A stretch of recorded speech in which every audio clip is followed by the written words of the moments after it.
yourself. Open your eyes and know for yourself.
criticize for the people every day. Defending your rights, I saw you stay. You'll fight for the people every day. Risk your life for the people every day. Get criticized for the people every day. Defending your rights, I saw you stay.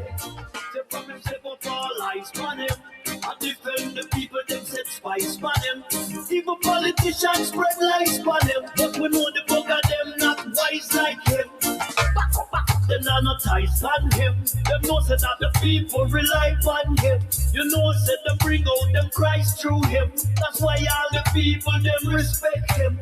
Just like Selassie and Marcus Garvey, the man who hold the order of the Trinity. A real strong soldier in a army. No sympathy can disarm me. Them fight for the people every day. Risk them life for the people every day. Get criticized for the people every day. Defending your rights, I saw you stay. Them fight for the people every day. Risk your life for the people every day. Get criticized for the people every day. Defending your rights, I saw you stay. Them fight for the people every day. Risk your life for the people every day. Get criticized for the people every day.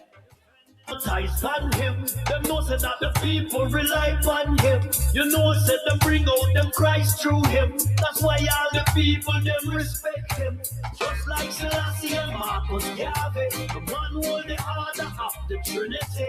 A real strong soldier in a army. No sympathy can disarm me. Them fight for the people every day. Risk them life for the people every day. Get criticized for the people every day. Defending your rights, I saw you stay. Them fight for the people every day. Risk your life for the people every day. Get criticized for the people every day. Defending your rights, I saw you stay. Them fight for the people. Greetings, and salutations, one and all. Welcome to another edition of Raising with Rattigan. Welcome to class. People for home, now build no houses. There's no place like home, and this is your home. But the most I rule, they better stop criticizing. Yours truly, DJ Kevin Steele, doing what we do. You know the man no lazy. All them a talk, them a the one. Telling y'all good afternoon, good morning, Every day, good evening, life. good night, wherever you are in the world. Criticize for the people every day. Right here on the east coast of the United States, we say good afternoon. For the people every day. Risk them life for the people every day. Big ups to everybody in the chat room, in the comment section. Defending Appreciate love you, those on Reggae Global Radio and affiliate. all eyes on him. There are a couple of them out there. Much love to you. Truly appreciate love you. Red lights on him, but we know the book of them not wise like him. I want to say big ups to the moderators. We don't often recognize them and the work that they do. Thank you. Them respect him, just like Selassie and Marcus Garvey. Sometimes it's a tall order. A real strong sword. Thank you for your devotion. Thank you for your commitment. This army, them fight for the people every day. Risk them life for the people every day. Much love to those who are listening in radio land and not participating with what is going on over here on TV land. People every day. Risk them life. It's okay, we're not vexed with you. Get We will meet you where we can and you meet us where you can. now build no houses and now build no school. Inviting to call a friend, tell a friend, friends of your friends, friends of your enemies, enemies of your friends, and your enemies too. Call somebody, anybody, everybody, let them know. This is the time that you grab out your newspaper and highlight your sections, grab your pencils, your pen, your slate, your tablet, whatever you use. People every day. Risk them life for the people. Jot down your notes, highlight Life your timelines. defending your rights. I saw you stay. You'll fight for the people. Also, do remember, visit the website OJLDF.org. Decide for the people. Those of you who are not familiar with it, In your rights. see what's happening, see how you can get involved with the activities of OJLDF. People them set spice for them. You can do your donations there. In fact, it is recommended that is where you do it. Look at them not wise like him. Them not ties on him. Them no And there are various ways in which you can make your donations, and you can specify what you want your donations to be used towards. him. Just like Selassie. If you don't specify, The man hold the order it will be used for whatever is needed the most or split among the current activities being done by the foundation. Risking life for the people every day. Get criticized for the people every day. Defending your rights. I saw you. As the provost lines up his last few things over there, a bunch of things over there, and so much that he doesn't know which one to throw out first. Style rule. They better stop criticizing. Not only does he not know which one to throw out first, Praise him, praise him. You know the man no lazy. there's no guarantee that we'll get through all of what is there. We'll fight for the people every day. But I'll let him keep hope alive. Every day. Get criticized for the people. The rest of us know better. Defending your rights. I saw you stay. We'll fight for the people every day. Risking life for the people every day. Get criticized for the people every day. And there are new people joining us all the time. And if you're new, welcome to you. We'll get to that a little bit later on. I defend the people that set spice on them. Even politicians spread lies on them. Right now, Look at them not wise. it's all about getting started. Them not ties on him. Them not And boy, are we in for it today. him. You know it's Not that we're not in for it every day, you know. him. That's why all the people. It line up every day, but yeah. Marcus Garvey. Thank you very much, producers. You know, we try to put out the good looks. You know, we're trying. Simple For some of us, it's a lot more work than others, but for the people every day. we're trying nonetheless. Life for the people every Provost, greetings, welcome. people every day. Defending your The man don't even have a mic. Things rough with you, Provost. Things rough with your brethren. No, I know, Kevin. I know. You know, it's what? He's comfortable. And sit down and say, yeah, you know, let the DJ start up him thing. Because I don't know him. He must think that he's a guest here today or something. Whenever he goes anywhere where I am and I start talking first, and he assumes the guest role and just get ready for the question that is to come. And he said, okay, you know, let me get ready. You know, Stu going to start his thing. Let me get ready. No, sir. I'm handing over to you. All right. Well, brothers and sisters, ladies and gentlemen, students, welcome to Reason with Rattigan. And of course, you have two hosts. You have me, the provost, and of course, you have the professor sitting over there. And today is going to be a very, very special day in class. Normally, every Saturday is a special day. But today is going to be a very, very, very special day. We have so much to talk about, and we have so much to share. As the professor said, please make sure you have your writing, your tablet, your pad, your pen. Have your writing implements. Have something handy, because you're going to take notes today. Trust me. You're going to be enthralled. You are going to give us your full and undivided attention when we start talking about various subjects affecting our people in Jamaica. I don't want to preempt the whole thing. So what I'll do is I'll just step back now, and then we'll just go to the slide presentation. Is this it? Professor? Sorry. Oh, no, it is not. It is. Huh. And by the way, while the professor is putting that, my face. let me just say, Doreen from Jerusalem, big up yourself. All of you in the chat from Waterhouse, big up on yourself, big up on yourself. Foundation. So we just have to just say, welcome. Of course, we say welcome to every single person, because at the end of the day, the big community is Jamaica. And we're looking out for the Jamaican people. And it is not a challenge for us to do this program. It is not a task.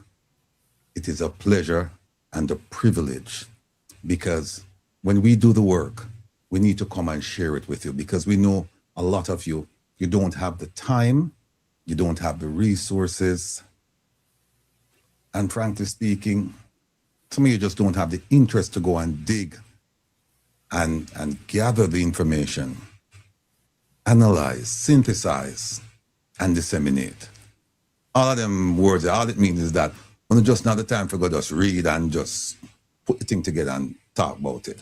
But it is our privilege to do it for you. And one of the things that we constantly say is, you don't have to take our word for it. And that's why we show you where you can go and find the information. Yes. That you can read it for yourselves. And if there's an issue concerning interpretation, because two people can look at the same incident, same set of facts, and they arrive at different conclusions. True. That is the hallmark of a mature society, of mature people. When you can look at it and say, I see it differently, and you can sit down and you can explain and talk to people, and there is no animosity.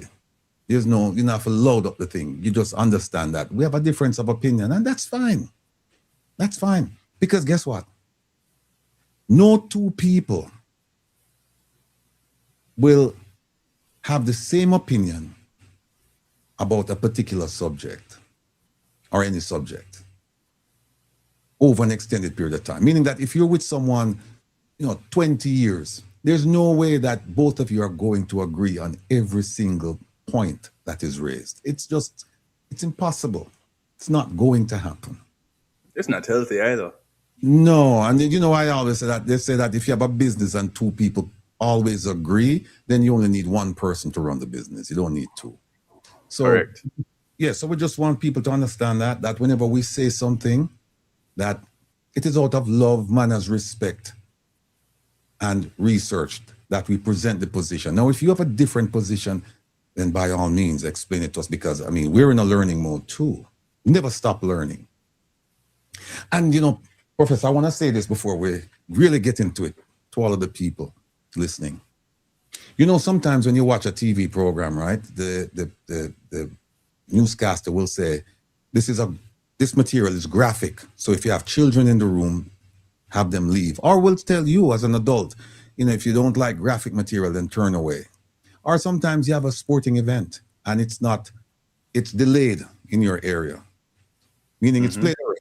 And so the sportscaster will come on and say, listen, these two teams played already. And if you don't want to see the score, just leave the room or turn away, and they won't talk about the score. They'll just show the score. And similarly, we're going to talk about things that will probably make you uncomfortable at times, especially if you're a diehard. And all we ask you to do is, once we raise the subject, then just turn away or leave the room. And then, you can prips every now and again and see where we are, and then you can rejoin us.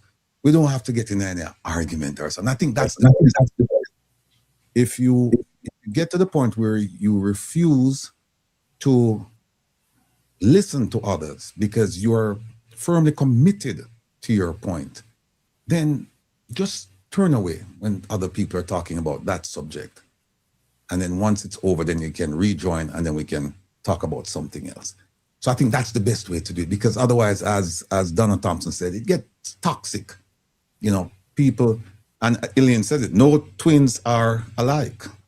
I know twins and they couldn't be further apart. I know twins that I get along better with one of the twins than they both get along with each other. They're warring factions. They just don't get along. So that's what we're asking you to do. Just turn away or leave the room if you don't want to hear what we have to say. And that's fine. That's okay. Otherwise, we invite you to sit, listen, understand, question us, challenge us, and say, well, you said that, but then over here, there's something else. How do you square that? We look forward to those things, because those are learning experiences, among other things. So here we go. All right. Quickly, the university. There you go. We're going to dispel some lies today. And what we're going to do is, sometimes what the politicians will tell you, they're not outright lies. They're just deception.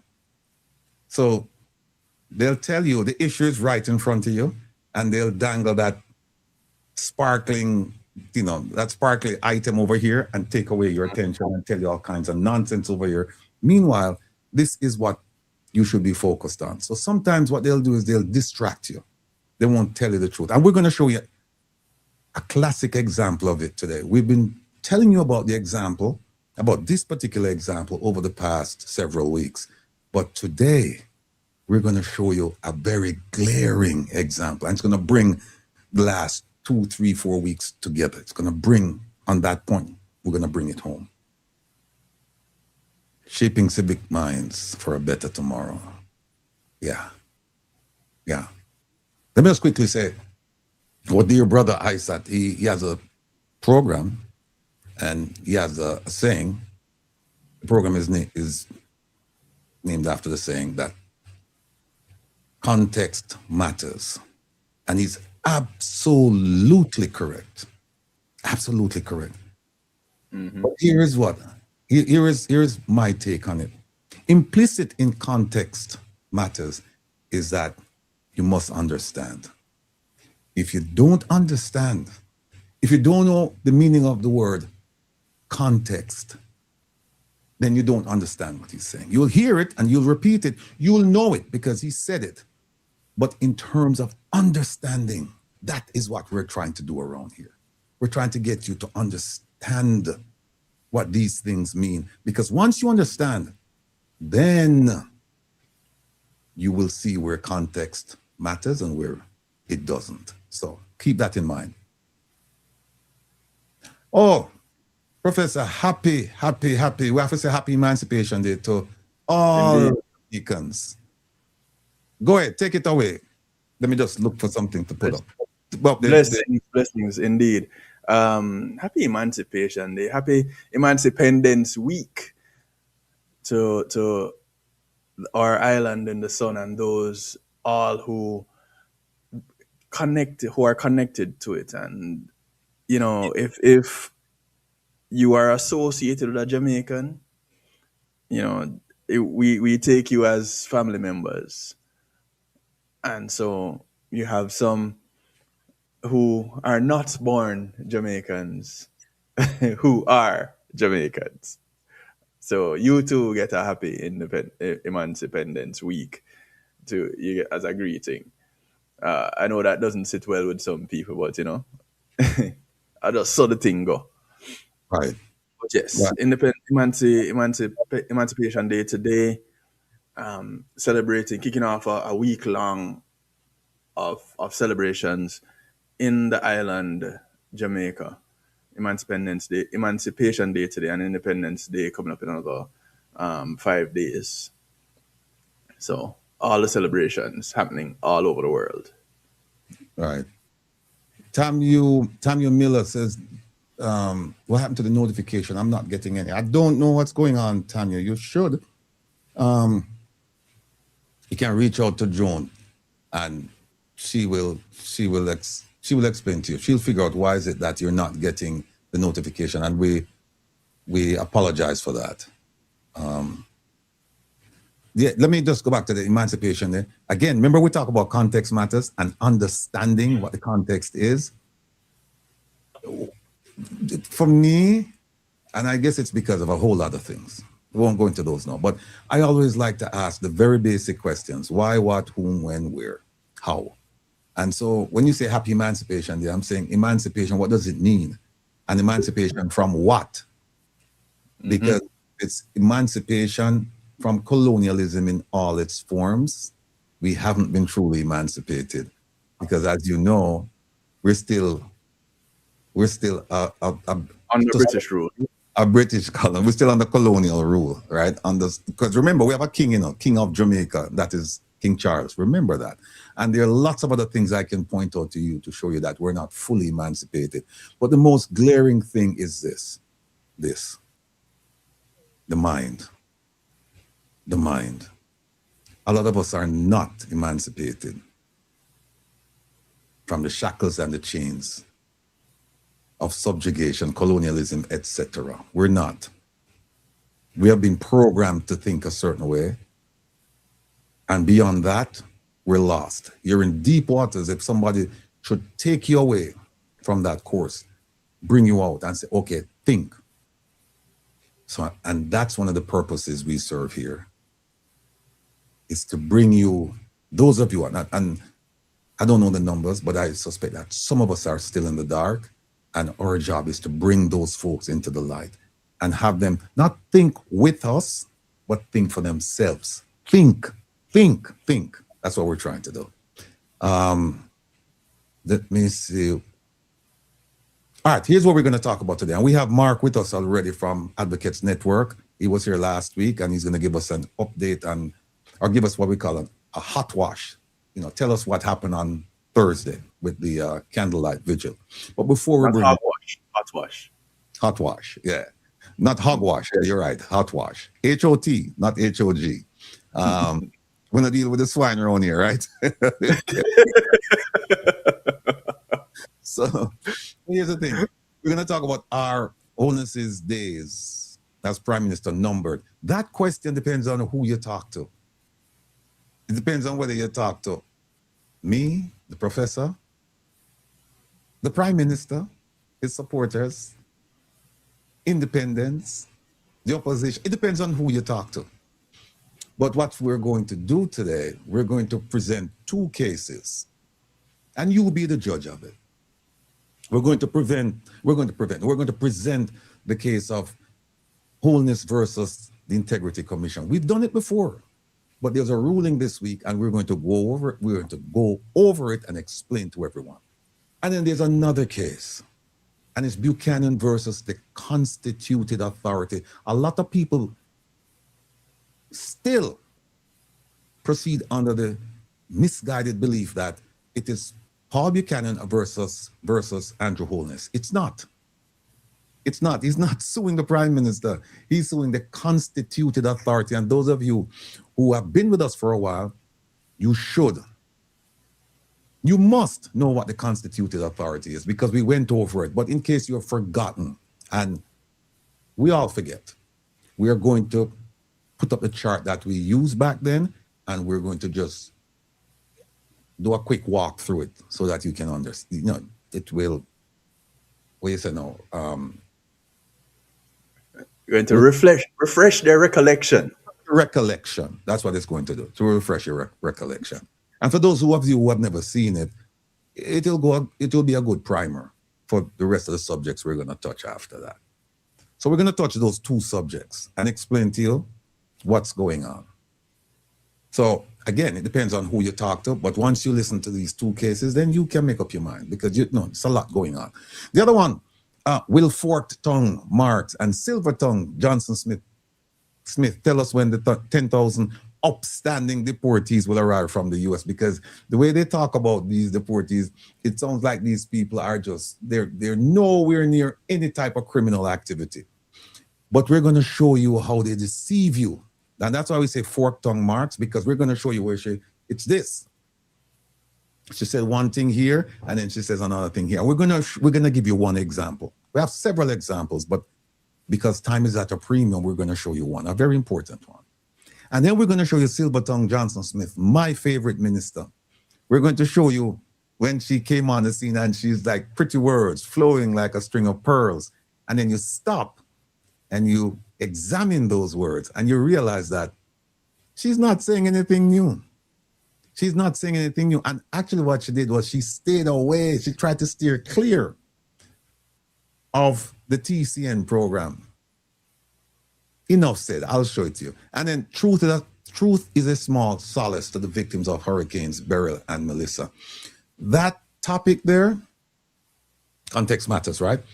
That topic is about OTPEM. It's about the website. It's about the PAC meeting. It's about the Auditor General's report. 2 reports. We've read them twice. We've listened to the videotape. We've gone over them. We've done all of the research. And we are going to present some things to you today that we don't think have been presented, or they haven't been presented in their true and full light to the Jamaican people. You need to know. Today's program, you can't miss it. Also, what we're going to talk about is, oh, wait there. Kevin, hold on there. We're going to talk about this. Let me just move. Kevin has smiled already. See? Let me just move this and play it. We're going to talk about this.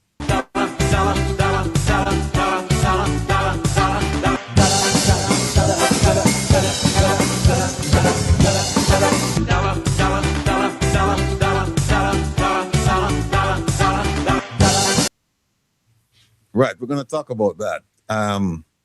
Quite interesting development. But we're going to do something a little bit different. Because what was it? I would sing Every Man Do His Thing a little bit different. I know if it's right. I would sing Every Man Do His Thing a little bit different. I would sing that song there again, Kevin. Oh, Errol Dunkley? I think Errol Dunkley. But anyway, we're going to do our thing. Yeah, I think Errol Dunkley. We're going to do our thing a little bit different. We'll come from a different perspective. We'll come from the perspective of prediction. That's the way I'll come from. So stay tuned for that. I'll put this up. So we have lots of things to talk about, and then we have some guests, professors on as well. One of them is here already with us. There you go. That's the two of us. Oh, here we're going to the guest lecturers. We have Abby and McClarty. She was here a few weeks ago. She's coming back because we need to help the students. One hand washes the other, and both wash the face.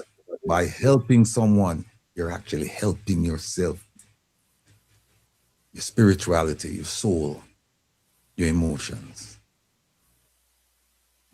Feel good about giving. Feel good about giving when you give to the right cause. We also have Mark Cameron from Advocates Network. He's here, so we'll touch base with him. Professor. As usual, I want to encourage everybody to be active listeners. Keep an open mind, and in doing so, we can use our time effectively as long as we stay present. When we comment, we want to comment from a constructive standpoint. We definitely want to celebrate the contributions of others. When they seem like they're coming out of left field and not really with us, steer them right. Don't browbeat anybody. Don't put anybody down. Say, hey, listen, appreciate your perspective. Don't understand where it's coming from, but if that is not where we are, that's not what we're looking on right now. Let's focus on this. In doing so, putting all these pieces together, we can always enjoy the experience. And the experience continues even after the broadcast because we get the other sides of us, right? We have me coming up right after with the Saturday Stew at 8 o'clock on Reggae Global Radio. And then after me at 10 o'clock is the Rebel. You get to relax with the Rebel at 10.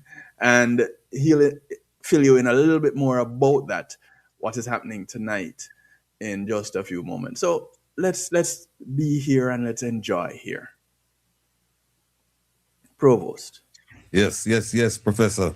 As the professor alluded to the musical extravaganza tonight, please make the time to support the professor, and then after that, you can come join me. And tonight, my program, my musical program, we're giving it a title. It's called Voices. For the last several weeks, we've been playing reggae. Tonight's program is called Voices. Voices, colon. Answer colon, I mean colon cancer. The punctuation. It's Voices, and it's going to be a cappella, acoustic, and unplugged. And the whole purpose of that is for you to hear the voices.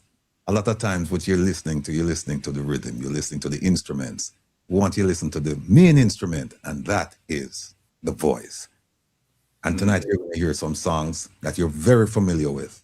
And I just want you to pay particular attention to the power, the range, the styling, the intonation, the inflection of the voice. I want you to pay attention to the voice. I know you're going to love it. Trust me, because we also have a segment that we're going to play 4 songs, including the original. And we're going to ask you your favorite. Who do you think interpret the song best? We're going to do that. And then we have a special song It's a surprise song. A musical icon is going to DJ, Jamaican style. And I dare say, most of us have never heard this song. I just bumped on it this week. Right? And I said, it's not AI. No, it's not AI. This song was done a while back. So please tune in. What else we have here? Let me see. The new members, big up on yourself. Welcome. You could have made the choice to be anywhere, but you've chosen us. And so we thank you immensely for making that wise choice. All right. Let me just jump on a soapbox for a little bit. Quote of the day, Albert Einstein. Any fool can know. The point is to understand. Remember, context matters, and you have to know what context is. So any fool can know. You can tell somebody something and say, yeah, I know it. But do they understand it? Do they understand it?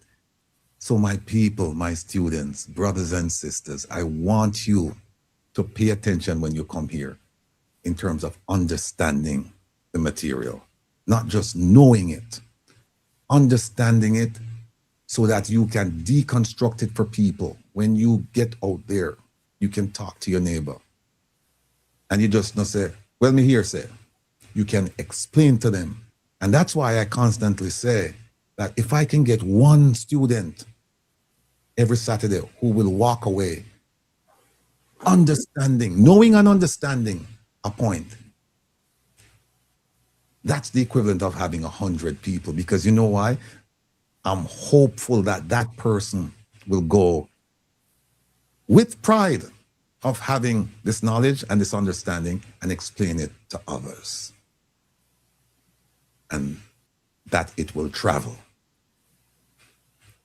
So if I get one person, and I know I'm getting more than one, but if I get one person who say, yeah, I know and I understand, I'm satisfied. The professor is satisfied. The producer is satisfied. We're all satisfied. Just keep that in mind, people. Remember that. Any fool can know. The point is to understand. And that's what we're going to focus on today. We've been focused on it for a while, but particularly today, we're going to focus on understanding what's going on, so you don't run with rumors and innuendos and falsehoods.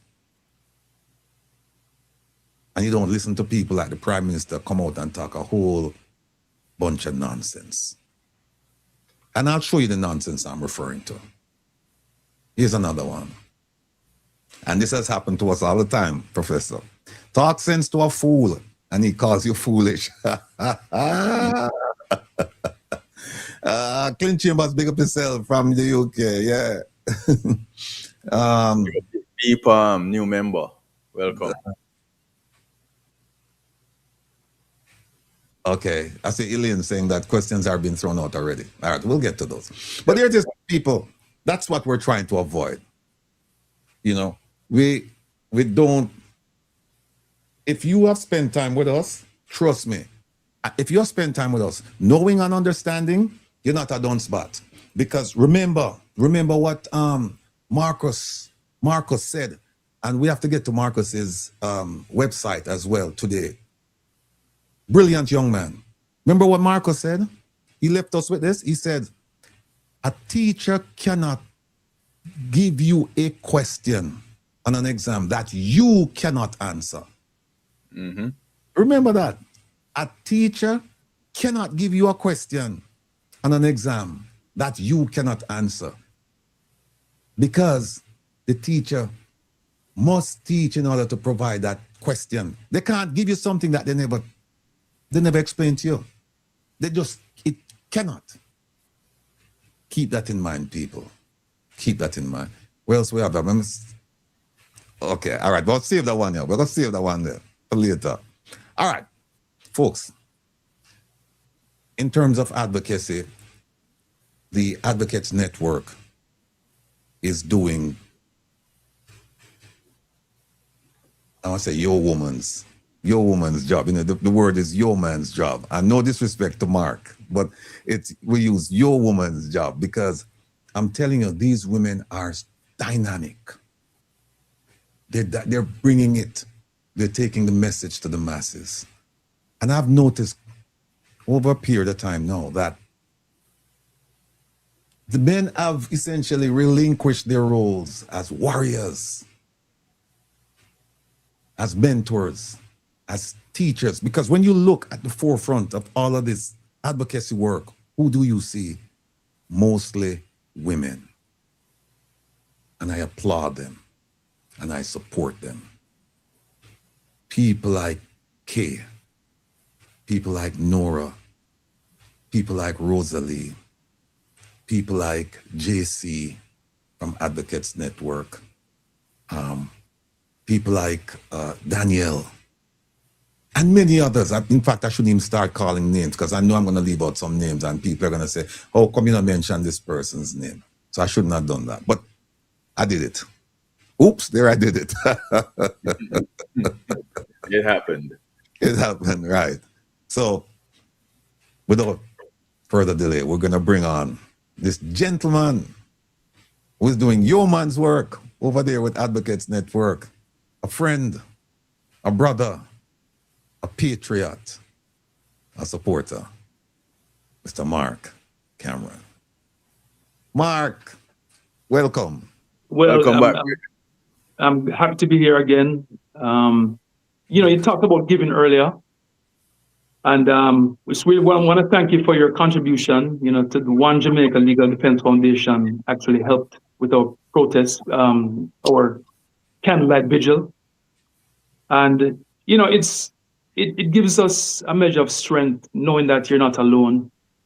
When we went down to Portmore, the people that came out, it was very encouraging. You know, we had a chance to inform them of the responsibility to government, responsibility of government, and responsibility of the people to the country. And we made it clear that we're not here to look for votes. We're just here to help people help themselves. Because at the end of the day, nothing happens without people coming together for the collective good. You know, so you know, we had you know, prayers offered by the church leaders. Bishop Alvin Bailey of Holness Christian Church in Portmore came down and supported. Bishop Rohan Edwards of Lighthouse Assembly in Spanish Town. We had people in attendance from all the way from Spanish Town as well. You know, the sound system was on point. We were able to get them, and as you know, when you speak at an event like this, it doesn't, it stays in the space forever. So we have to be careful what we say, because it doesn't go away. Mm-hmm. And which is one of the reasons why your medium is so important, because you are leaving a legacy that people can go back and say, well, you know, this was what did I do back then when there was this issue? And it's evident by even World War II, and historians have looked back and said, okay, where did we go wrong? Mm-hmm. Who stepped up when Hitler did so and so? You know, it's a part of our record.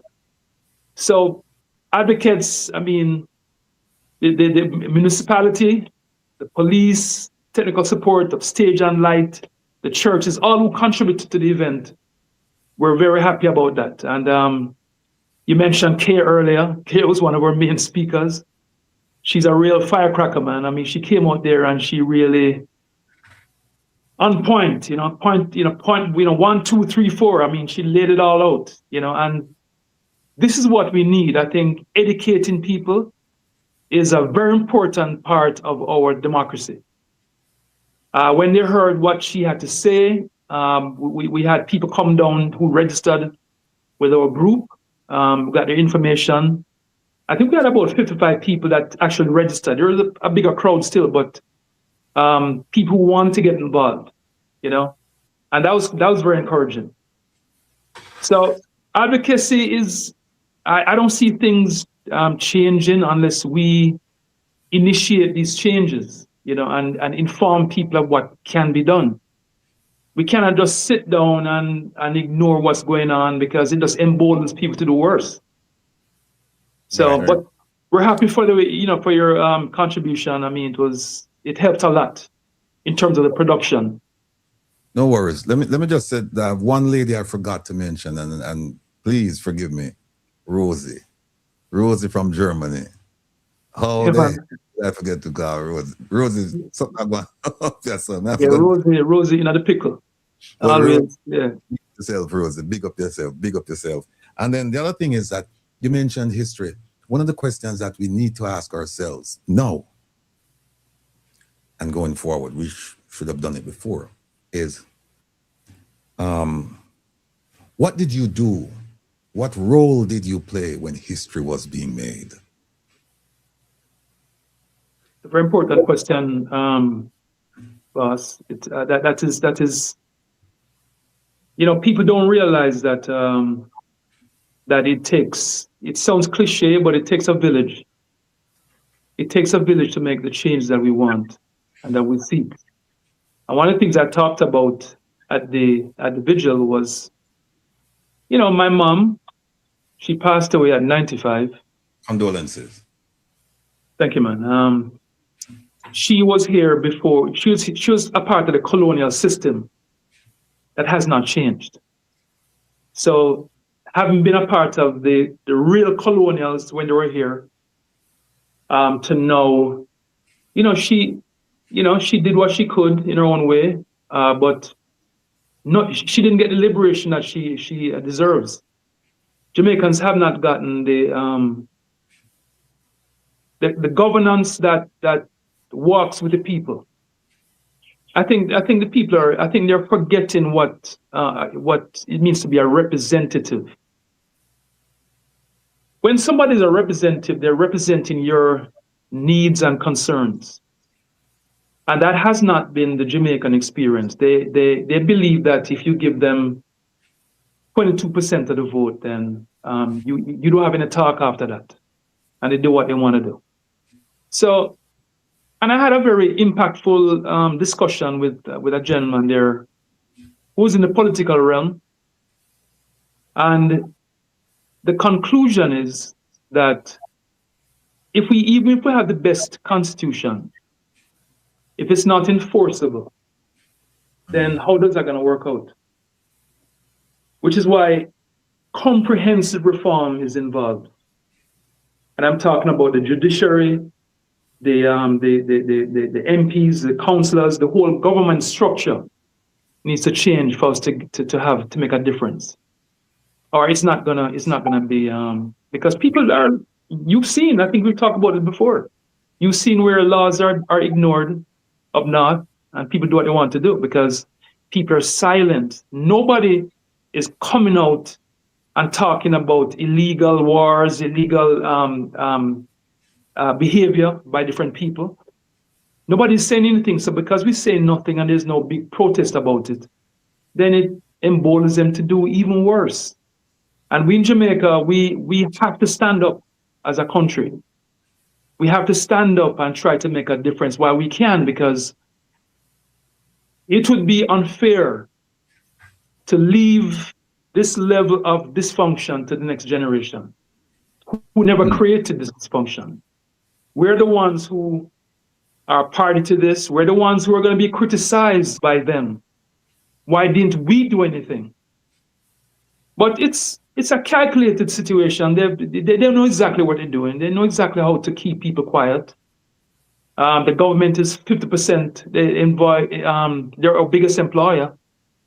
The government, which shows another level of dysfunction. You need people working in services. So if you're paying for service and you're not producing to pay for service, then your only other option is to liquidate assets or to take out a loan. So Jamaica is consuming itself. It's consuming itself because we still have assets for sale.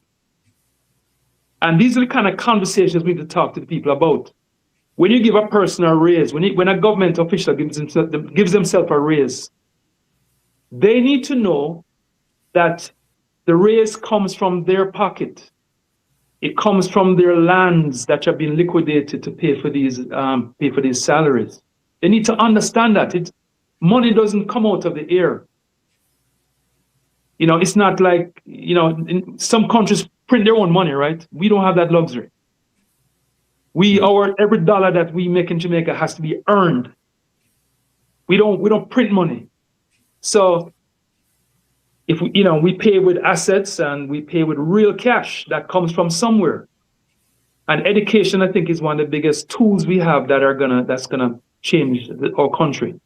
And your medium is definitely a very important part of that process. Thank you, sir. Professor. Thank you.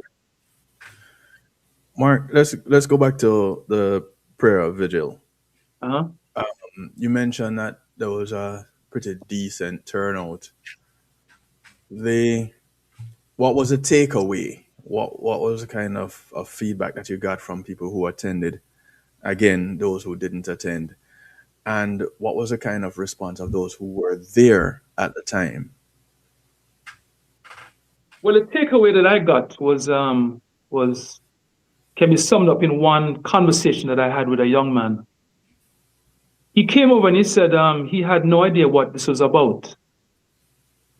But based on the conversation based on what he heard, he was very motivated to be a part of it. Because we're speaking without any possibility of reward for ourselves.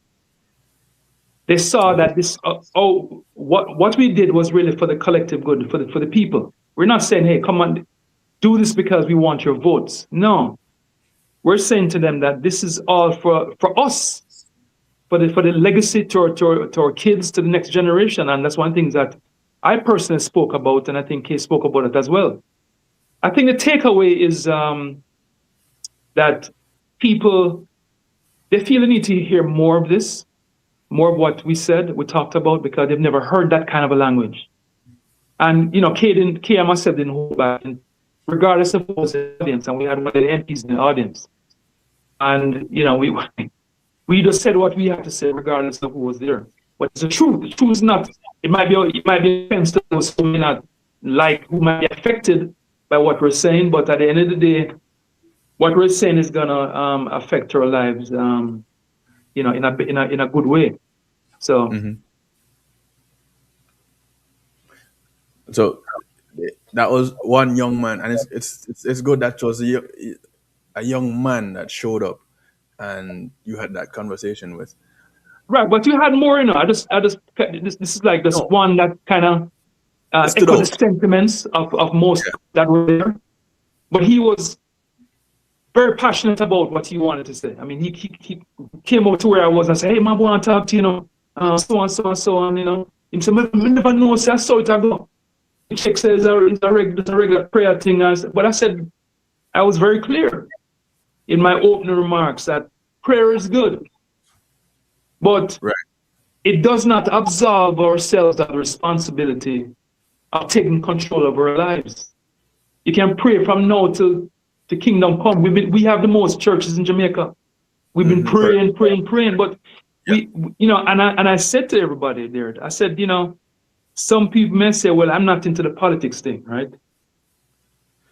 You are in politics whether you like it or not, because the actions of government impact what happens in our lives. So whether you're passive or you're active, I mean, you know, choose how you want to go. But we must get involved, or we're not going to get the change we're not going to get the Jamaica that we want to be. We're not going to get it. What kind of demographic was turned up? You know, what were the age ranges, the genders? We had a mix of well, a lot of people that came from the community around the bus park. We had some people from Norbrook, Cherry Gardens, you name it, that came down. Some from that, well, we're represented by the Advocates Network, so some of us came down. But I mean, if you look on some of the videos, there's some kids on stage, pledging allegiance, to Jamaica. I mean, even in our the Jamaican anthem, right? It's actually a prayer, right? Yes. And if you listen to the words of our anthem, it's one of the most beautiful anthems in the world. I mean, you can't go wrong. You can't go wrong if you follow the Jamaican anthem. You can't go wrong. And if we follow that, and we mean what we say, and we sing along, and actually do what the anthem says, Jamaica would not have any problems. I mean, we would not be looking at our government with a level of suspicion. We wouldn't, because if people do what they're supposed to do, then you won't have any protesting. And I mentioned that. I said, protest is the result of a problem. When you have a lot of protest, there's a problem. Just like if you have a pain. If you have a pain in the knee, right? It's a result of a problem. So to prevent that pain in the knee, you need some kind of medicine or some kind of therapy to get rid of the pain. We could have equate the same thing with government. When you have a lot of people protesting, we don't get up and say, boy, we want to protest. Because we have to drive from Mandeville all the way to go Portmore.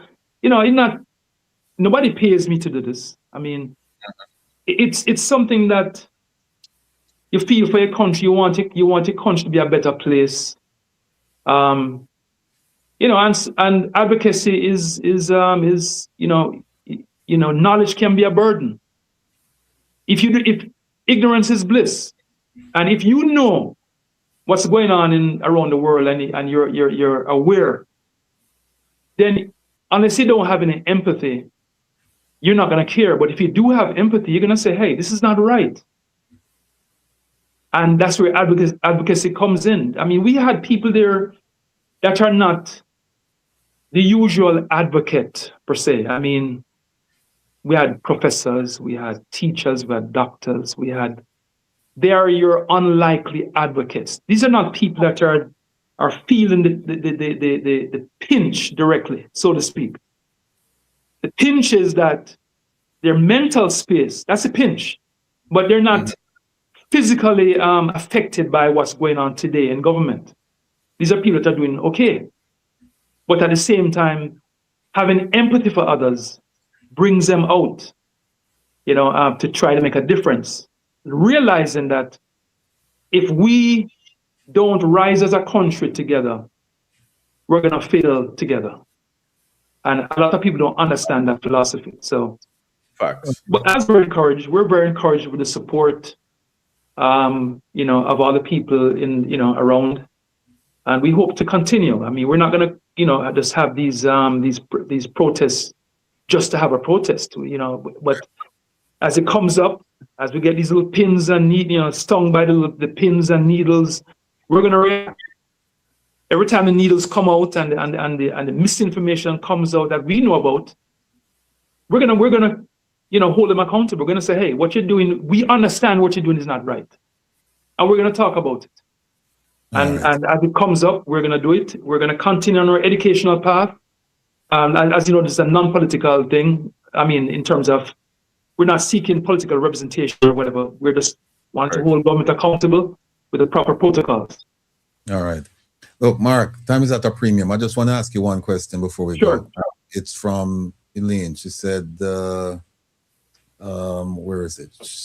Essentially, I don't see. Oh, were there any threats against the crowd or against your organization? Yeah, we had Radio Jamaica there. No, threats.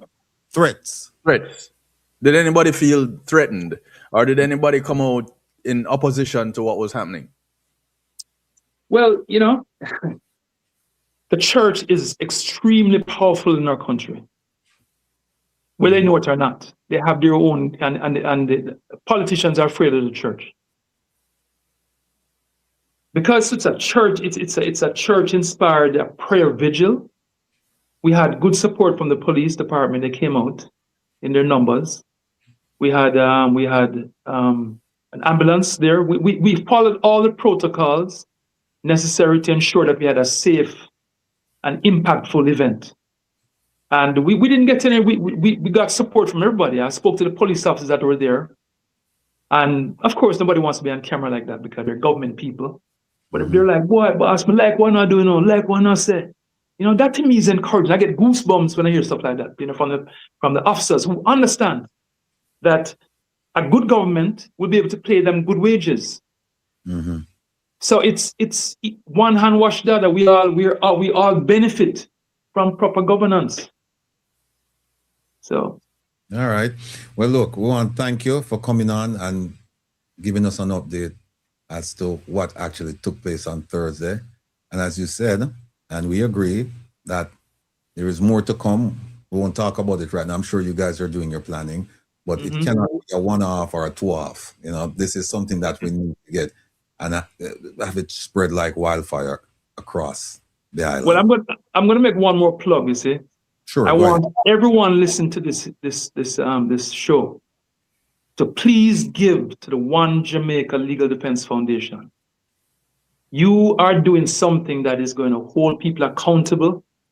The laws are there. If we have to follow the laws, once the law is on your side, you know, it puts enormous pressure on the government to do what the law says.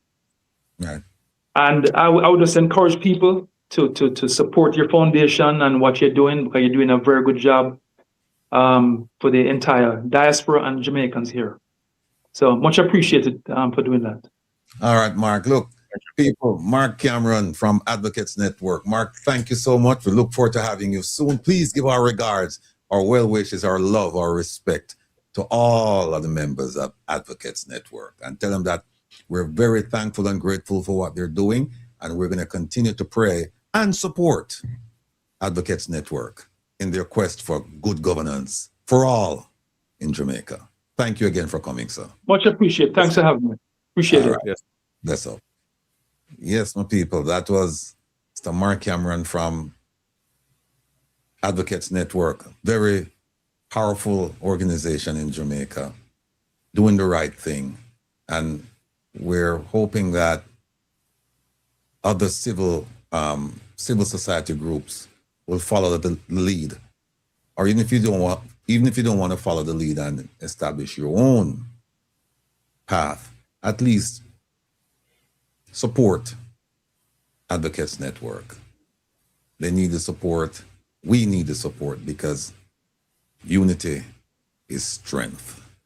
All right, folks, listen, we have a young lady that was with us a while back, Abian. She's a student. There she is, fix up her hair and everything. Yeah, we call her like that. Yeah, Abian, not need to mother, natural beauty. But listen, and we had her on a while back. Abian is from Jamaica. She's here in the United States on a program, and she's experiencing some difficulty. And we're asking you to be generous. We're asking you to help. Very bright, energetic, intelligent young lady. And so we're going to have her on right now so she can tell us a little bit more about herself, particularly for those who haven't seen her, haven't heard about her.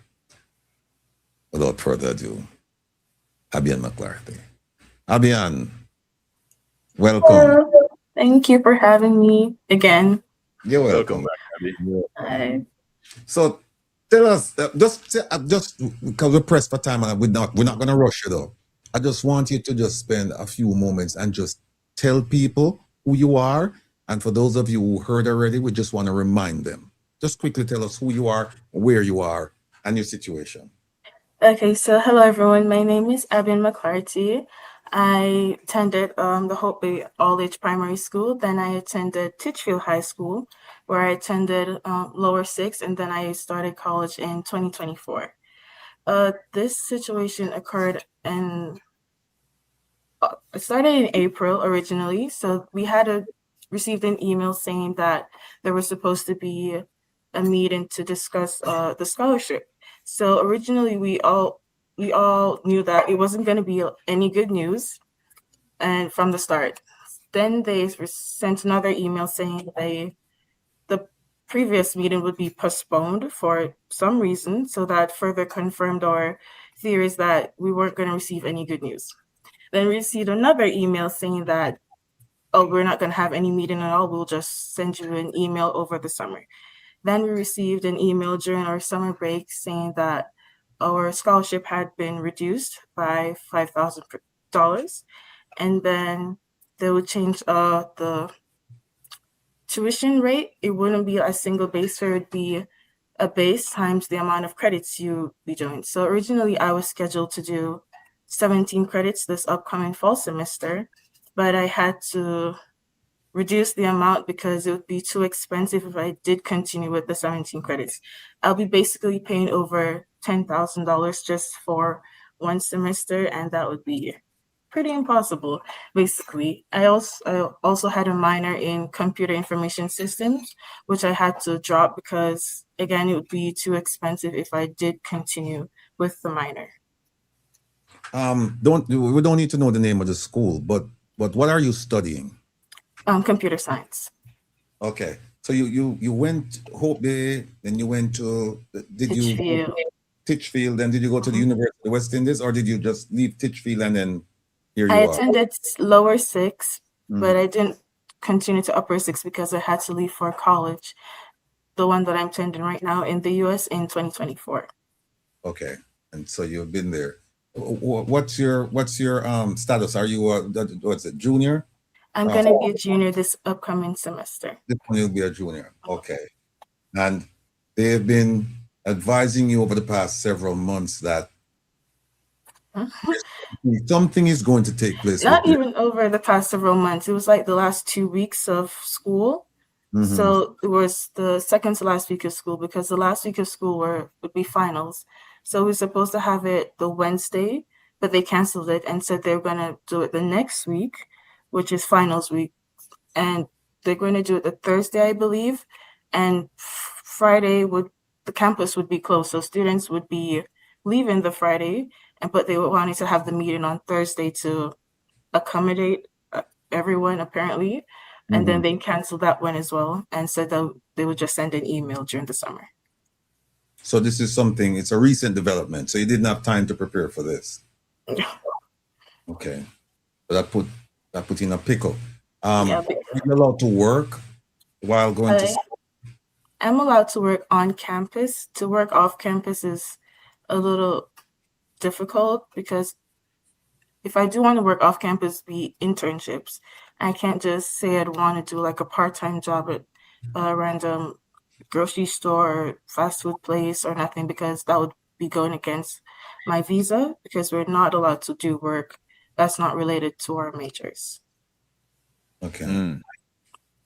So were you working last semester on campus, or have you ever worked on campus? I was working on campus last semester. And so what's the story with that job? It's not, how could I put this? No, hold on a second. If there's something sensitive, you don't. No, it's nothing sensitive. All right. It's just not the best paying because you can't do more than one job. This is basically the only job I could get to work on campus. This is the only job international students could get. So domestic students, you can work on with the role that I'm working out and do other jobs that are federally funded. But for me, I'm only limited to this one specific position. I couldn't, even if I wanted to, which I do, I would want to work more than one jobs, but I can't because the rest are the work study program jobs, which are federally funded, which international students can't do work, can't be a part of federally funded programs. So that job, is it throughout the school year or just for the semester that it goes for a semester? Throughout the school year. Okay, so are you still employed by that job or at that job? I am. I just did my I just recently reapplied for the position and I did get it. So that's one of the few things I am looking forward to this upcoming semester. Okay, but you said the pay is a low paying job, right? All right. It mostly takes care of like grocery bills or so, like Walmart stuff. Professor, welcome back again, Abby. As you embark on this journey, is there anything that can be done to continue to give you the experience? So along the lines of the job on campus, but is there an external component to it? As in, could someone on the outside in need of skills that you may possess hire you for a project? That is possible. That is possible, yes, but I have to get confirmation from the international department at my school to get permission to do the work so that it could be a part of my I-20. Because once you do get employed, it has to be a part of your I-20 so that it doesn't become illegal, essentially, so that the government knows that I am employed by this particular person. Tell people In what other that words, is. I'm sorry to interrupt you, Professor. Mhm. But An just I-20? I-20, yeah, because you say it has to be part of your I-20. Just explain to them. An I-20 is basically something that you receive from the school once you're admitted and once you get your visa from the embassy. It states basically everything: the time you start school, the time you're supposed to end your major, how much money you're supposed to be paying the school once you are accepted. So it basically shows your scholarship and everything. It also there's also another page that shows your employment history. So once you do receive a job offer, you have to go to the international department at the school, your DOS, to get basically allowed to work so that they can put it on your I-20. If it doesn't go on your I-20, you cannot start the job, even if you do get the offer to start immediately.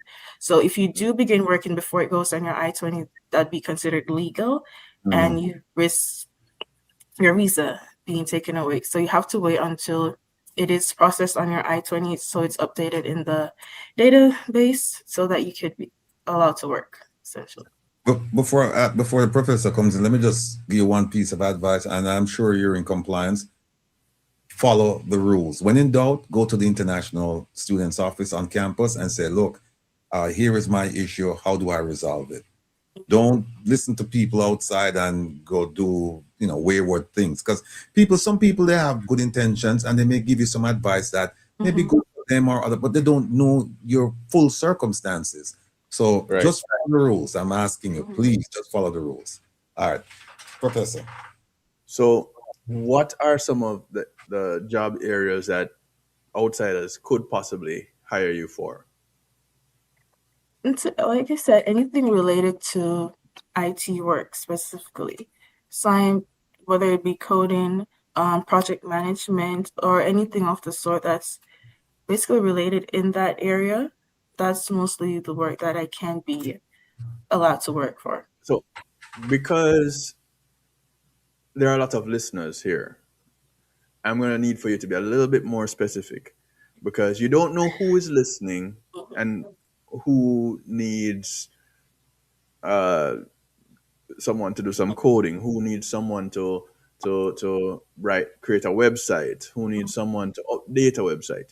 So what exactly with IT are you allowed to do, and can someone who is on the outside hire you to do, contract you to do?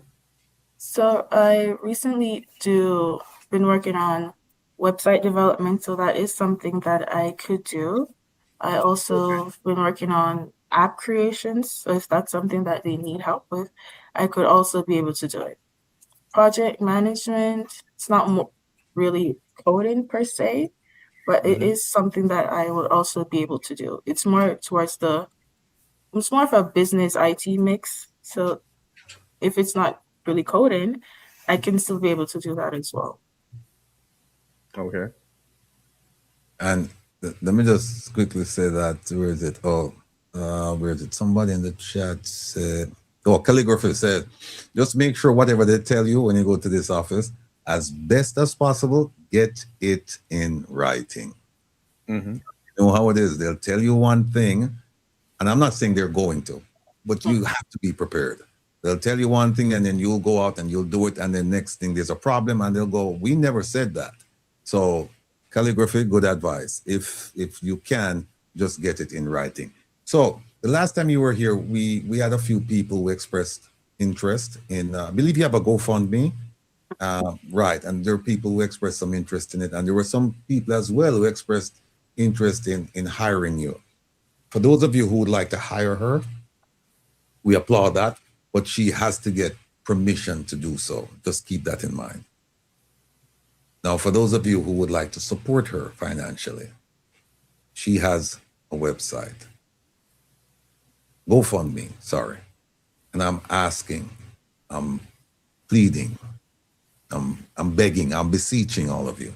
Please go to the keep saying website, go to the GoFundMe site, and whatever you can donate, it is going to be greatly appreciated. This is a very, very talented young Jamaican. She represents the kind of people we want to see them in the country, right? And I know that when Abian is finished, she's going back to Jamaica. She's not going to get married and get visa and, and stay here. She's going to help develop Jamaica. We need her skill set, people. So she's going home. I know Abian's family, and there's no way they're going to say, get your education and stay overseas. It's going to be get your education and you come back and you help. So I'm asking you, please find it in your heart. You know, if it's, as Kevin does say, if it's even $1, just make the contribution. It's for a worthy cause. Some of us, we take our money and we spend it on all kinds of foolishness. And that's your right. That's your right. Because I know that when you spend the money, sometimes you don't think it's foolishness. You think it's a good thing. And then it turns out that it's foolishness. But we're not asking you to give big money. If you want to give big money, we welcome it. But we know times are difficult. And so we're asking you to reach into your pocket and whatever you can donate. This young lady and all of us here, we sincerely appreciate whatever it is. What is the website? The GoFundMe. The GoFundMe. You have it up, Kevin, please. Joan, we have the web. Can you just? I don't remember. Did. Yeah, we have it. Yeah, we have it. While Kevin, yes, it's somebody. Jody's asking for your GoFundMe link. Yeah. And people, I want to not just do exactly what Jody is doing. I want all of you to go to that link and make the contribution today. Don't stall. Don't say, I'll do it tomorrow. Please do it today. If you cannot do it today, then certainly, by all means, do it tomorrow. But if you can do it today, don't linger. Go ahead and do it. We believe in this young lady. And we want to make sure that she's able to complete her education. It is going to benefit all of us in the end. Believe me. You might not think about it like that, but it is going to benefit all of us. Not to mention her family, her community. They have sacrificed for her to be where she is. They pushed her to be where she is. And she's doing everything that she possibly can to fulfill their hopes, their dreams, their aspirations for her. She's doing it also for herself. And the least we can do is support her in this endeavor. And so again, I ask you, I plead with you, make the contribution. Elaine says, can you please publish her GoFundMe? Yeah, several people are asking for the GoFundMe site. And we're going to leave it up for a few so that you can screenshot it, you can take off, you do whatever you want to do with it. But at the end of the day, please, please go to the site and make a contribution. You find it yet, Kev? I don't find it on my side. I don't know if any of the producers found it. John, let me see. And it might still be up in the tabs, you know. John, yeah, John. If you have the I keep saying website. It's a GoFundMe link. If you have it, just send it to me so we can put it up, please.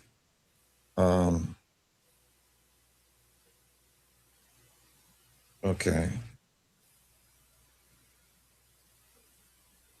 My education journey. That's That's what it is. All, Let and me.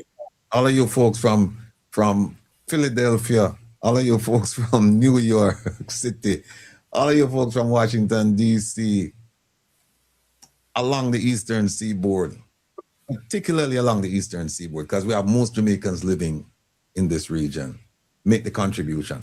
But I certainly won't forget the people out in Washington State. Miss Jamaica, I'm talking to you. You know who you are. We have people in California. We have people in New Mexico. We have people in Illinois, Kansas, Utah, Montana. We have Jamaicans in all of those places. Name it. We have people in Mississippi, Alabama, Louisiana, Kentucky. We have, and the entire Eastern Seaboard, Florida, Georgia, South Carolina, North Carolina, Virginia, Maryland, Washington, D.C., Delaware, New Jersey, New York, Connecticut, Massachusetts, New Hampshire, Vermont. We have people all over the place.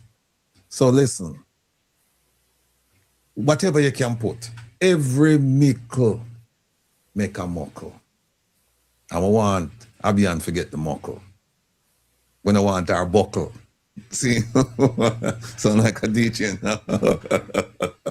So please, people. And I see a lot of you in the chat. Me know say you can do a thing for Abian. Me not call a name, all right? But where the link is? Oh, there's a link. There's a link, people. It's right below Abian. It's https www.gofundme.com/f/my-education-journey-DYS95. It's right there on the screen. Yeah. So once you go to the GoFundMe, just look for My Education Journey. You should see Abian's face there. She looks a little bit different on the picture, but that's okay. It's still Abby. Right. And it tells a little bit about her story on there. So go ahead and go to GoFundMe website, and there you go.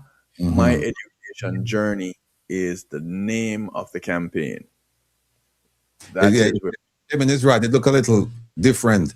And what I would say is different is her clothing, because that beautiful smile, that beautiful face is still there.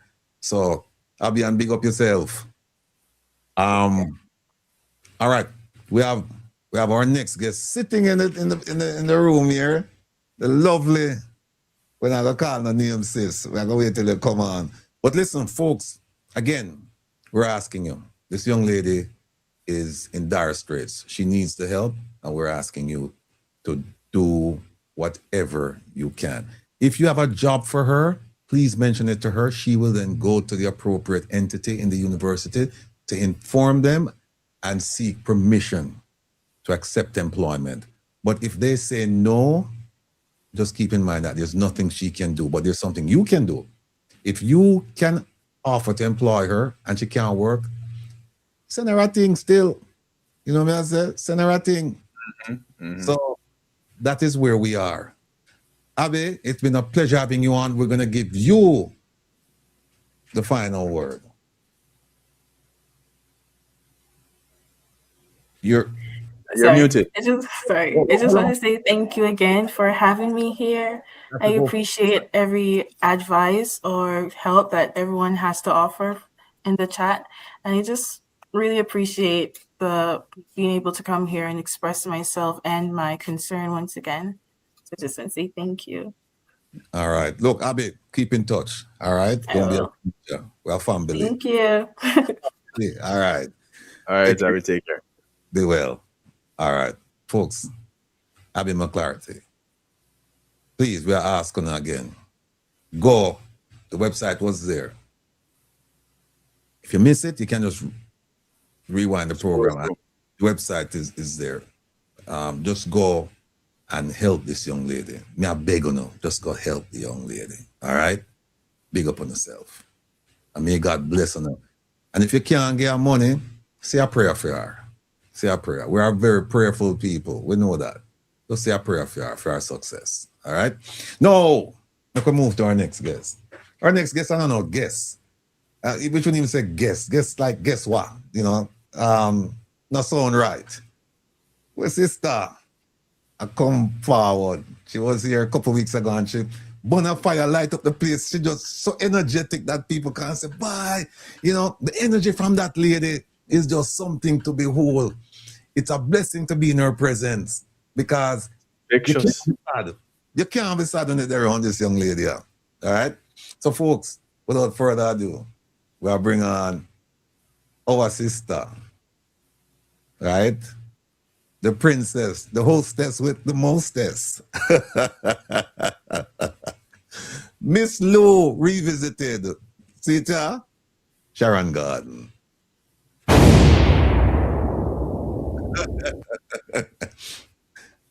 Talk to it. You muted, Sharon.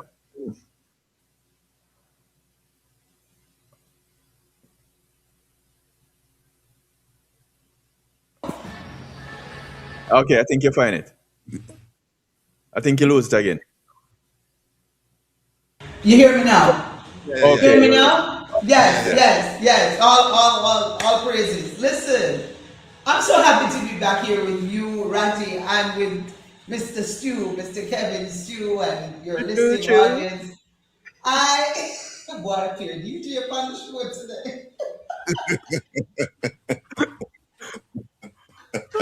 Choo, Mr. Stew. All right. We are conducting an interview today. I'm happy to be here. Your last interview with me was such a phenomenal hit because so many people, you're right, was reaching out like, boy, Sharon, you know, your energy. But Ratty Jr., you know this energy is the energy I come with, and that's why I'm here to promote the big event next weekend. But it's an interview, so I'm going to be quiet and wait for you to ask me questions. Hold on a second. The microphone. Can you speak? It's not doing what it's doing? It's not doing what it's doing? It sounds a little bit low.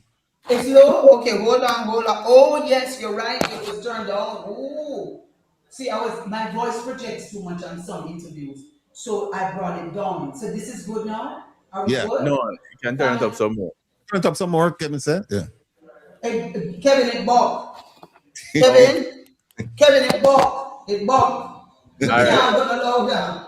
But I can speak louder.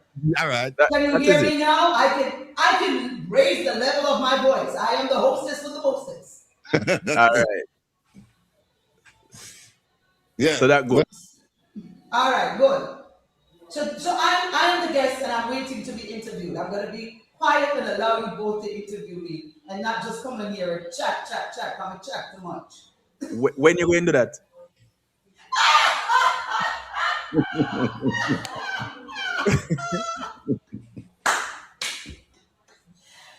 Kevin, you're supposed to be nice. Kevin, my name is Sharon Gordon, and I'm having an event next Friday in Jamaica. Are you aware of that? I heard, but could you give me some more details about it? It's called Under the Stars, Jokes and Jammings. It's an inaugural staging of where comedy meets music for a celebration of Jamaica's independence. Okay, that sounds good. You don't want to know who is on it. So, well, since you want to preempt me, go ahead and tell me, what can we expect from attending such an event? Who do we expect to see? What kind of entertainment do we expect to get? Okay, the entertainment you will get is going to be lots of laughter, lots of music, and lots of good vibes, providing that will be some wonderful, wonderful artists. Our big headliner is Major Hype, the king of Caribbean comedy. And you know Major Hype coming to Jamaica is a big deal. Because the big deal man himself is going to be there on stage with Major Hype, Christopher Martin. He's going to be on with his band. And you know it's a big deal when Christopher is around. That's what's up. And then it's in the Independence time. It's festival song time. And so we have the king of independent song winning competitions, Eric Donaldson. He is going to be on stage with us too, doing some of the classics and providing a little insight into some of his new music. Yes, he is still performing, Eric Donaldson. And on the joke side, we have Fancy Cat, and we also have Kathy Tandele Grant. If you watch IT and Fancy Cat, then you know who Kathy Tandele Grant is. She plays the role of the country maid. You know her, right? But you know, I didn't mention Len Hammond. He's also going to be on the jamming side. So if you notice, we have Major Hype, Fancy Cat, and Kathy Tandele Grant doing the jokes, and the jammings, we have Len Hammond, Eric Donaldson, and Christopher Martin with his band coming together under the stars at, and I'm not printing you, right? I can't say at where? At Totally Delicious Ice Cream Bar. Julia's having too much fun with this. Stu, you're having too much fun with this guy. Totally Delicious Ice Cream Bar, located at Lot 44, Grove Farm, out there in Old Harbor. Where is that, you ask, Kevin? Oh, I didn't hear you ask. Did you ask me that? I did ask. I don't know how you didn't hear.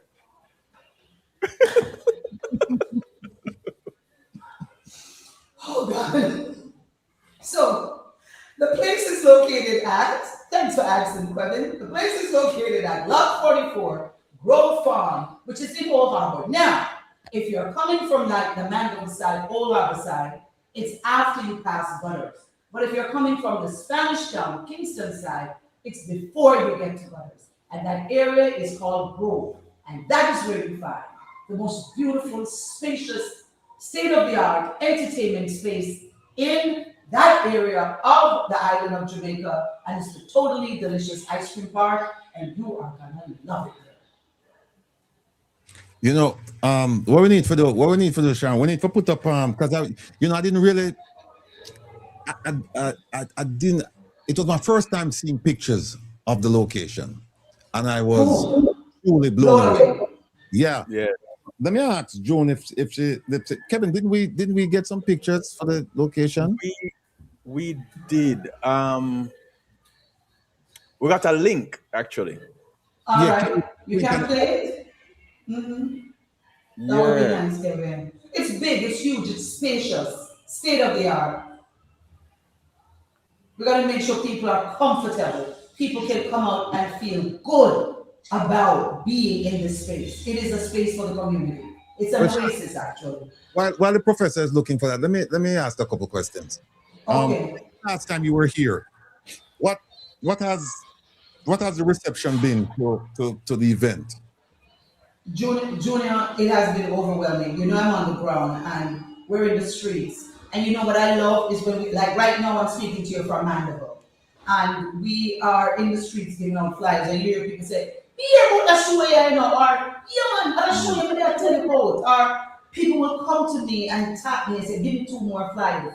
That, as a street promoter from back in my days of really being on the road, I can tell you that that's how you know a show is doing well in its marketing and the way when you're reaching the community, wherever you go. Wherever I go, this is the kind of energy that I'm getting about. There's an anticipation about the show, Junior. People, it's crescendoing now, it's building. And today is Emancipation Day, and we're leading into Independence Weekend. And as you know, this is a build in Jamaica. And we have a lot of people coming home for independence. There's a lot going on. But this show is the most anticipated show of the independence season, bar none. You hear it in the streets, you hear it from the phone calls, you get it from people online. This is the show that people are looking forward to. It's Major Hype in Jamaica. It's Christopher Martin in Jamaica. It's Fancy Cat. It's Kathy Tandele Grant. It's Eric Donaldson. It's Len Hammond coming together under the stars. What's the capacity of the place? Enough people. No. For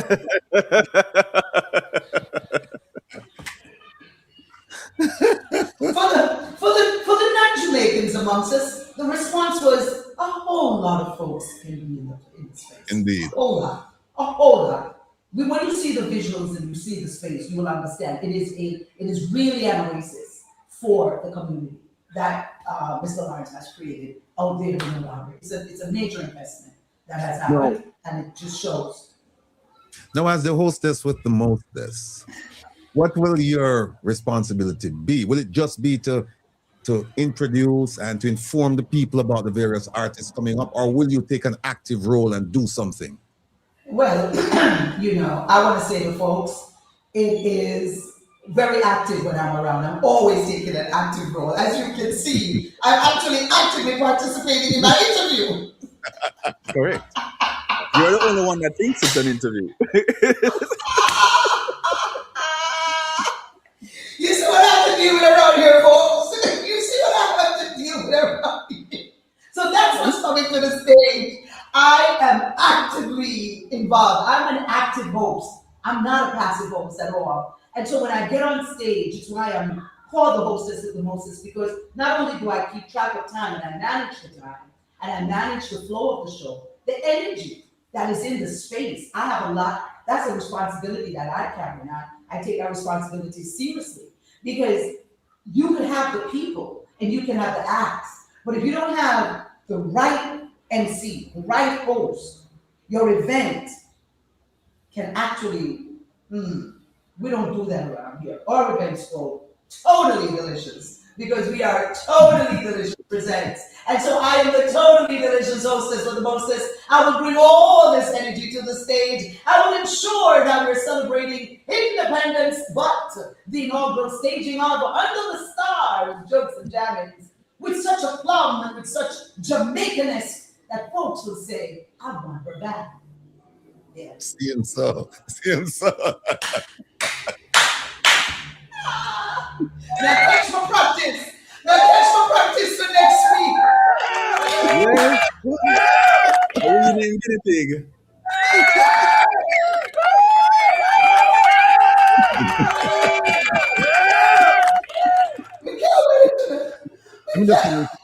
You don't need no practice. Oh my gosh. Folks, this is actually an interview. Don't dismay it. It is. You're wondering what is going on? Sharon Gordon is being interviewed by Junior Ratty, and one kid and Stewie.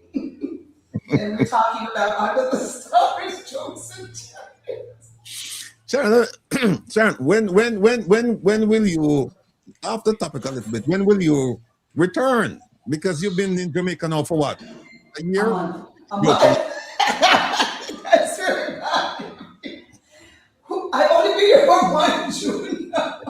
But I'm going to be here a lot, because I can guarantee I'm going to be here a lot. But I'll be back because I return next week to actually host another event. Because I am the hostess with the hostess. I'm booked. Remember the last time I asked you, were you planning to do another event while you're there? Because you're there for an extended period. And you said, no, focus is on this event. So it is. You're returning. So what it is this. Let me explain to you what's going on. The focus is this event. This event is the focus. But this event is 7 days away now. Where are we? Right, 7 days away now. Check with me. Right? So as you roll into this event now, you're setting up the others. This is just how the life, the way we live in this space. This is how it is. So this is the focus. And don't get it wrong. This is the focus. But yes, there's some other stuff that when you invite me next week to tell you how great the show was, I'll tell you about that other stuff. Okay. That's coming. All right. Because the show this time next week I can probably hop in real quick to tell you how absolutely phenomenal the night was. We expect it to be, the feedback has been wonderful. So yeah.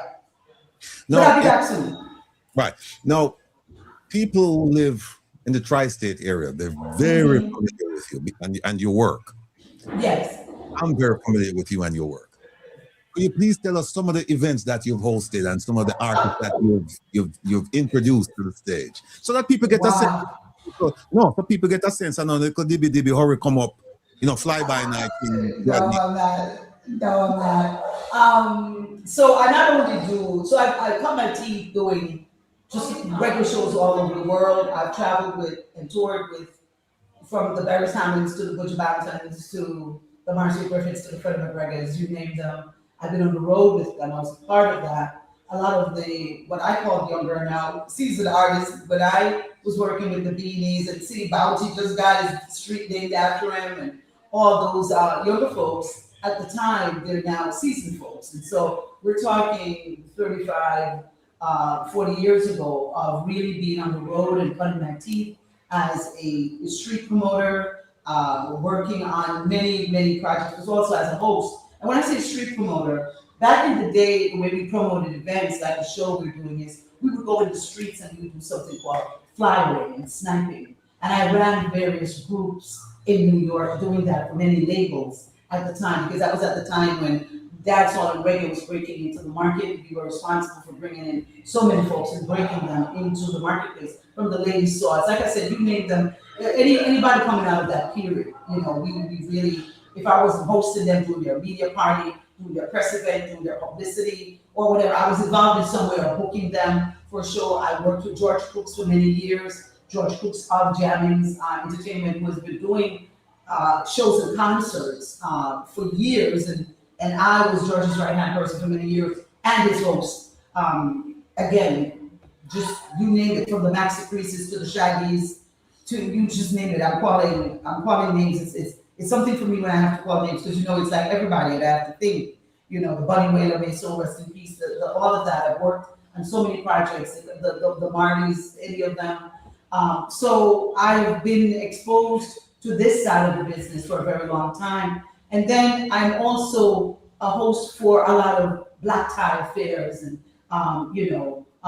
very, poo-poo kind of event. I don't want to say poo-poo, very bougie kind of events, where I'm, the mistress of ceremonies of choice for a lot of black tie events where I represent myself very well in the fact that I always bring my culture with me no matter where I go and what room I'm standing in, because you will know I am a Jamaican woman the minute I step into this place. So I come with that flavor and that flair, and that is what those events, they love me, and I stay booked for those type of events. I also do a lot of local events, as you know, Junior, from poetry shows. As a matter of fact, my dear friend Richard Innocent is having me back as the host for his poetry, expressions of poetry at VP Records. So there's just so many local events that I'm involved in.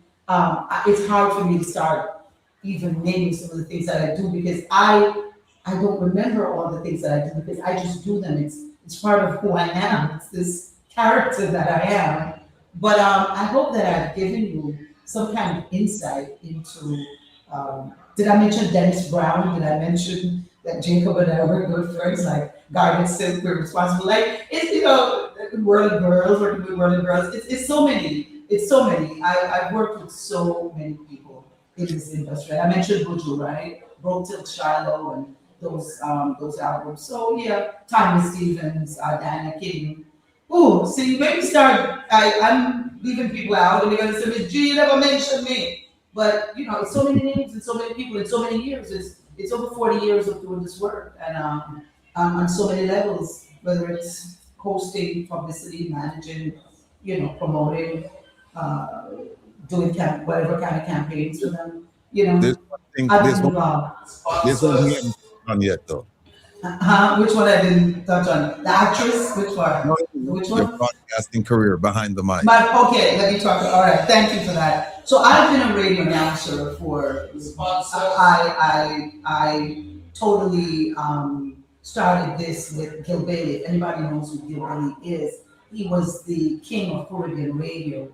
May his soul rest in peace. And one day in 1990, I think it was, or 91, he and his wife. I was fresh out of Baruch College. He and his wife reached out to me because of this mouth of mine. So he's a chatterbox, I don't know that. And thank God I get paid to chat, right? It would be such a sin. But they invited me to come join their team at the radio station, and I never looked back. I've been in radio since probably 90 or 91, like I said, and I've done my own shows. I've been a part of okay. I run into people now who meet me and hear my voice. It's still the same voice. And people are like, I know your voice. And I say, you used to be on the radio. And I'm like, yeah, man, that's me. But I've done a lot of radio. I have my own radio shows. And I've worked with other radio programs. Saturdays with Sharon is something I did for many years in WWRL. I also have my own, I'm one of the first internet, what you guys are doing here, I'm a pioneer in that. You can go look it up in 2008. The Daily News and others said that about me. I'm not the one saying that about me, okay? So let me qualify that. You can go Google it. It said that I was a pioneer because I founded, I'm a co-founder of the Coalition to Preserve Reggae Music. And when we co-founded that, we saw, because of my radio experience, and I saw what was happening with the future of radio, I knew that podcasting and internet broadcasting would be the next sphere, right? And that's what happened. I was one of the first to start an internet broadcast platform. It was called CPR Live. And you've been, Julia, you were a guest there, you've been there. We did that for years, and Julia would come, and be a part of the programming there. And we were doing this when no one else even understood what was happening, what we were doing. But I've always been that person. I've always been at the forefront of whatever I'm doing. So yes, I did radio for many, many years. Used to be on WWRL, WRTN, that was called, LLB. I did a little stint just, being on whenever they had opportunities on WBAI. Oh yes, Midnight Ravers. As part of the Midnight Ravers, I was the only female raver on the Midnight Ravers for many, many years. The shows are in the archives. That's WBAI in New York. And again, see, I used to do links with the BBC in London long before that was even something that folks was doing, with Crucial Robbie and with Angie Breeze and stuff like that. So yeah, I've cut my teeth in the broadcasting part of the work. Yes. All right. While Kevin is going, Kevin, did you find it? Were you able Not to? the one that I saw earlier. I keep coming across some other ones. June, just send, if you have it, I just sent me a link. Yeah, June sent me a link. Just send June. Yeah, just send it to you. Yeah.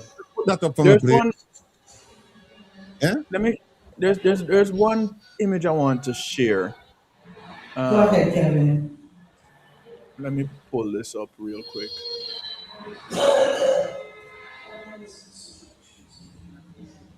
Here we go. Let me share this one here.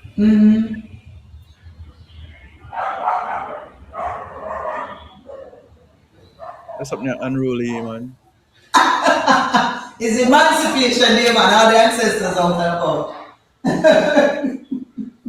Nah, man. It go on like it want get rude. Chop. It's just like it never hears a me name when my name. And then know your name. Watch it. While Kevin up with it up, let me ask you this question. You've done so many things. You are accomplished in many, many, many areas. Are you going to be resting on your laurels now, or do you still have greater heights? Oh no, I have great heights. I can share some good news with you that just happened when I'm in Jamaica. But I don't even know what that means, resting on laurels. Because as you know, Junior, you've known me for more than 3/4 of my life. I've never been anybody else but this person. And nobody ever told me that I couldn't do it. So y'all encouraged me to do it. All of you. It's all your fault why I am the way I am. Because none of you stopped me when I was doing all the things I was doing and said, Sharon, you all encouraged me. And so at this stage of the game, you all still continue to encourage me. Because when I look around and I see the friends I have and where you all are, and no matter what I'm doing, you're all there to support me in every single thing that I'm doing. And for me, that's what keeps me going. Because the support I get from my friends, my family, my folks who tell me they're my cheerleaders. And so I'm not resting on my laurels. I am carving out new space and new time to Sharon Gordon to share with folks here in Jamaica, but also globally as I continue to expand because I'm doing some work in Antigua with Hammer Films. Shout outs to Hammer Film, 34 years I think of Hammer Films. That is Mitzi and Howard doing good work with them there. Shout out to Ron Elliott, who I make movies with. Go check out Dope Fiend, Dope King, Respect the Jokes, Brooklyn Babylon, any of those, Home Sweet Home. Those are movies that I'm producer, actress, and consultant on.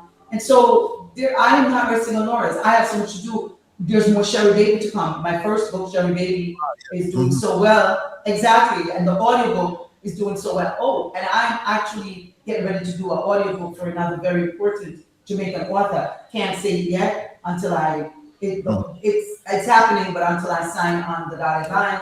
But that is, I did the audiobook for, oh yes, I'm also an audiobook narrator, among other things. And so I did the audiobook for Nicole Dennis Benn's book, Patsy.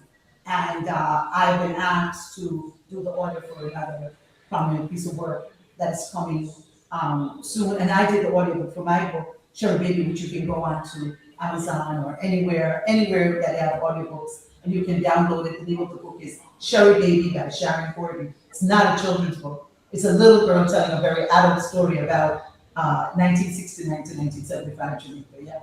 Mm-hmm. Okay. Kevin, you want to put it up or you want me to put it up? Yeah, I'll go ahead and do this. So this is one of the images. Yeah, the space is beautiful. Yeah. Yeah. You have more. You have in the daytime, because I want you to see all the different angles of the place. Thanks for showing. So there is beautiful there it is. Yes. This. Yes. There's that. Mm-hmm. So that's the restaurant side. I thought this was that's the restaurant side. Oh, that's just the restaurant side. This is what we do at the restaurant. Totally Delicious is known, Kevin, for their food. This is inside the restaurant. For the food, for the baked goods. Now their ice cream and the ice cream park that we just launched, and now this entertainment space within the ice cream park. So everything that Mr. Lawrence Bridges is hands on turns to just a totally delicious experience. He's a visionary. So these are images from the restaurant side of the property. And then on the other side of the property, we have our bakery outlet, which is, people get lost in the bakery outlet because the stuff is so good. Everything, the torta, the banana bread, the bread pudding, everything is so good. The garlic bread, the rock bun is known. That's in our bakery outlet. And then as you move over, that's where our ice cream park is located, where we have space for the children to play and slide and run about and feel free, right? And then the ice cream factory, the ice cream parlor is right there. It is. There it is. Keep going. You're looking at all the spaces there, and the park is right behind what you just showed. So it's a very huge space. We have space enough for everyone to come and have a good time on August 7th at Jokes and Jammies under the stars. Keep clicking, Kev. I love what you're showing. Look at that over. Is that the? Yeah, see that's in the garden, right? Look at that. It's just a beautiful space. You just gotta come. You absolutely just gotta come. There you go. Nice. You see the different parts of this. Yeah, it's an oasis. Like I said, what was created is an oasis, and it's for the community, and that's what it's all about. It's huge. It's huge. Kevin, when I say huge, it's huge. And what I love about the space is there's a certain sense of tranquility once you get onto the property. It's as if you're driving along Old Harbor, and then you turn into the property. And once you turn in, it's as if, I can't just breathe. I can let you see the ambiance. You feel it's just an Go up on the same side. Yeah, what are you looking for? I just saw something that go keep going. Something caught his eye. Yeah. This is all the food. Y'all making me hungry. Because Total Delicious have the best food. What's this, Kevin? This one. This one. Which one? This one. See it, huh? That's in the garden. Which one are you talking about? I'm going to eat it. See it right there? It's the garden. That's in the garden. That's in Eden. That's over in the Eden side. It's in the garden side. Yeah. I'm going to send Joan something right now, too, to share with you. Because the thing about Totally Delicious that makes it what it is because the place is so... Joan, check your... I'm going to send you the one thing that Kevin... Joan, I'm sending you something right now, and you can share that with them, Joan. Look at what I just sent you. Because since we're doing this, check this. This is going to just blow your mind. It's taking a minute to download, but it's coming to you. It's coming. It's almost there. But as you're looking, now look at you should have it now, Joan. There it is. It just went through.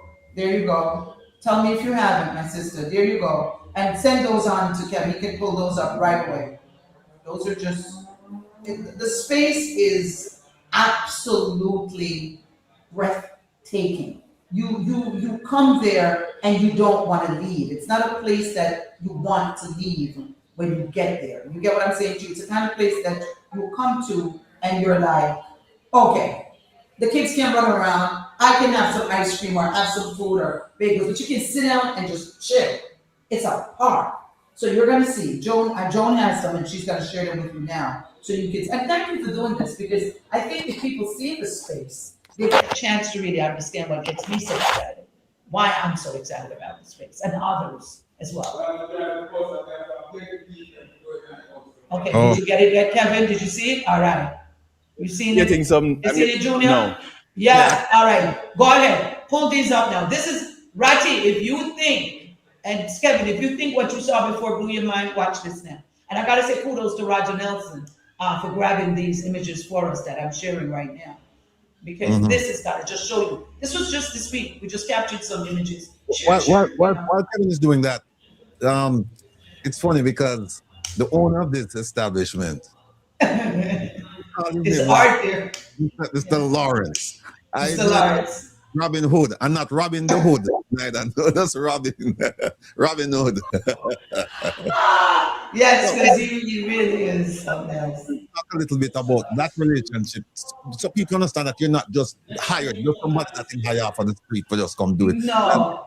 There's a community relationship with this business going all the way back to Brooklyn, New York. To Brooklyn, New York, about 40 years ago, when Robbie opened up, he had the video store shop across the street, and then this space across the street became available. And he has always been a pioneer, always been a visionary. And we as all young folks, supporting each other, bigging each other up. When he opened Food Bowl, which was the first of its kind, you have to understand, in our community, where we had a restaurant that you could come and sit down, and it was so nicely put together, and people just loved it, and the food was high quality, it was authentic Jamaican food, and we,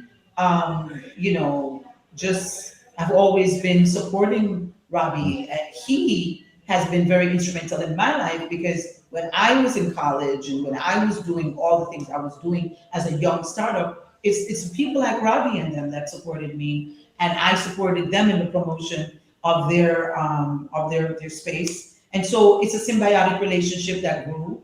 We've been friends, all of us, Ratty, Junior included. We are friends, all of us. And when I say friends, if we're doing anything, Robbie's the one that's going to be catering it. And then Mark came up, which is his brother. And then Mark now has taken the mantle, and it has become Tasty Delicious. So because for years we had a Totally Delicious in Canarsie, in Brooklyn. And then Rob closed that down and came to Jamaica. And then Mark now is doing Tasty Delicious. And there are about 5 or 6 locations throughout Brooklyn. And we have one in Elmont now. And this is in the ice cream park that you're looking at. And so my relationship with the Lawrences it's over 40 years. We've been friends. I've been a part of their ecosystem for many, many years. And it's only natural that here I am in this space right now. Before we put up the video, let me just say a couple things. One is Robbie. It's hard for me to call him Robbie, coming in like Robbie. No. Yeah. When we had that rally at the Randy Williams Center a little year ago, and I called him and said, listen, we're having this thing and we need some support. He did not hesitate. He doesn't. Not right away, and he gave a substantial donation. Love the man like life. And his brother. Yeah, man. Mark. I want people to know that one of the things that they do, they're always giving back to the community. Always. Yeah, for Thanksgiving every year, up by Rutland Road, you have a dinner for the community, free of charge.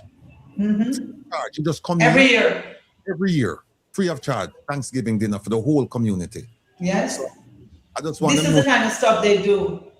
Right, these are very giving people, very loyal people, very community-oriented people, and that's why they will continue to get the support of us and the community as well. We, the community, no matter where they are, they're going to get supported, because Kevin and audience, what Ratty is saying to you is nothing to sneeze at. This is a commitment that they make. The level that they're operating at is such a high standard that they're hiring their own, they're training them. You know how many people I'm in the streets and I meet Junior who said to me, you know, some used to work for them, man. They used to work, they know them. We get my first car. I'm hearing all these stories. Like every time, sometimes I have to videotape people. Because I said, Robbie, your name is gold in the streets. You have such goodwill in the streets. And you know him, he just, you know, he's such a humble. He said to Mark, they're so humble. They're not doing this for the hype. You know, when Chronic said, do it for the love, don't do it for the like, that's them. They're not doing any of this. But the investment they've made out in Old Harbor is something to just be marveled at. Sure, and you know, it's funny. There's somebody in the chat here by the name of Friends from Lake, and him say, oh Lord, I'm eating some more curry crab and white rice. And then him going to say, good afternoon, panelists and viewers. My company built Mark Restaurants. We just finished Pennsylvania. There's one right under the train thing there. Yes, right there, right there. And him stand one over by Flatbush. And him a big up Jeff and Brownman, the chef them. Oh my gosh, you see that? Yeah. That's what I'm talking about. That's the one down by the bottom of the road, right by where the train station is. This is what I'm talking about. And the new restaurant just opened in Elmont, right? By Linden. As you get off of, I'm so bad with the addresses. It's by Elmont and Linden, right there. Oh, yeah, Right there. The gas station is across and the car dealership is right there. Diagonal from PC Richards. Diagonal from PC Richards, right there. So what the audience member is saying, thank you for all you've done to build the restaurants. This is why what you heard Junior say, we have a level of support that the Lawrences get because of what they give. Yeah. It's really symbiotic. It's always been that way. It's always been that way from day one with them. And so they give us a standard to attain. To aspire to attain. And let me just tell people that we had 2 protests in New York back in 2024. And yes. All of you who nyam off the party and love the party to death, tell them, I'm Mark Bake for that. Quietly. Mark Bake that and it's nice. You do. I was telling somebody recently, and Judy, you remember this? There was a time, you know. You see them party there? Sure. I know about them party. To the line, no. Go around. Tell them now, Junior. Tell them on the line. And people patiently on the Saturday right now, waiting on the line. Yeah. Nobody not upset with nobody. Just patiently waiting. And you know what you're getting. And the thing is, it's not even in a good location. It's in an industrial location. So location. They really want the party for them go around or so. Yes. So people need to go around and check out Mark Party. Wait, that Ditmas is there? Ditmas, right by Ditmas, yes. And 90, what is that? 92nd? Near Remsen there. Near Remsen right there. The one block below Remsen. Yeah. Whatever that is it 92nd or one of them? Yeah. Or 91st, one of them.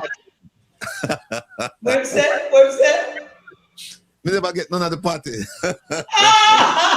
Well, you get some of the bread and you get the curry rice. And the baked good is to die for. And you have to get the ice cream. I can't wait for the ice cream to be internationally distributed. But that's reggae girl. Right a reggae girl at all. Reggae girl. All right, reggae girl. Oh, hi, reggae girl. Big up yourself.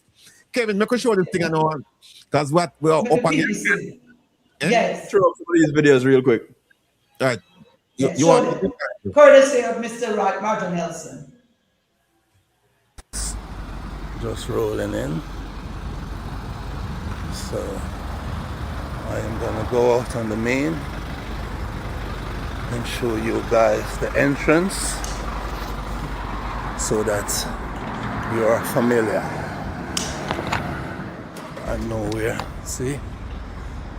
Vehicles coming in, flooding in, people coming for their ice cream, for their baked goods, and for food at the restaurant. See, another truck coming in. Another totally delicious. So it's a busy day.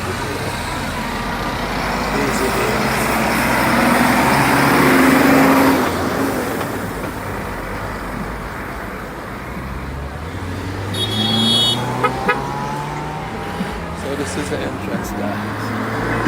This is coming from Spanish Town on that side. Does it come from Spanish Town? You see the cream and orange building here. Can't miss it. Can't miss it, guys. Busy, busy here. Let me show the next Wow. one. Yeah.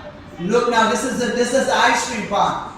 And this is where the concert is going to be over on this side. Take a look at that.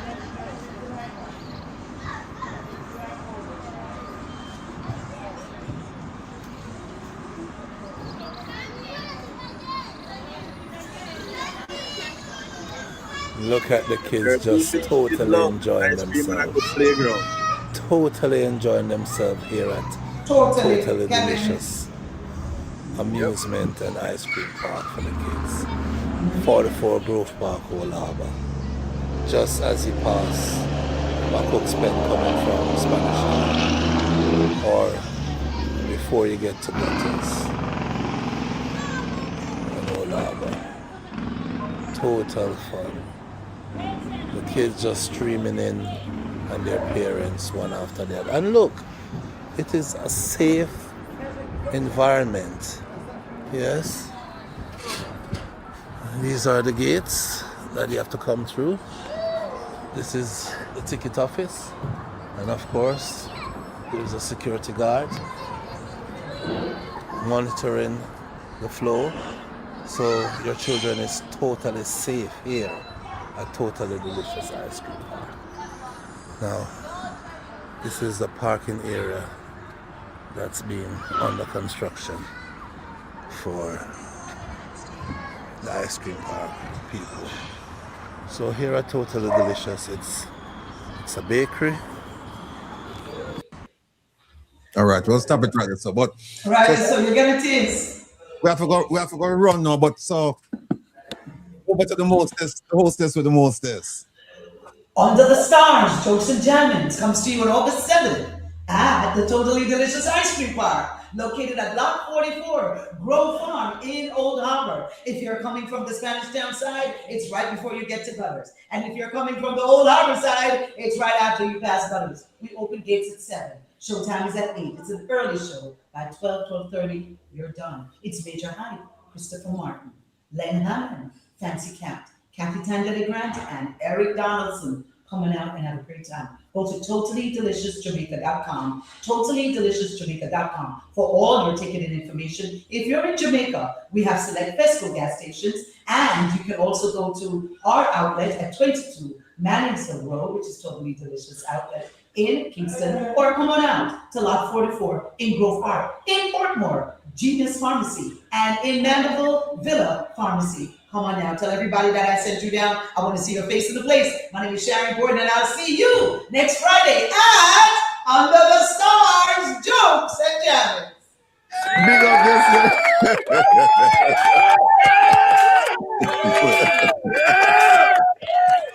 Big up yourself, sis. All the best. All right. I love you guys and thank you. And hopefully next Saturday I'll be calling in to tell you how great it was and have some images to show you. Love you guys and really thank you for the support. On behalf of Robbie Mark and the entire team at Total Delicious, we thank you. Be well. All right. Thanks a lot. Big up yourself. Thank you. Take care. Yes. See the people? Yeah, man, Sharon, bring the vibes all the time, you know. You can't help but just, connect with her because she's such a dynamic person. She's a force to reckon with. And I'm telling you, she's been doing this for a while. She's the consummate professional, people. So if you're in Jamaica and you have the time, please go support the event. It's a good, noble cause. The man put on a thing for the holiday season.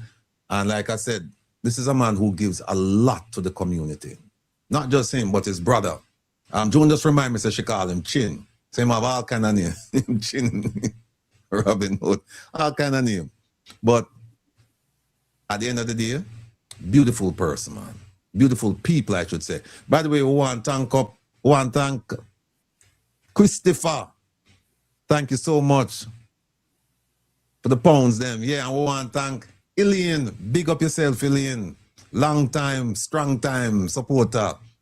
Love you like life. Big up yourself, big up yourself, big up yourself. All right, folks, listen now. Here's another moment you've been waiting for. You've been waiting for, for the two moments, all of the moments before now. And we're going to continue with the flow. What we're going to do is this. Professor, what do you say? We'll start with this. All right. First, people, we're going to talk about the school bus them now. Now, listen, we won't spend a lot of time on the school buses because we have spent a great deal of time on the school buses. And what I'd like you to know is this. The Auditor General is currently conducting an audit of the school bus program. Yes, the same program that we were critical about. That report is supposed to be coming out anytime now. I think she said between July and September. We're in August. We're anxiously awaiting that report. We can't wait to get our hands on the report, our eyes on the report. We have some things that we are questioning already, and we want to see if the Auditor General is going to question some of those things. We know that she's an outstanding professional. She's one of my heroines anywhere. I just love the woman. Just love her. I hope she's not married to Kevin and her husband hear this. Because if she missed me, might think something else, like if you not see her for like 3, 4, 5 hours, So you should come check. I mean, she come check. No. Ozzy and me should come check. No. But I just love the woman. I just love her. I love her style, her grace, her intellect, the way she presents herself. She knows what she's doing. She's very confident. She's supremely confident. And you know what, Kevin? If you look at the people who work with her, for her, they exude the same amount of confidence. I mean, I was watching the PAC for the last 2 weeks, and the gentleman who showed up to represent the office, same kind of thing. So the fact, just facts. And they don't hesitate, they don't waffle. And we'll play some of that video. You'll see some of that video. So the Auditor General is coming out with that report. So we don't want to do too much, but something happened this week, and it's something that we talked about last year for quite a while. So let's start with this video. So what you're looking at here is a bus with a Cummins diesel engine, Allison transmission, world renowned, that have a life of 300,000 to 500,000 miles, which means we have another 10 to 15 years based on the mileage of this bus. And most importantly, yes, that's one. You know the other one, them there, when them pop down. I was started there. Them right there. Which part? Them right in there, the same folder. Yeah, man, I look on it. But just try to Mr. 2, right there, so that's 3. Okay, all right, fine. I see. Thank you. That's 1. Bear with us, folks. We just saw the minister talking about all these buses are, unbreakable. The buses, them is like manna from heaven, a godsend. Now, we're going to show you something else. We won't show you my video with my bus. We're not going to do that today because we don't have time for that. But take a look at this one. Remember now, Minister come out and Minister said, them bus, a top, best of the best. Look at this.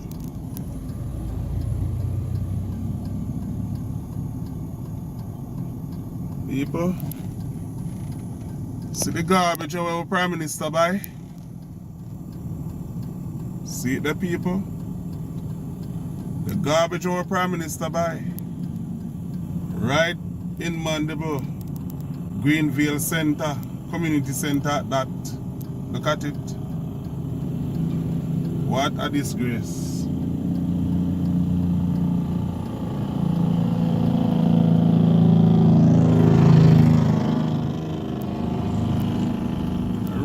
bus them, man. My God.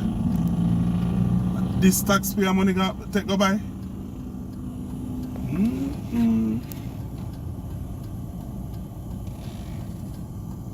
My God. Water disgrace. I have to go big water. See it there? I have to go big water because I don't have enough water.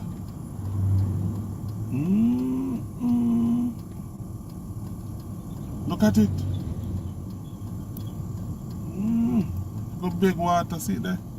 You got big water. Oh my God. Eh?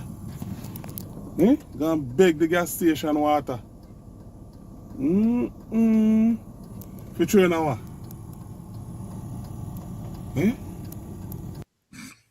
All right, Kevin, where the document there that we put up? Now look for it, I don't see it. Just tell me right there. At the end of the bus. You know, it's in bus? Yep. Where bus there? No, I'm not see bus. Okay, hold on. Okay, here it is. It's the last item. Okay. So people, remember that. Minister said buses are fine, and then we saw this. And don't forget that, don't ever forget that we told you back then that these buses, they were not in good shape, at least not for Jamaica. But I wanna read you something that we actually talked about as well on the show. That, no, I think I'll save this until after that. Save that after that. Look at this, people. Remember we did this. We did our own studies around here. The Jamaican government didn't do it. We, the small circle.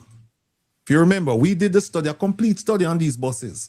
And one of the things we talked about was the practicality of using these buses in Jamaica. And remember this one here? We talked about steep elevation. And we said St. Andrew Hills, St. Mary, parts of Portland, we should add Manchester to it because we said what? Risk of engine strain and overheating. You know why? Because the differential, people, a lot of these buses came from Florida, and the differential makes a big difference. Buses that you make to travel on flat terrain, the differential has to be different for hilly terrain. Them never care. Them just go and them get the buses and then bring. And we say, listen, you're going to have a problem. So see then, risk of engine strain, overheating. Here's one we never put. Fire. See it right there, so. No, let me big it up, yeah. See it right there, so. See it? We have Manchester. Risk of engine strain, overheating, plus fire. And for those people who don't speak part one, it's fire. Or as we know, love school you watch, you must say fire. We're laughing now, but this is serious business. Overheating and fire, right? And we already know that the buses, big problems. A student fell out of one of these buses and was almost run over. We shouldn't forget that she sustained serious injuries, even though the minister has come out and publicly said, no serious injuries. Well, that's because it's not his child. That's because it wasn't his child that the bus almost ran over. The young lady suffered severe injuries. But you see, when you're not personally involved in it, there's a tendency not to put the proper focus on it. When I know your picnic almost get run over by the bus, it's just an incident. But when your picnic, it's different. But see then, we never tell them about the engines. We told them. We told them last year, we told them engine strain, overheating. And we never put fire, but you should have known, so if it go overheat, there's always a possibility that something are going to happen to the bus. No, let me move this. So, I would say, our Anthony Redrose would say, can't say me never did I warn you. How long me tell you? See it now, people. Welcome back to Primetime News. And a special welcome once again to our viewers on TVJ International in the Cayman Islands and online at onespotmedia.com. Up first this evening, there is fresh concern among some stakeholders about the reliability of the buses serving students under the Rural School Bus Program. One of the buses was destroyed in a massive blaze in southern Manchester this afternoon. No one was injured in the fire. An investigation has begun to determine what caused the fire just minutes after students were dropped off by the bus. We have the details in this report. Smoke billowing and flames cartwheeling near Plowden district in deep rural Manchester early Wednesday afternoon. Fire up at West Store, brother. Plowden, South Manchester, guys. Bus catch a fire. That. One of the big school bus there. The bus is one of the vehicles recently bought by the government to serve under the state's rural school bus program. A handful of residents watched helplessly as the unit went up in flames. Later, firefighters responded and fought the blaze, eventually bringing the situation under control, but the damage had been done. It's not right at the window there, and so when the bus come up and park, and when we look, we see smoke. And probably 5 or 10 minutes after, it just blew up in a flames. It was a big blow for school up in the back right here now and everything, but these things do happen because we all see it in the Kingston all the while, but at first in the country, so. But me want to make. Wait, I know more than what we know him say. We see it in Kingston all the time. Yeah. But maybe it's not the first time this happened. Glad about no people need that and get hurt and nobody and not get more hurt. The bus burn out, so you can rebuild again and come again. The authorities say at approximately 1:20 p.m. the bus, which had completed its scheduled summer school transportation route in Cross Keys, Manchester, was returning to its base in Plowden when the driver observed the engine was on fire. The operator immediately stopped the vehicle and attempted to put out the fire using the onboard fire extinguisher. When those efforts proved unsuccessful, the Jamaica Fire Brigade was contacted for assistance. The cause of the blaze is currently unknown and will be the subject of a full investigation by the authorities, including the JUTC's technical team. I'm happy to report that there were no students on board at the time and that no injuries. The matter is being investigated, and of course we will keep the public advised. This is not the first incident of a fire. We've had it on even some of the new buses. You hear what he said, people? So the gentleman was right. He said this is not the first incident of a fire. And we're transporting children. Could you imagine if children had been on that bus? God forbid. God forbid. This man, he has a lot to answer for. He, not only him, because remember, the authorization to purchase those buses were granted by whom? By what? Cabinet. The entire cabinet. All of them in the cabinet, all the ministers, including the prime minister, they're responsible for this. Every person that's injured, every accident that has occurred, and God forbid, every death that will happen as a result of these buses because of these people. Because we warn them. We warn them. He said, and we need to repeat, he said it's not the first fire incident on the bus. Here we go. Even some of the new buses, so we'll have an incident of a fire. We've had it, and of course we will keep the public advised. This is not the first incident of a fire. We've had it on even some of the new buses, so we'll allow for the investigation to take place before we make any judgment. Just 2 weeks ago, the government said a survey among students and parents about their satisfaction with the program stood at 100%, significantly surpassing the original performance target of 85%. The rural school bus program, which started in 2025, benefited close to 350 schools along 86 bus routes and transported close to 8,000 students every day.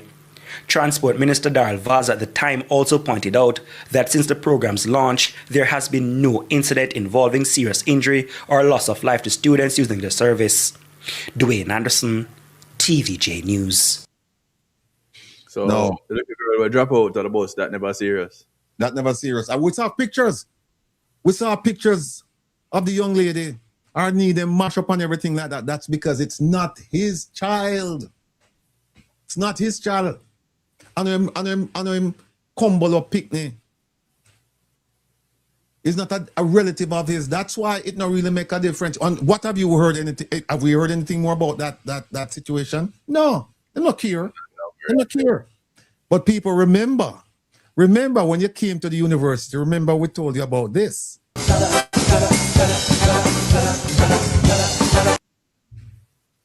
Remember? Wanna forget?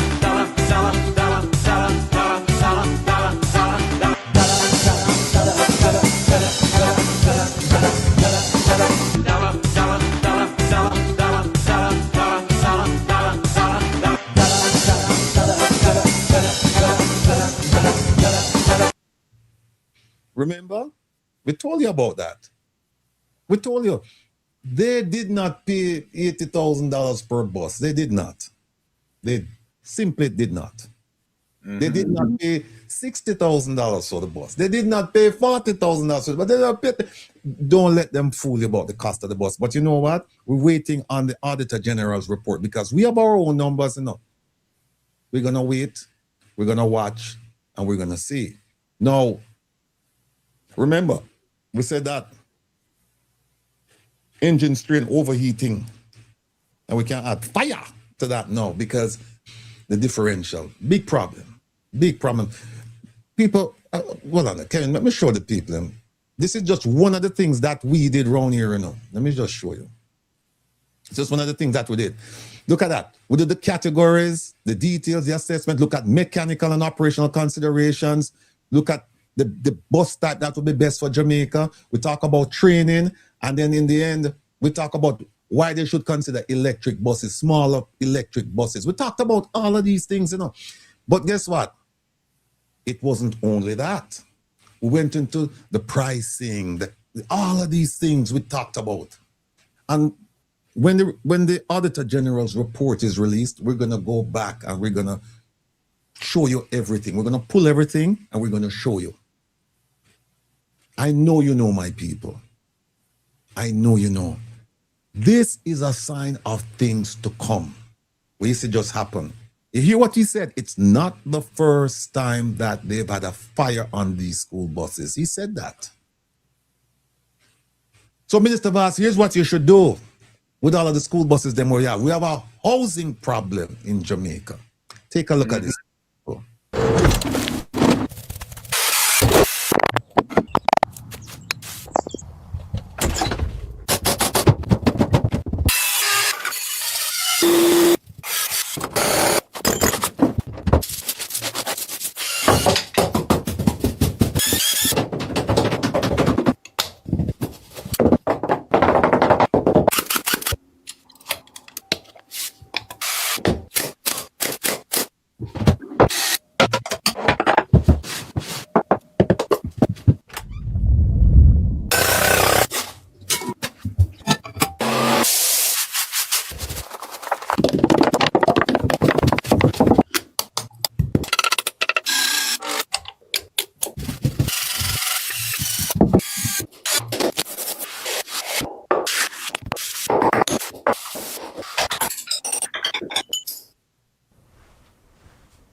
The people, you better them take their buses and turn them into houses like that for poor people. Better them do something, because I'm telling you, if they continue to operate those buses, we're going to have, it's inescapable. We're going to have an incident resulting in serious injury or death. Don't want it to happen. I really don't. I pray, I hope that it doesn't happen. But it's not enough to pray and you still move forward with the nonsense. You can't move with a defective product and think that prayer is going to stop it from being defective.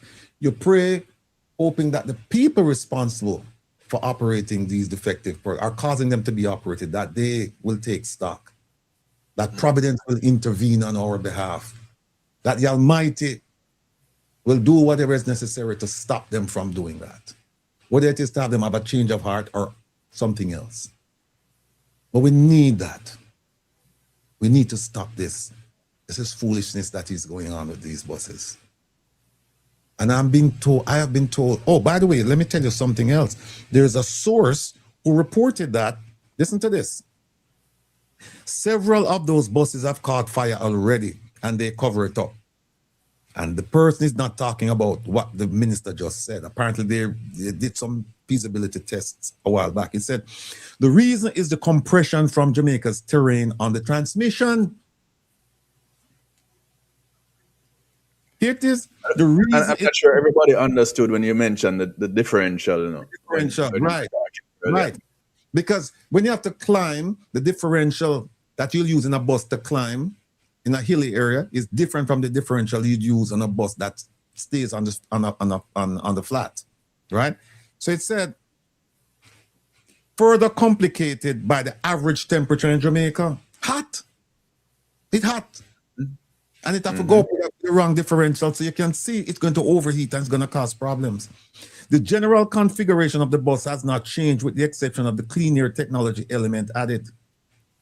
And it says, and here's where the person wrote to me and the person said, if the test buses tag number H1 and H2 on the X77 route couldn't handle the halfway tree to Papine through the Augusttown Ellison Flats leg of the route without overheating. So they said they did testing on a route using some of these buses and says the bus is overheated. It said a well-documented report on the bus's performance is in the files that is in the Transport Authority possession. Why did the Transport Authority ignore the report and place those buses in rural Jamaica? This is what somebody wrote to me and said. And stated, this is what somebody wrote to me. And this person has intimate knowledge of the testing that was done. And it was done a while back. So, people, all I can say as we leave this topic is this.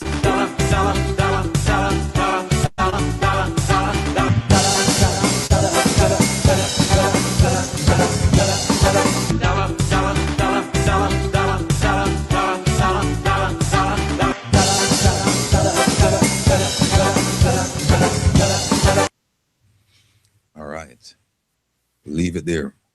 We will revisit this topic, I am sure, pretty soon.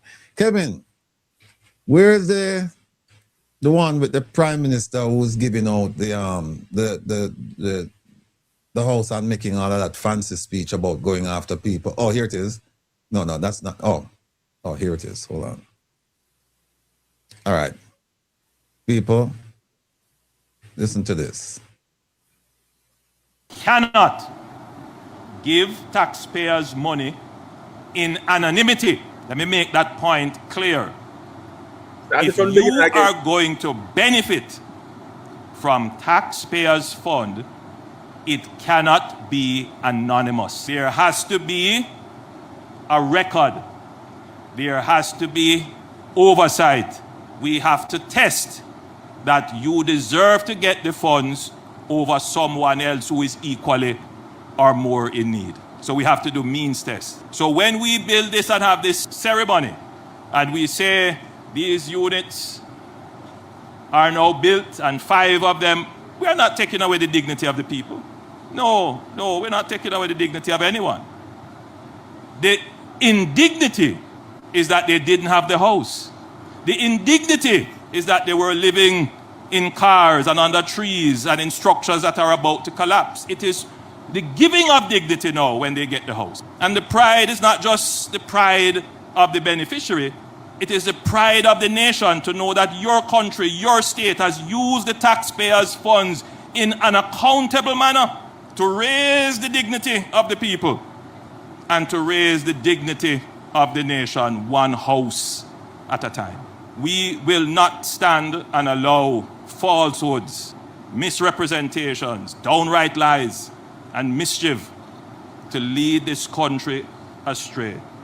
This government is committed to communicate with the people of Jamaica on every issue, on every falsehood, on every false claim. We will be toe-to-toe responding. And we're going to step up our response as well, because some of what is said borders on inciting violence. Much of what is said is also illegal and unlawful under Jamaican law, and we intend to prosecute those persons who break the law in this. The nation is at risk if we do not act. We cannot. The people, when the Prime Minister talk, the nose knows. OT, big up yourself. Again. Yeah. Do not believe this man when this man talk them nonsense then. All right? When him talk, him sound like him is the most outstanding leader in the entire free world. At least in Jamaica. And that him not tell lie and him not this and not that. See the people, the nose knows. The nose knows. Turn sideways again. Propose. Turn sideways again. Turn sideways again, please. Because I know whenever I'm talk, I'm going to put on this whenever I'm talk, Kevin. Whenever I'm talk, I'm going to put on this. Nothing, whenever I'm talk. No, I could get in on the story, you know. Could get in it. No laugh, no, Kevin. Do, no laugh. Which one is, hold on there.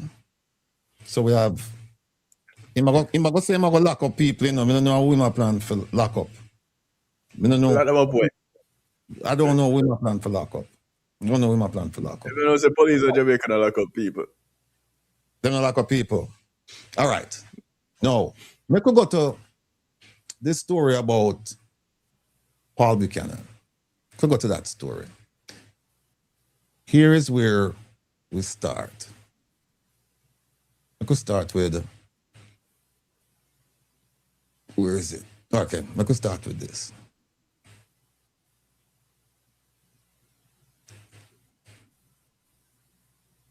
All right, here we go, folks. Start with this. Significant today that in court, Ms. Lisa White, representing the Attorney General, admitted in court that the breaches which I pointed out in court were so egregious that if Mr. Buchanan had filed a petition, he'd have one seat. We are saying that that admission is fundamental because it shows, therefore, that the judge, what the constituted authority, and the judge at first instance, erred in law. All right. So people heard that. That was on, when is it? Thursday, this past Thursday. And what's the essence of what Mr. Wildman said? What Mr. Wildman said was simply this, that the government admitted that there were egregious breaches of election laws. And remember now, to have the election overturned, you only need one breach. He said breaches. The government admitted that breaches were made, but that Mr. Buchanan didn't file an election petition. Now, we all know as students, we all know around here that there are two ways that you can contest an election. You can file an election petition with the Supreme Court, or they created a law back in, I shouldn't say or, they created a law back in the late 1990s where it says that you don't have to go to court. You can file a petition with a body called the Constituted Authority. And then the Constituted Authority, they file your claim with a special court called the Election Court.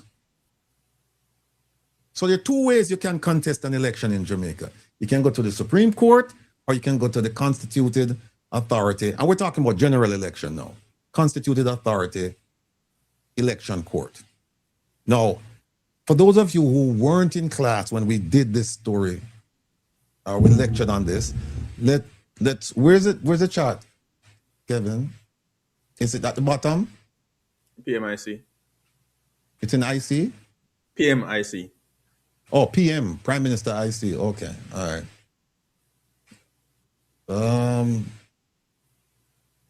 Boss take up the whole side of the thing. You can't close. You can't close, boss. These people, the school buses have about 200 items inside, and this is not counting videos. I said PM. I don't say PMIC. PMIC. Where? Hold on. Come on. All right, hold on. This thing, I'll give me a warm time. Okay. PM. I said PM. Oh, yeah, PMIC. Okay. All right. IC report.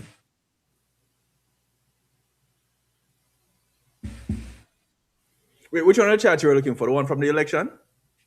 Yeah, the one that Joan did. Oh, that one may be in PM. PM.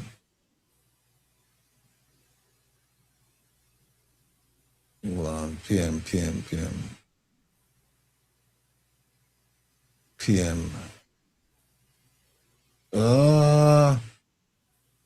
Where's the chart? Standing orders, times carried. No, I don't see it. You can just reopen it. All right. Stay with me, people. Hold on.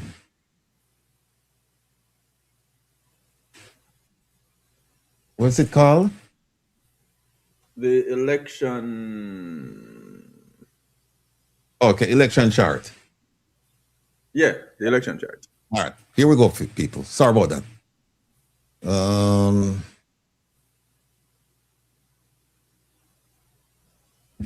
Hold on. It's not sharing. Hold on a second. Share screen. Window. Boom. Boom. All right. We're up and running. Here it is. Now let me just go back and kind of set the stage. The election, as you recall, was between the Prime Minister and this gentleman, Mr. Buchanan.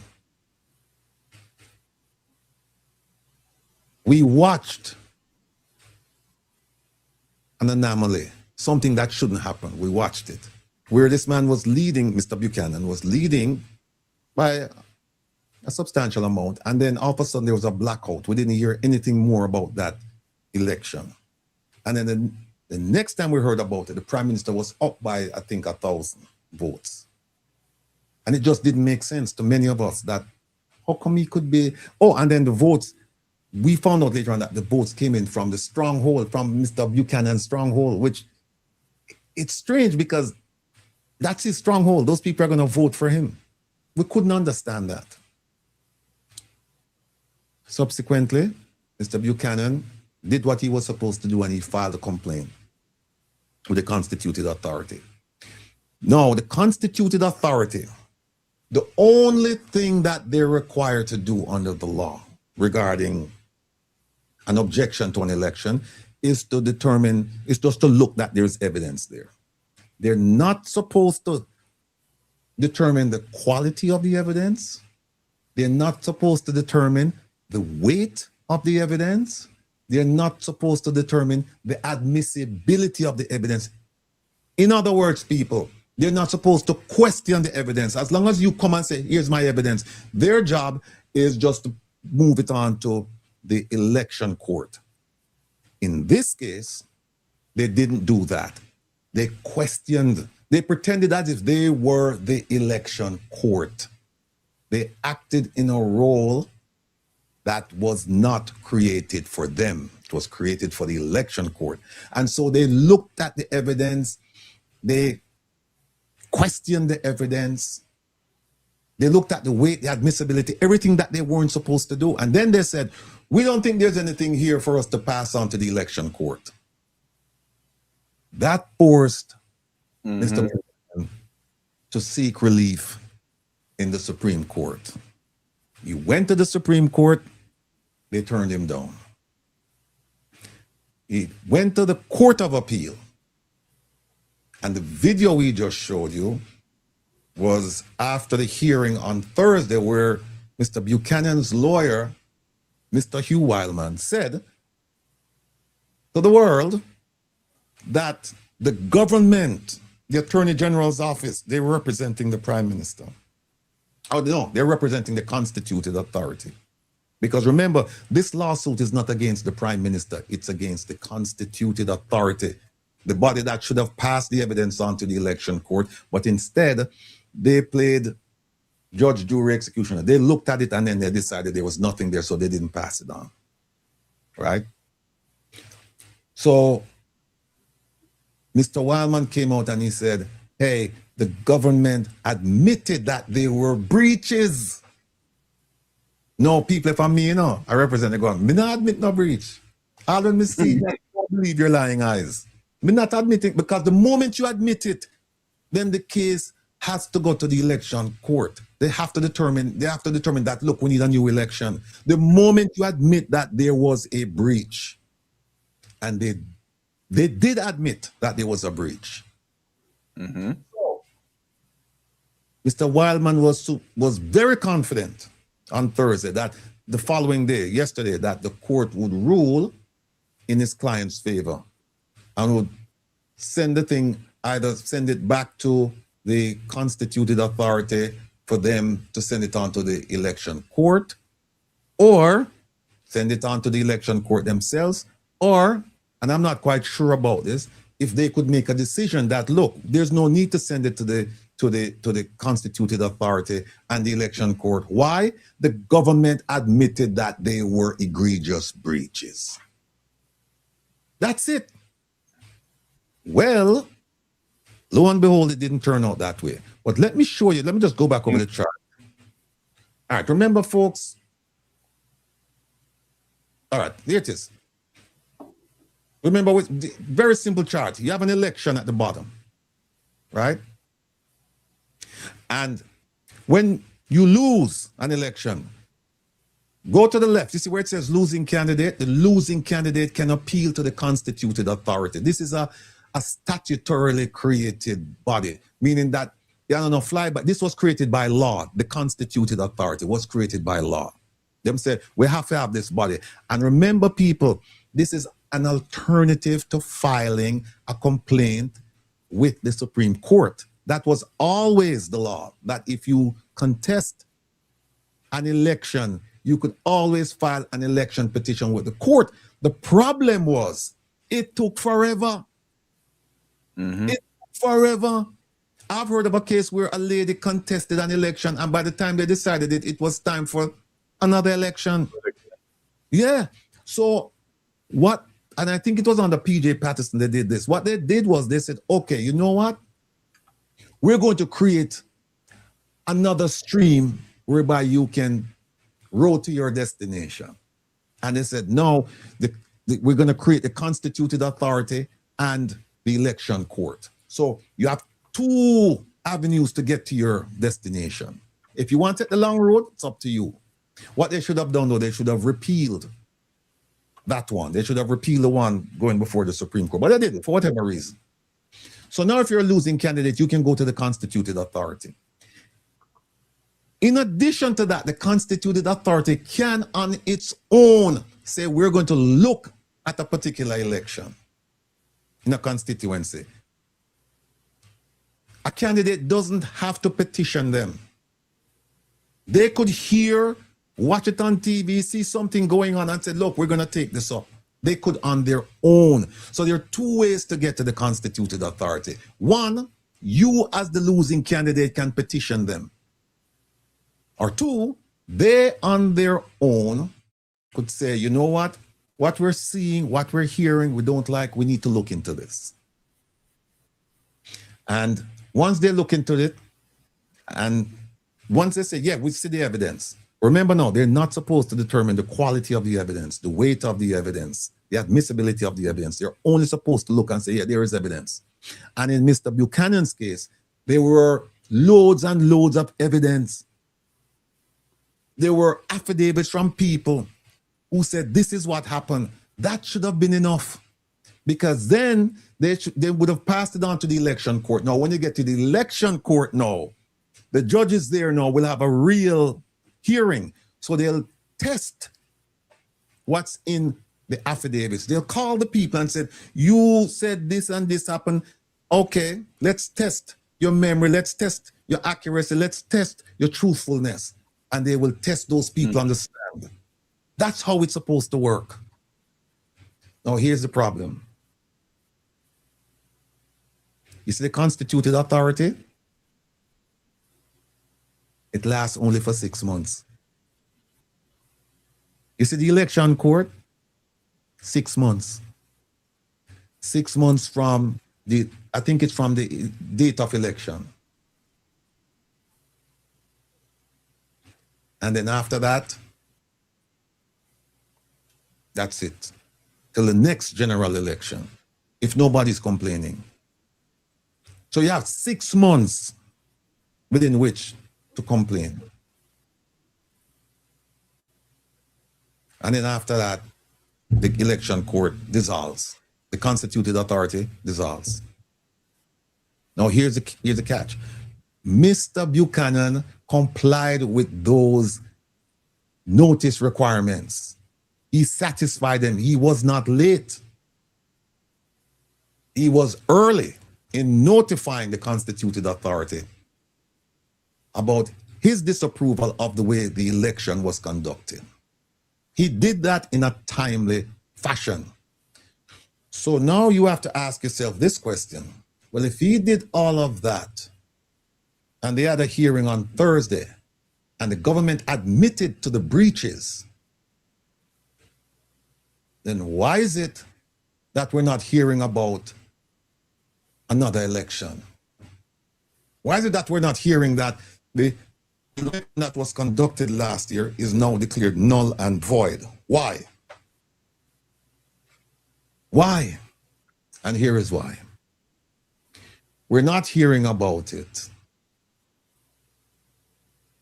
because, and I'm getting this from good sources, the court is saying the constituted authority, it only lasts 6 months and the 6 months up. Remember, the election was September 3rd of last year. So by March 3rd, October, November, December, January, February, by March 3rd, that's it, it's done. And they're saying the election court too, it's 6 months, it's gone. So they're saying, yeah, while there were breaches, the time for the constituted authority and the election court to listen to all of this matter, that time is as long past. Now we know that it's not Mr. Buchanan's fault. It's just a reflection of the system. We know that he didn't file late, but it's neither here nor there because those bodies have been dissolved. No, that is asinine, people. That is ridiculous. You know why? The court could have said, you know what? It's over, but he filed on time. So guess what? We're going to have the constituted authority be reconstituted. Bring it up again. We're going to revive it.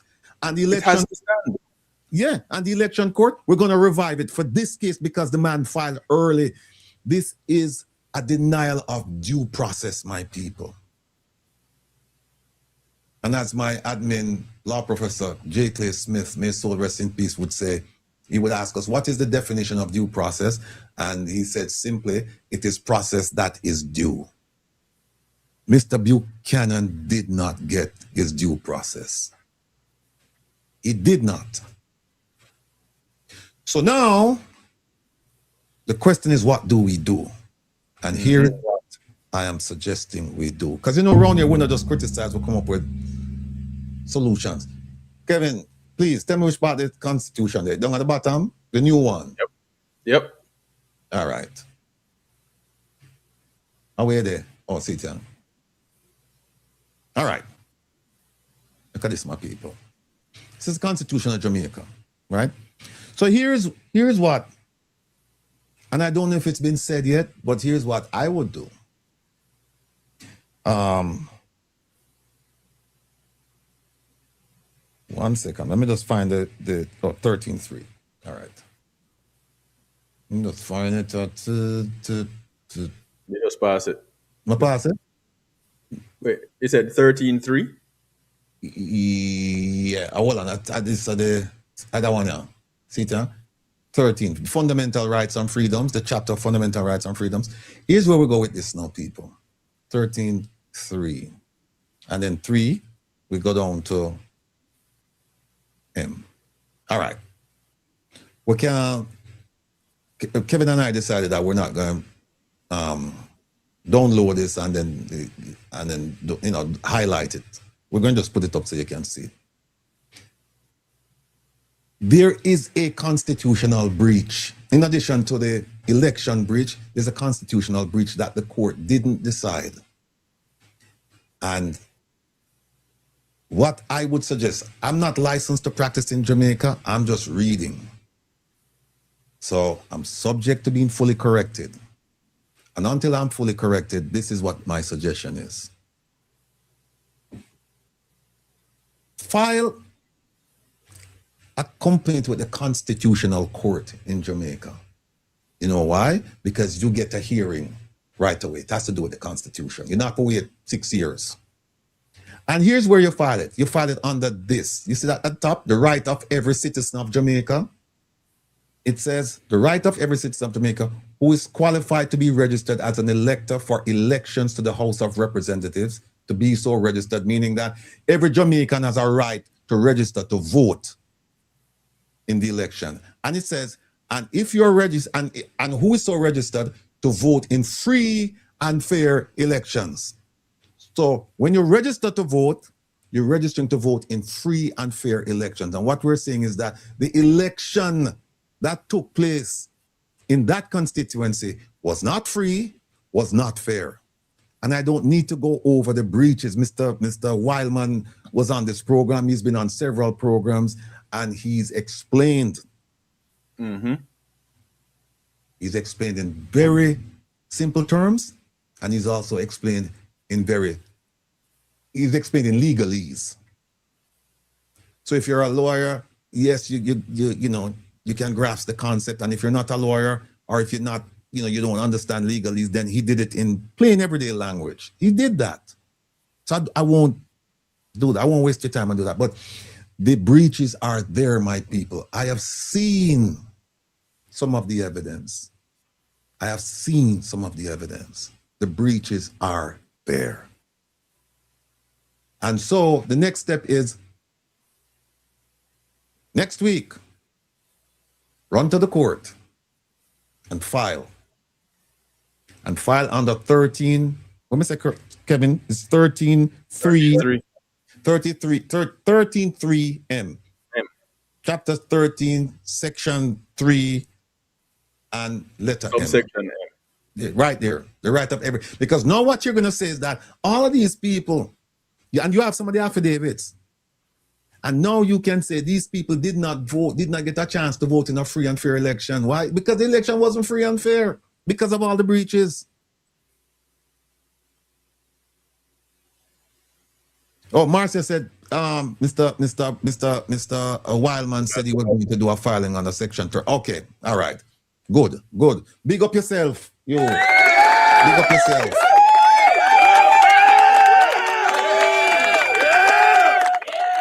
But the reason why I'm bringing this, and I'm glad he's going to do that, the reason I'm bringing this to your attention, people, is just to show you that it's hard not to think that there is foul play. There is something afoot that is not in the interest of justice.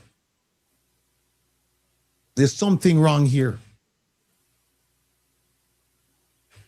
There's something wrong.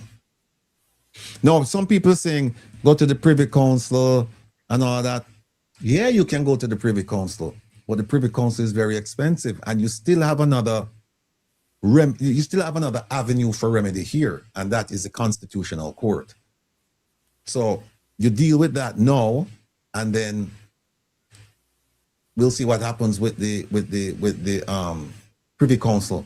And don't forget that some of you have given money to the foundation to help with the if there's going to be a Privy Council filing. Either way, if Mr. Buchanan is going to file or if he's going to be a respondent on it.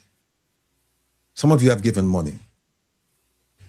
And we ask you to earmark. Remember, we ask you to put on your, whatever it is that, whatever medium you were using to send the money to indicate that Paul Buchanan case. I hope you did.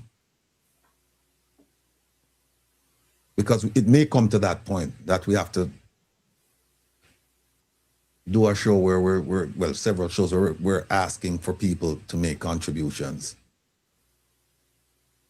for this. We've asked already and we stopped because we're waiting to see what's going to happen. But it looks like we'll have to revive that effort. Mm-hmm.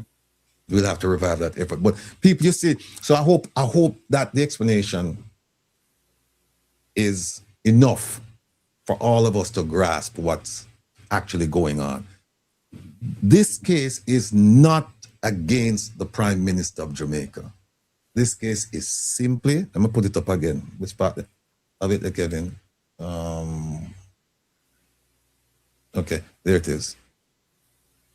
This case is simply against this entity you see right here. The constituted authority. That's who the case is against. It is saying to them that you were supposed to just take the evidence that we present and just forward it to the election court, and you didn't. You acted like you were the election court and you decided the case right there. You didn't forward the evidence to them. So you overstepped your authority. So the case is not against the Prime Minister. So never let it be said that Paul Buchanan sued the Prime Minister. Got to big up yourself. So that's what this case is about. It's about the constituted authority. And we wait with bated breath to see what's going to happen here. But this does not look good. Doesn't feel right. Doesn't feel right. I don't know if they have a procedure in Jamaica that you can ask a court to reconsider its decision. That's done fairly frequently in America, where a court will make a decision and you say to the court, Judge, we're asking you to reconsider. And here are the reasons why we're asking you to reconsider. I don't know if they can do that in Jamaica, but if they can, then they should. Professor, before I go on, anything you have to say? There's a question in here. Vestel just posted a question at 6:02. Do you see that question? 6:02. Who? Oh, it's not by choice, but I choose to be in here in the USA. Hold on. Who Vestel Allen? Yes. Can we write to the election court also? Vestel, therein lies the problem. There's no election court.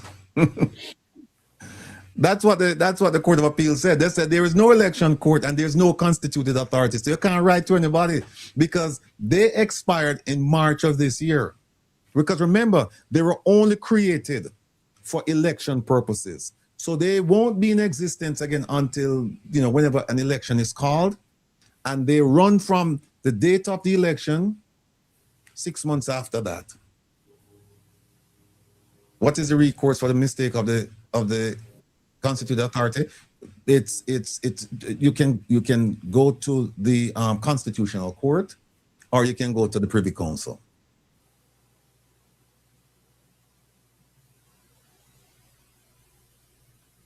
So that's it. There's no court. There's no election court right now, and there's no constituted authority. They're like ghosts right now. We hear about them, but we can't see them. They don't exist. People say well, that's better than what you can say about the constituted authority, because some people say they can't say dopey. But anyway, go ahead. How often have we seen cases where individuals should have been brought up before courts, before actions, and time has passed and nothing has come of it? Oh, we see it fairly frequently in Jamaica. fairly frequently, where you have a certain amount of time to bring an action. And if you don't bring it during that time period, then whenever you do bring it, the opposing party can move to have it dismissed. Because the law says you're supposed to bring it by a certain time. Now, they have some, what they call tolling provisions. And what that means is that there are some exceptions.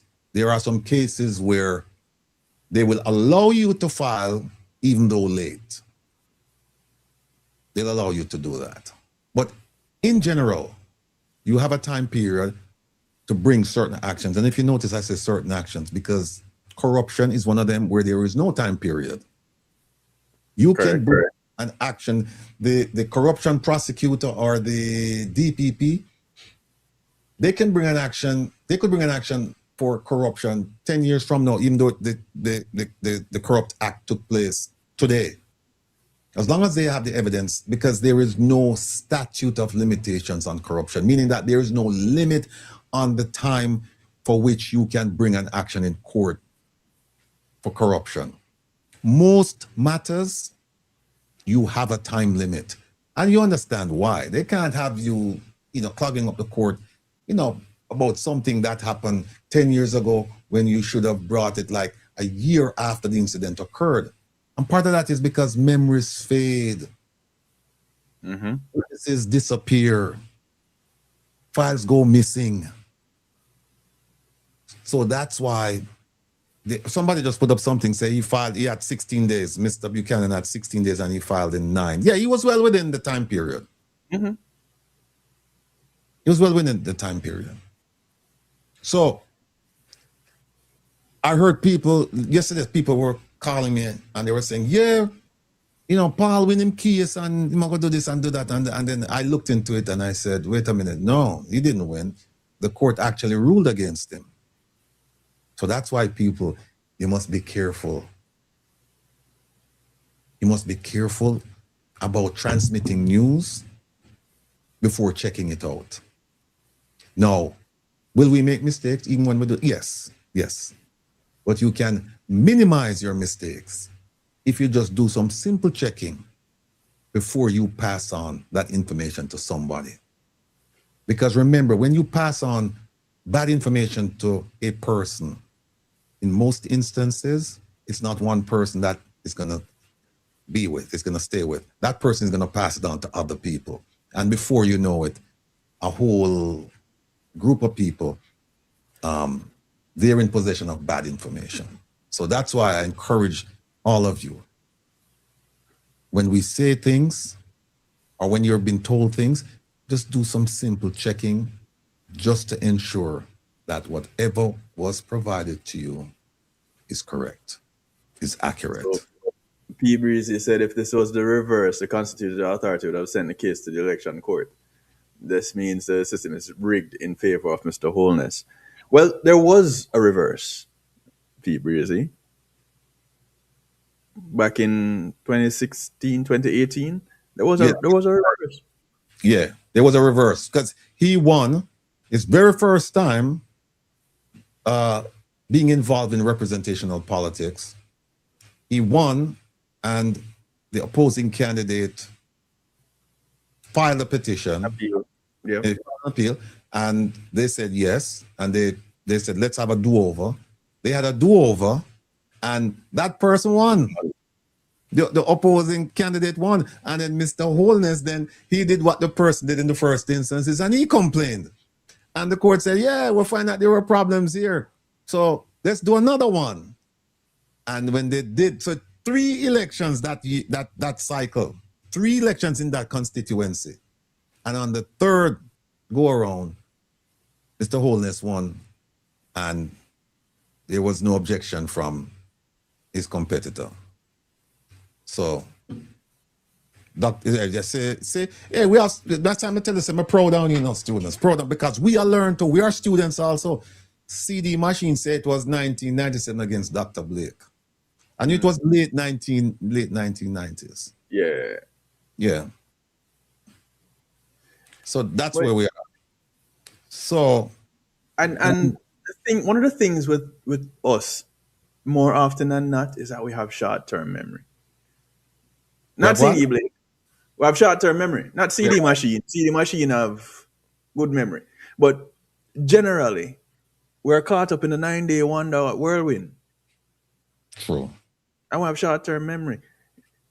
True. How can we forget when those things have happened?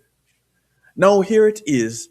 You have a situation where, and it's not the first time we're talking about it, we talked about it back then, but this ruling now where they're saying, oh, well, yeah, but court done. Court out, gone for holiday.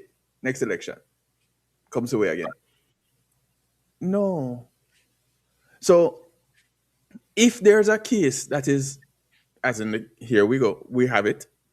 But here's a situation presented to the court, and the time for the court, the 6 months, has now expired. The case is now just left in limbo, and everybody pack up them things and gone home. Yeah, it's dissolved.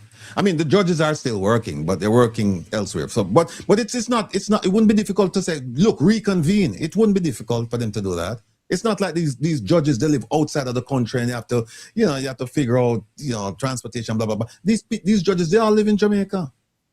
Why is there a need to go to reconvening? The court, the appeal was made. The incidents were brought to their attention. So why does there need to be a reconvening? If the reconvening would be if they said that, if the court said, okay, you know what? Yes, we find that there are breaches. I remember what I said. They could have, the Court of Appeal, because there was an admission by the government, they could have ruled on that. They didn't have to send it to the constituted authority or to the election court because they're hearing it themselves, saying that, yeah, there were breaches. So they could have said, we're gonna request that there be a new election, or they could have said we're gonna send it to the election court for the logistics part of it in terms of setting up the dates and this and that and that. We're not gonna get involved. All we're saying is that there should be a new election and we're gonna refer the matter to the election court. They could have done that. But it wasn't done. So that's the first case. And time I run out with Kevin. Material. So if you have any questions, people, you can just throw them in the chat and we will try our level best to answer them before we get off here. But there's another case that we have to go to. And that case now involves the Prime Minister directly. That case is Holness versus the Integrity Commission. And Michael Kenlock said, will this issue end up at the Privy Council? It could, Michael, because it's a constitutional issue. That's a very serious issue. Could end up there. Now, at this point, let me say what we said earlier, that if you feel uncomfortable with us discussing the Integrity Commission, then we're gonna ask you to just pretend as if it's graphic material. You know, when you're watching, when something happened, an accident, for example, and you have body parts all over the place, then the newscaster will say, listen, the scene is a graphic one, and we're gonna ask you to turn away from it if you don't want to watch, or if you have children, remove, take them out of the room. Likewise, we're gonna say to you, if you don't like the stance that I've taken on the Integrity Commission and you don't want to hear what I'm going to say about them, then please turn away from the broadcast. You can leave the room, you can turn it off, you can go to another channel. But what we don't want is, we don't want you to stay here and yell and scream and curse us. We don't want that. So if you want to hear my take on what happened with the Holness versus Integrity Commission, if you want to hear my take on it, then stay. But if you have a problem with my views on the Integrity Commission, we don't need no fuss, we don't need no fight. Just quietly exit and let us go. We don't need you to stay here and put stuff in the chat because you're going to be removed. That's one. Because our monitors have been duly advised. So that's what we're going to do. All right? Agreed? Fine. Who remembers this? Every member of the government must be an active agent for the stronger recovery of our economy and society. Every member of the government must understand that this mandate is not about them. It is about the people. No princes or princesses were elected. You have no divine right or entitlement. We are all servants of the public.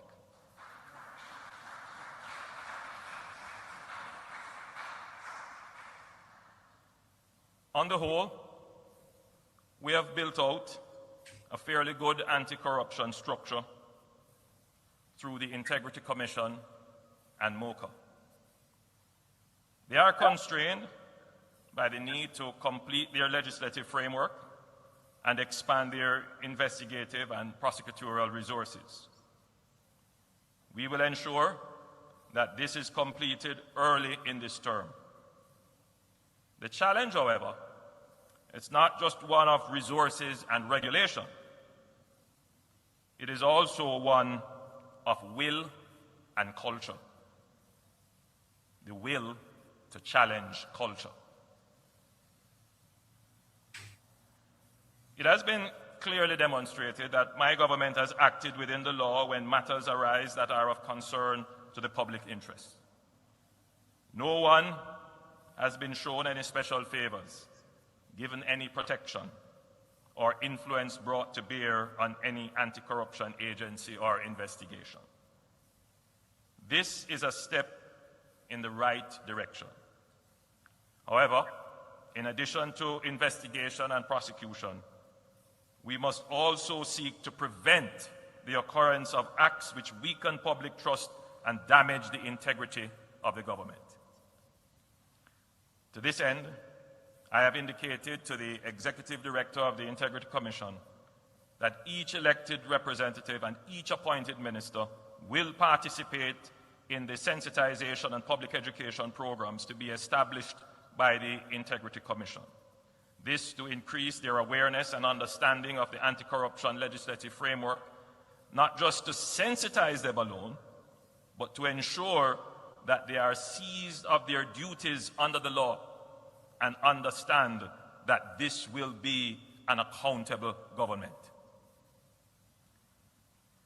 Once we have built confidence of the public that their resources will not be diverted, that the authority vested in us is not being used to create unfair advantage for others, and there is a sense that the elected officials and public servants act with a high level of integrity.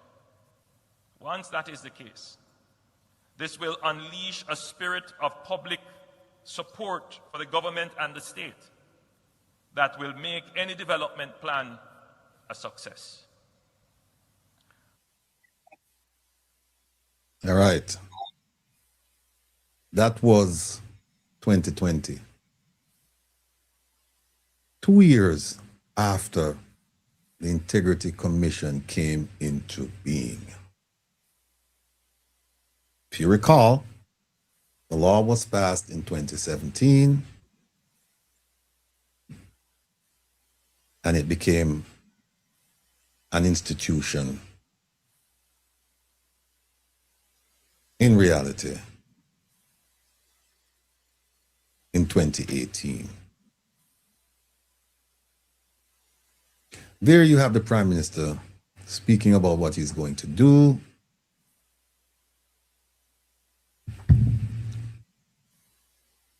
About the development of the Integrity Commission and also what he expects from everyone, the politicians. In fact, he made it abundantly clear that there are some things that we as politicians need to know about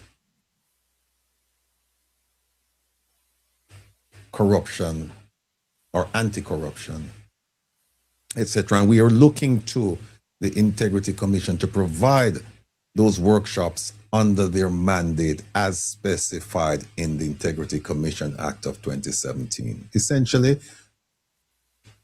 the Integrity Commission is there to guide us, to help us. And he's saying, I asked them to come and give us workshops so that we don't run afoul of the law, we don't make any mistakes. And guess what, people?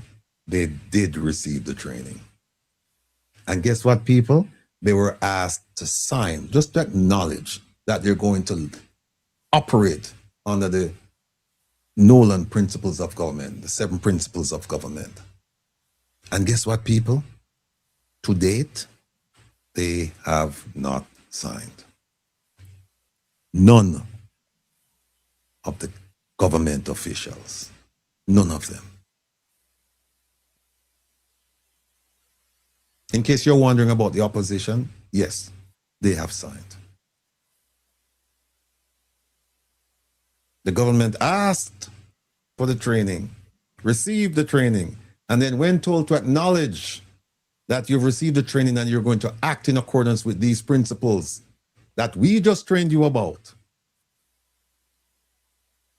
what we get?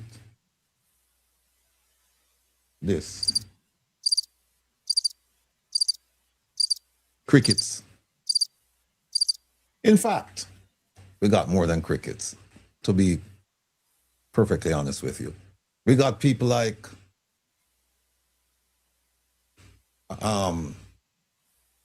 Robert Nesta Morgan, who come out swinging, saying that he's not signing it, but there are other things that he signed, that the Integrity Commission didn't talk to him about these matters. We have people like Marlene Mallow, who came out and tried to bruise the reputation of the Integrity Commission.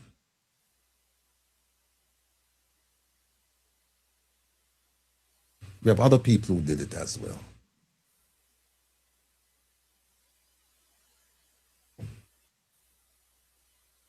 But there was a time when they all embraced the Integrity Commission. And they said, oh yeah, it's the best thing since sliced bread, blah, blah, blah, blah, blah, blah, blah.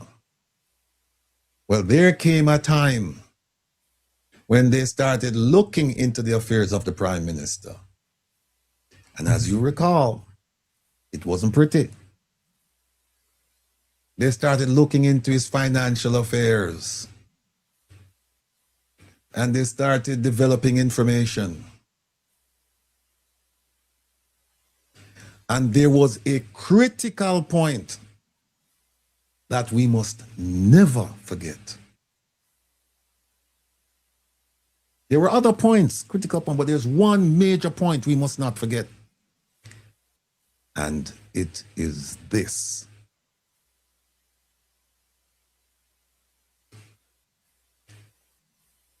A lot of the investigation, a lot of it, was caused by the Prime Minister himself. He told them about his financial affairs. They didn't guess this. It wasn't someone who brought them this information. It was them. And people, keep in mind, you know how I feel about the Integrity Commission. I call them the commission. You know how I feel. But right is right. And when they've done what they're supposed to do, you have to give them credit. And in this case, I am giving them all due credit. They persisted. There were things that they could have done, and we will show you that they didn't do. And I questioned the wisdom of not doing those things. But then there were things that they did that were perfectly legal, perfectly right, perfectly moral.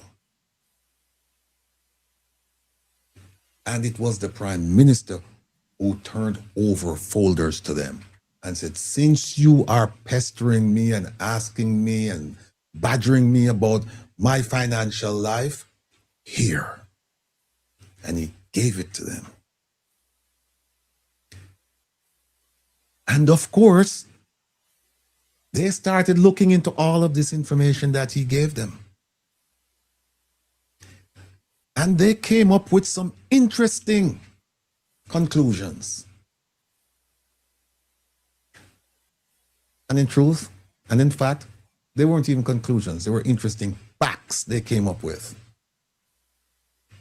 For example, if you said you did something and then they checked and they saw they have no record of it, then you didn't do it.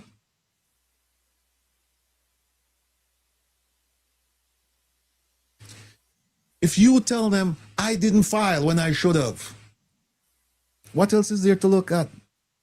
You have told them, you're telling them that you knew you were supposed to do a certain thing. You didn't do it.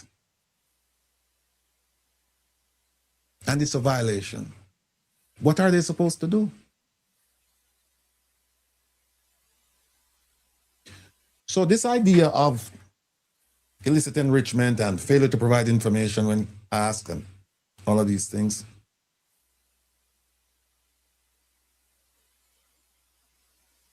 to some degree, I'm not sure all of this that's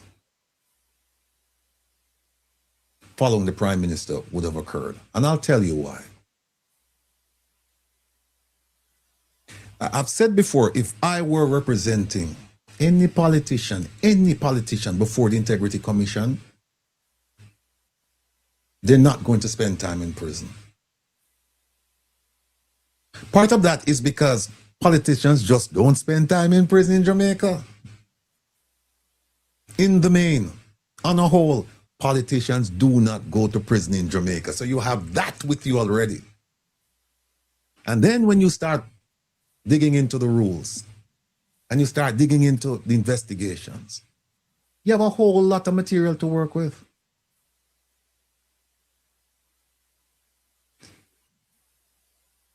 But what happened was the Prime Minister should have continued with the Prime Minister's prerogative, I call it, which is people give you deference because of your position. And because he's Prime Minister, they didn't treat him the way that they treated others. For example, he kept putting off every time that he's supposed to provide something. He kept putting it off every time there's a meeting. No, not every time, but a lot. In quite a few instances, he kept putting things off.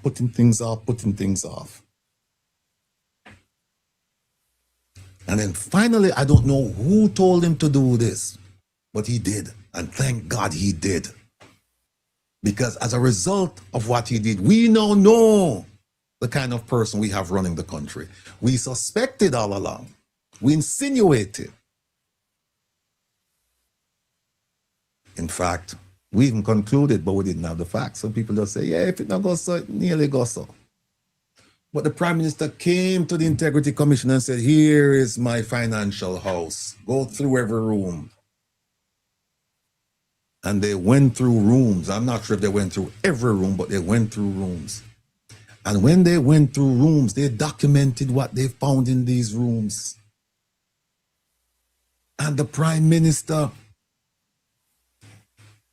people, believe me when I tell you this, if I were the corruption prosecutor, the Prime Minister would have been charged for failing to report information concerning his Nova Scotia accounts, the ones that he had with his mother and his sister, and I believe there were two, the one that he had with his father and the one that he had with a constituency member.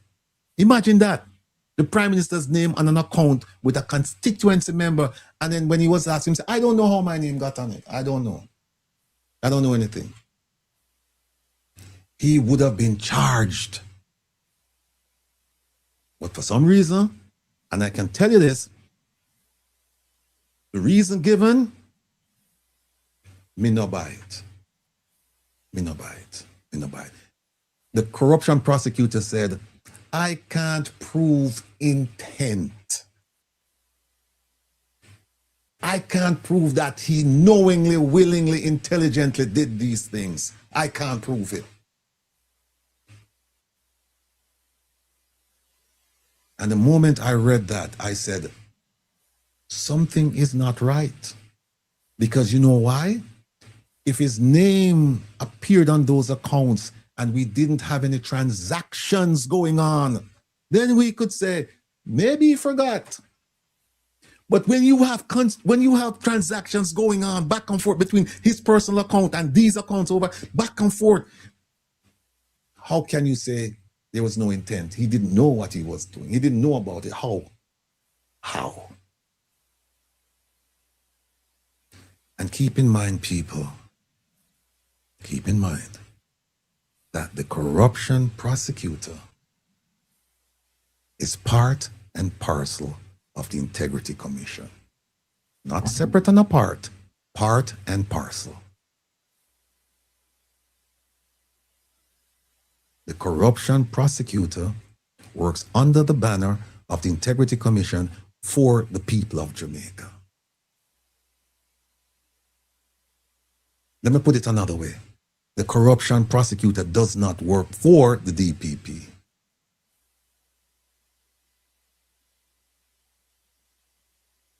And the corruption prosecutor did not prosecute the Prime Minister for those alleged violations.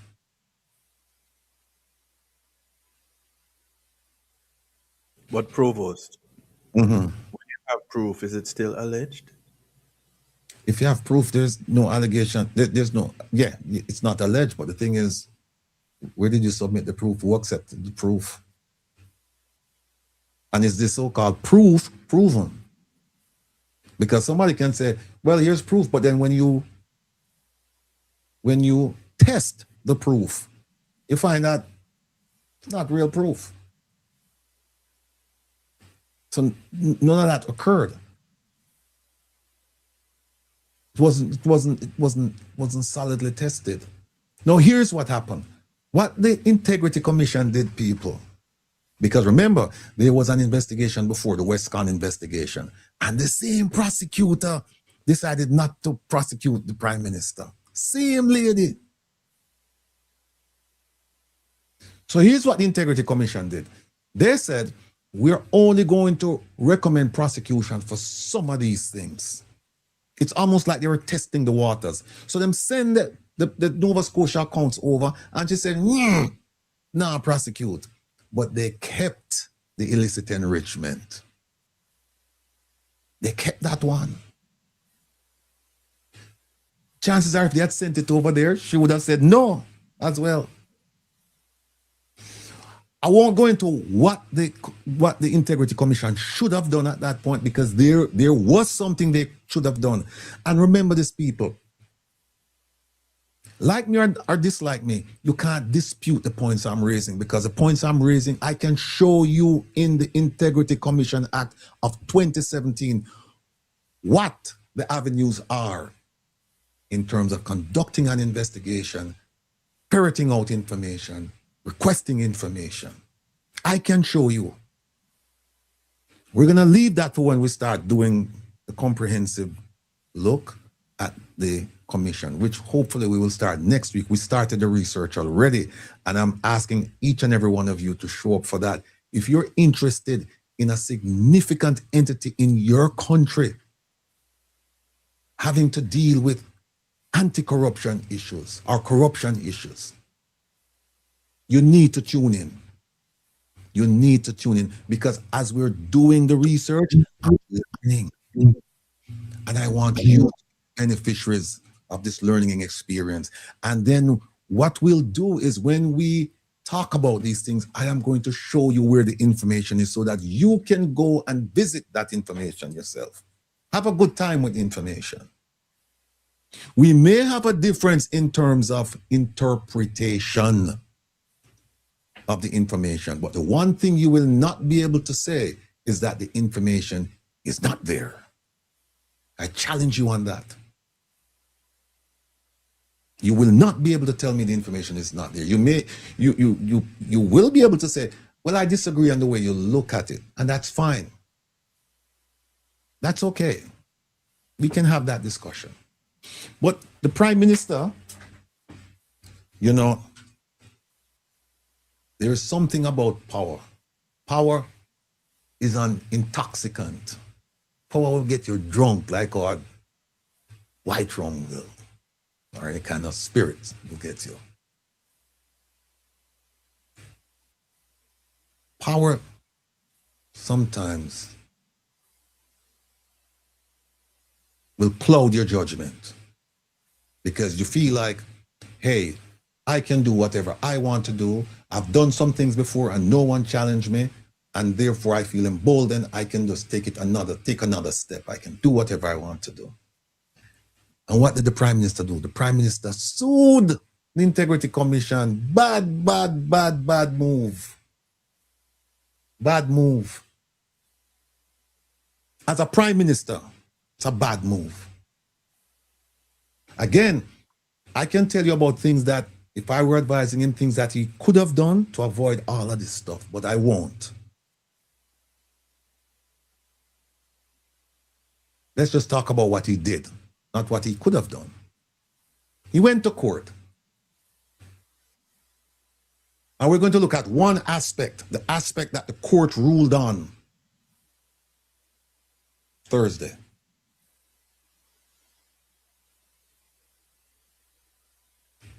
He said, there is an affidavit composed by a gentleman by the name of Craig Beresford, who's an official at the Integrity Commission. And in that affidavit, there are some salacious, there are some details there that falls, that should not see the light of day. And I want you, Judge, to rule that the Integrity Commission and Mr. Beresford, that they have to remove those provisions in that affidavit. I wonder why he did that, because here's what happened. By virtue of his lawsuit, the affidavit became public. And he caused it upon himself. He sued, the affidavit became public. Now everybody have the affidavit. So when him say him want it removed, I'm trying to think, well, why would you want to have it removed now? Because everybody have a copy of it, everybody can see. But strategically, it kind of makes sense because remember now, it's not everybody going to make a decision about the Prime Minister's case. It's the Integrity Commission. So if the court can limit them and say, you can't use these provisions, it's almost like when a court dismisses evidence, throw out evidence for whatever violation, they just throw it out. And then they tell the jury that you can't consider what we just threw out. You can't consider that in your determination of guilt or innocence or liability. You can't consider it. Strategically, that could have been the reason. But they push out of the bag. The affidavit was out there. And no matter what they tell you, people, we all have biases. And even when a judge says, don't consider this evidence, it's bad evidence, we're going to throw it out.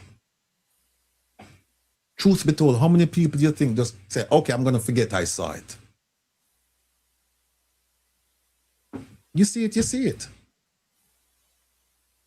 Question is, how do you handle it? What do you do with it?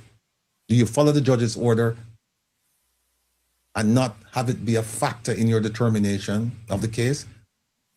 Or does it seep into your calculus? It seeps into the way you look at the information, and it's inescapable, it's unavoidable.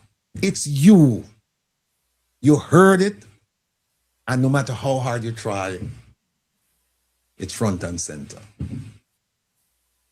But be that as it may, the Prime Minister sued.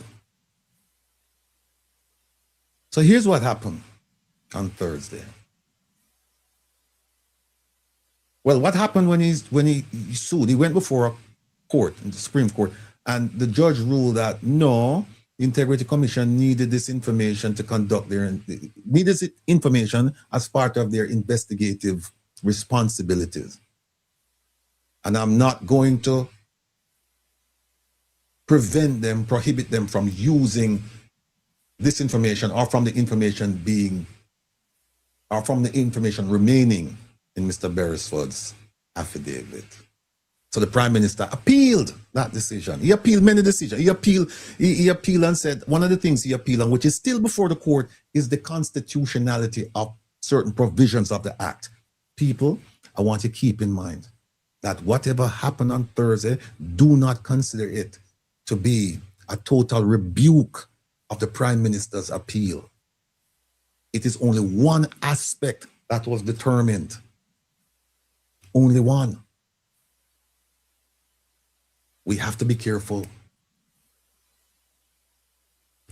about how we view these things.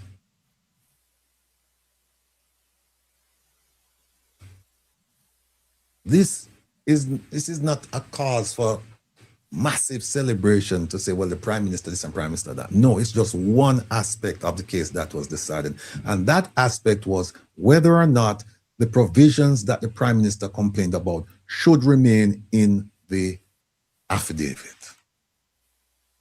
And he also had an action, a stay action, where the court said, okay, Integrity Commission, you cannot conduct any further investigation until this matter is heard.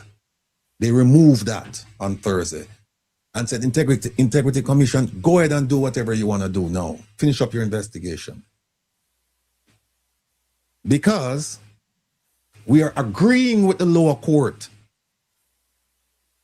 that the provisions must remain in Mr. Craig Beresford's affidavit. I hope you understand what I'm saying, people. If you don't understand, it's important that you let me know, because I don't want you to walk away with the wrong impression. In a nutshell,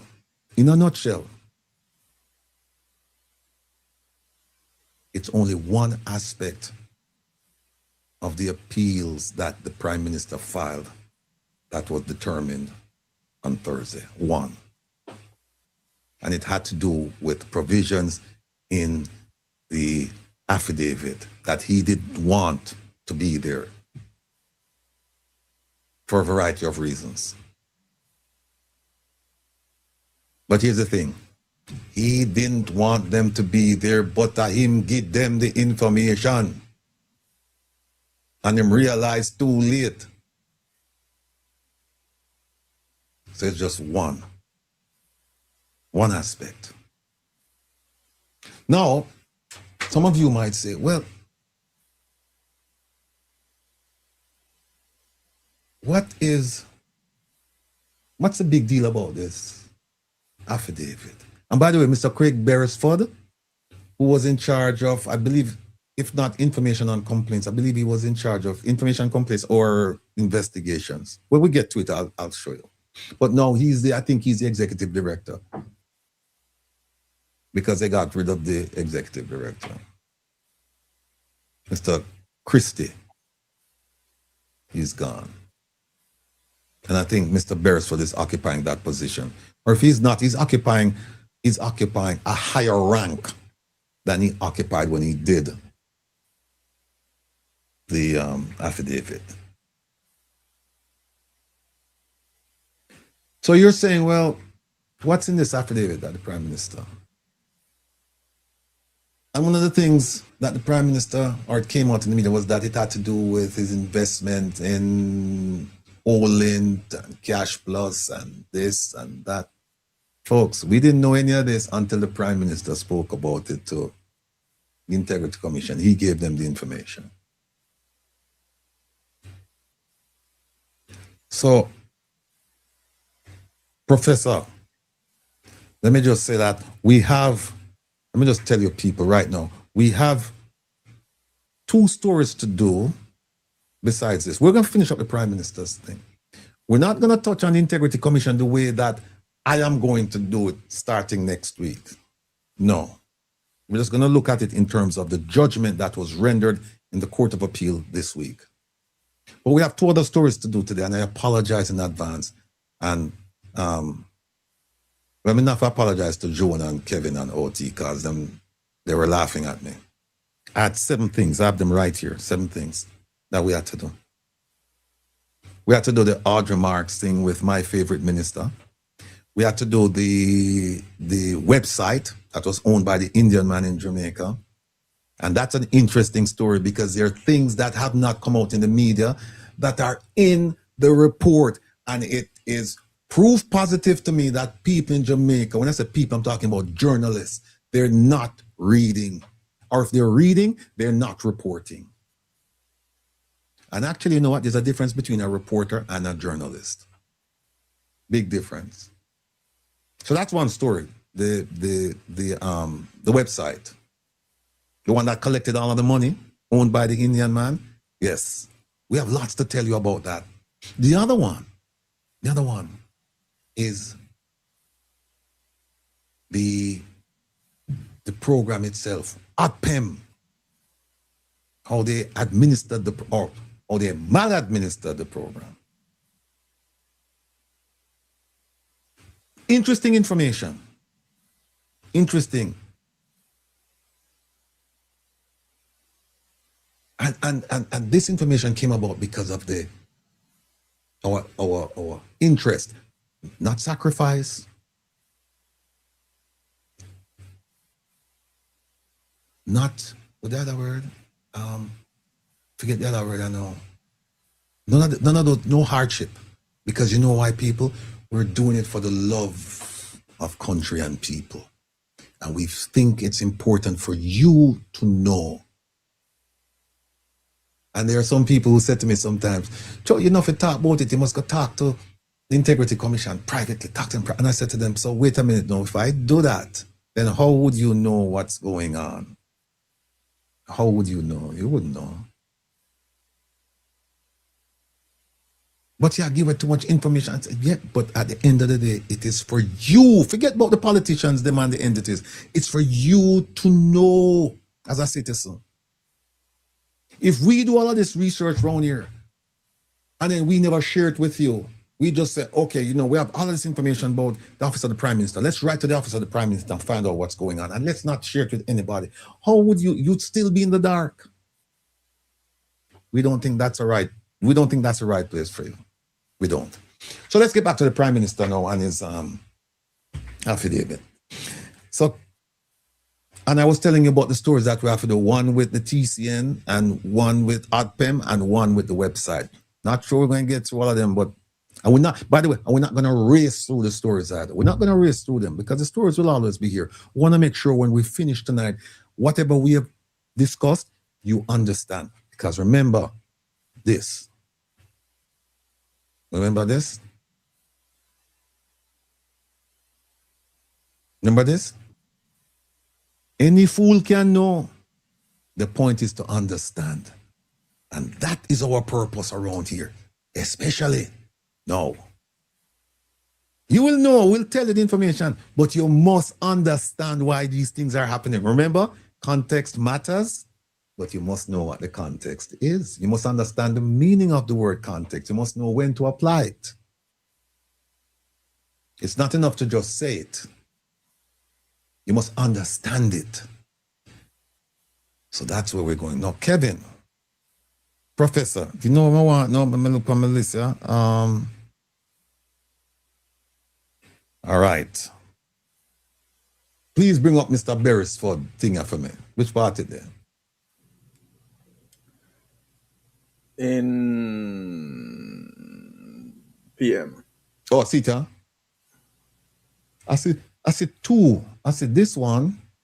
It's a second. It starts that. Let me go back and see the other one.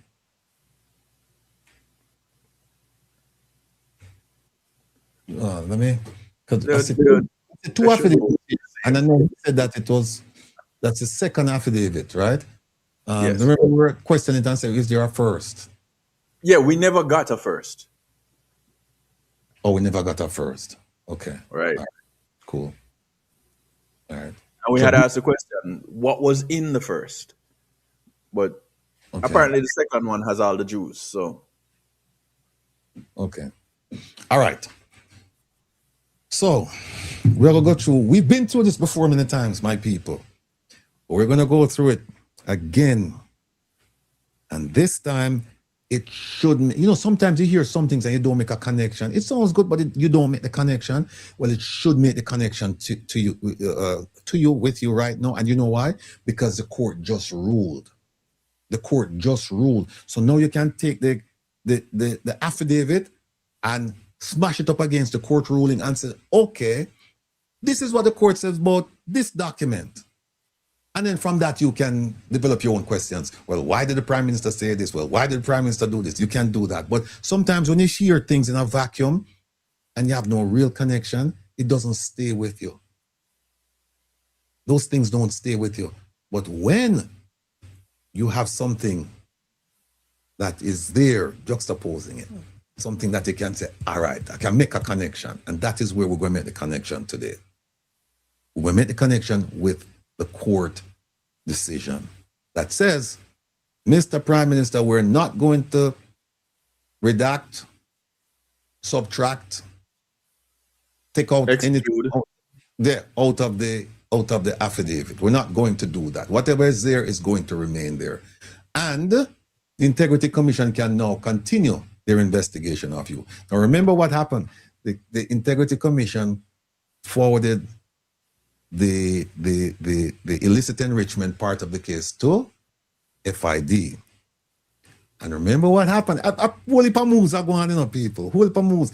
And when they forwarded to FID, Mr. Selwyn, forget Selwyn last name, he was a former high-ranking JCF person. Decent person. He retired. And there was an acting. And you remember when it went over there, it went over to FID, what happened? The Prime Minister said, I'm going to get you. And next thing we know, a person who's affiliated with the Prime Minister is now in charge over there. So Dennis Strong. Now I'm going to show you the affidavit and tell you what I think the Integrity Commission should do. Whether they want to do it or not, I feel them business, but I'll show it to you. All right, here we go.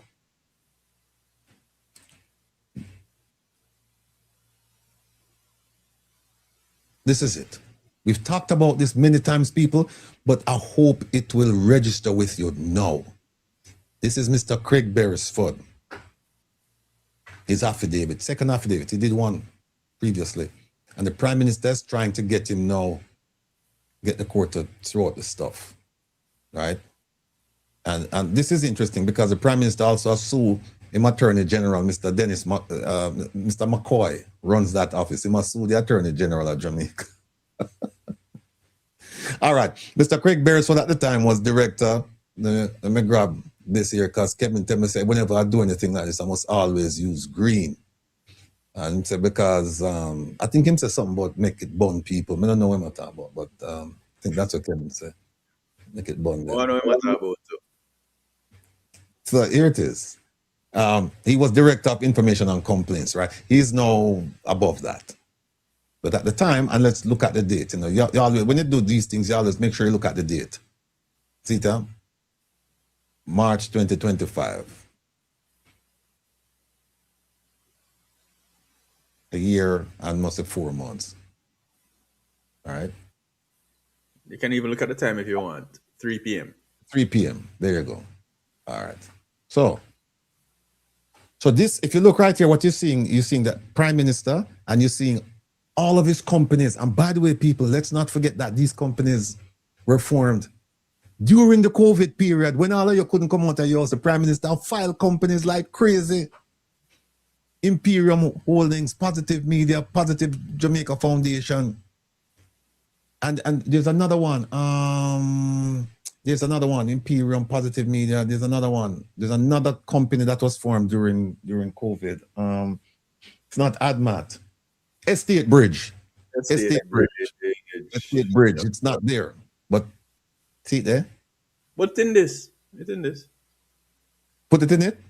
It is in it. Where Estate Bridge? I don't see it. No, not. It's in the body. It's in the document. Okay. All right. So We all know what an affidavit is. Affidavit is someone making a statement purporting it to be true.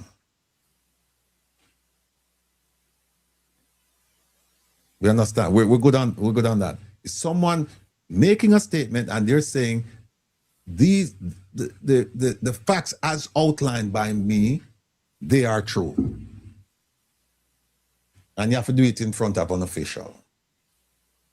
So I think right here, if you look right here, see it right here, sworn by Beresford. And it was sworn on March 14th, right? So now, him meaning Mr. Beresford, he said, look, I discharged my statutory duties. I did what I was supposed to do I do what I'm supposed to do by requesting information from people and third parties to look at their statutory declarations, right? Because remember, people, I'm trying to explain this in that simple term so that everybody walk away knowing exactly what went on and what's going on. The Director of Information and Complaints, you see it right there, that person's job is to look at all statutory declarations and to work with the declarants, work with the people giving him the statutory declarations to make sure that they can verify them. And if it gets to a case where they can't verify them, they can't get information, and they believe that there is something wrong, then they refer it to the Director of Investigations to conduct a full investigation of the matter. So here's what happened now. That's what he was supposed to do. And then he starts telling you that, you can't omit anything, because if you omit anything when you give it to me, it's going to throw off the whole thing. And so it's hard to verify. All of that makes sense. Look at this title, The Examination of Mr. Holness' Statutory Declaration for 2021. And you would think that this is the problem started here, 2021. Well, actually, they went before 2021. See this? He said, I recommended this statutory declaration for 2019 and 2020 for certification. But then you're going to find out where, if you read between the lines, you're saying that those two shouldn't have been verified. Shouldn't have. All right. I'm going to skip along. Look at this one right here. During the examination of Mr. Holness' 2020 statutory declaration, I discovered, he wasn't told, he discovered. He didn't say I was advised. I discovered. And when you discover something, it's not something where people just come up and give you. Discover means you make the effort and you go out and you find it. And he says, I discovered that he had not disclosed that he was a director and shareholder of Imperium. But there's more to that. I want to share where, see what I'm saying? I requested Mr. Holness to give me financial statements for ADMAT for 2020.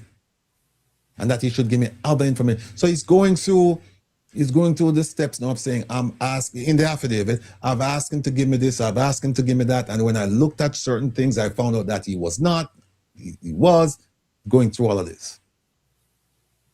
He said, after all of this, I went to his 2019 and 2020 and certified them. So if you certify them, what's the problem? Look at this. The results of the financial analysis of the statutory declaration, they went back. I don't know if somebody told them, no, take another look. But they went back and they said, Mr. Holness had not disclosed all his assets and liabilities, and there's appeared to be some irregularities concerning an account of First Global Bank. You see, whenever you see irregularities in a statement with banks or financial institution, a problem, people. Whenever you see the word irregularities in a statement or in a paragraph or in a document focused on financial institutions, it's a problem. Irregularities in some respects is a euphemism, is a nice way to say lie. So if you want to put lies, right, it's and there appear to be some lies concerning an account at First Global Bank. Remember that. And so they went out and they said they found out that for 2021 he did not deliberately. I don't know how they They did that. But they said, based on discussions, Mr. Holness should provide details of investments in companies and a breakdown of financial assets. And look here, 21. We concluded that these financial statements for Imperium were not in keeping with international standards. To the Prime Minister. And then they talk about, look at this, Green Emerald trading. How many of you remember Green Emerald? Green Emerald located on Henderson Avenue in a place called Cockburn Pen in the Prime Minister's constituency. And if you compare the Prime Minister's constituency to where the Prime Minister lives, you would call it a ghetto. I know the place very well. I know the place very. In fact, the best curry goat on a Friday, Kevin, are over some Indian people. Once a week, them cook it over there. And I think I would either Woodpeck Avenue or Kling Kling. One of them, I don't remember. But them sell the curry goat out of them garage. Best curry goat around town. You go there on a Friday, people. And the Prime Minister's constituency, that, right? And we'll find that. See this? Third-party checks reveal, among other things, multiple high-value transfers from a company named Green Emerald. So this company in the ghetto, I give you big checks. Them track and trace the checks. I go to the Prime Minister's companies.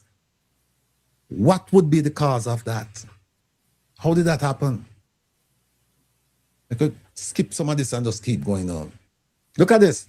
They gave him several opportunities to correct his statutory declaration upon identification of omissions. And remember, you have crimes of commission and you have crimes of omission. Crimes where you tell them or them find out things. Crimes where you never tell them. That's omission. And they went into his statutory declaration. And then, look at this. Since then, I examined those statutory declarations. I have not been able to recommend that they should be certified. And he said, this is because until we can finalize and certify 2021, we can't go forward. He said any omissions from his statutory declaration for 2021 would impact future calculations. It also would impact prior, because you need to know where the money come from. Correct. Problem. And so he said, we can't certify them things until we get information. And see right here, again, an affidavit, justice of the peace right here, see it here, justice of the peace, sign off on it. You have to make all of this before the justice of the peace. So that's it. An affidavit is a document containing an assertion of truth. In layman's terms, you're saying, everything you see in that document here, I know personally to be true. That's what an affidavit is. And that is what Mr. Craig Beresford did. He submitted that thing and he said, everything that I'm putting in this document, I know to be true. Now, people, if the Prime Minister never sued, this would have never seen the light of day. We would have never known. But the Prime Minister power is intoxicating, and when you get intoxicated, you do all kinds of foolishness. And he was so intoxicated with his power that we gave him. We gave him that power. He was so intoxicated with it that he decided that, hey, them can't do me nothing, and me run things. And Mr. Beresford did this. And if he hadn't sued, we wouldn't have seen this, because you know why? It's a personal matter, and under the access to information, they wouldn't have given this to us. But because he sued them, they had to respond in court. And when it got to court, unless it's sealed, it's a public document. Essentially, it's a public document. And that's how this came out. This document wasn't leaked. And like somebody's screechy and just give it the document and say, hold this. Nothing like that. It's a public document. Now, make me go through and say some of the things here. All right. We went through this one time, you remember, people, where they said, January, this is 2019, you see up at the top, make it bigger. See that? And they said that, look at this, They went back and they started looking at the Prime Minister's statutory declarations since he became a parliamentarian in 1998. Mm-hmm. Why? Because I him give them the information. And round about the same time that he contested the elections and there was a back and forth thing and he won. Right. So they said the scope of the review though was for the period 1998 to 2016. Right? And look at that. After carefully reviewing, it was observed that his assets increased over a certain time period. And it says they sent him letters. The one here right something. I said, I can't about this. See there? Sent him letters asking him to clarify certain things. I remember I tell you about the Prime Minister's prerogative, where he can do things where a lot of people can't do in the country and people will just put up with it because of his position. So he responded, he gave them some information, they said it's not sufficient. Then in May, all of this you see here is a timeline where they're asking him, look at this, they asked him first right there, and then he gave them his responses. They weren't satisfied. They come back in May and they ask him again and they said, look, you need to respond by June. Then June come and gone and them never follow up. July, August, 2 months later, he responded and said, I need more time. 2 months after time expired, I said, I need more time. And they gave him more time. They said, come do it in October. Then him not responding in October, then December now, them send him something and say, we haven't received your response that you said you were going to give to us by October 2018. We haven't received it. And in October 18 and 2 months later, January 2019, look what they said. They say right here, see it here, to date, the Prime Minister no even fought pound with. See it here, to date, no other responses has been received. And so we're sending it off for action deemed appropriate. All right. See it here now. So this is a documentation, a comprehensive documentation of the efforts that the commission, the commission's efforts to obtain information from the Prime Minister. And so this is everything that we just talked about. But there's something I want to show you. Okay.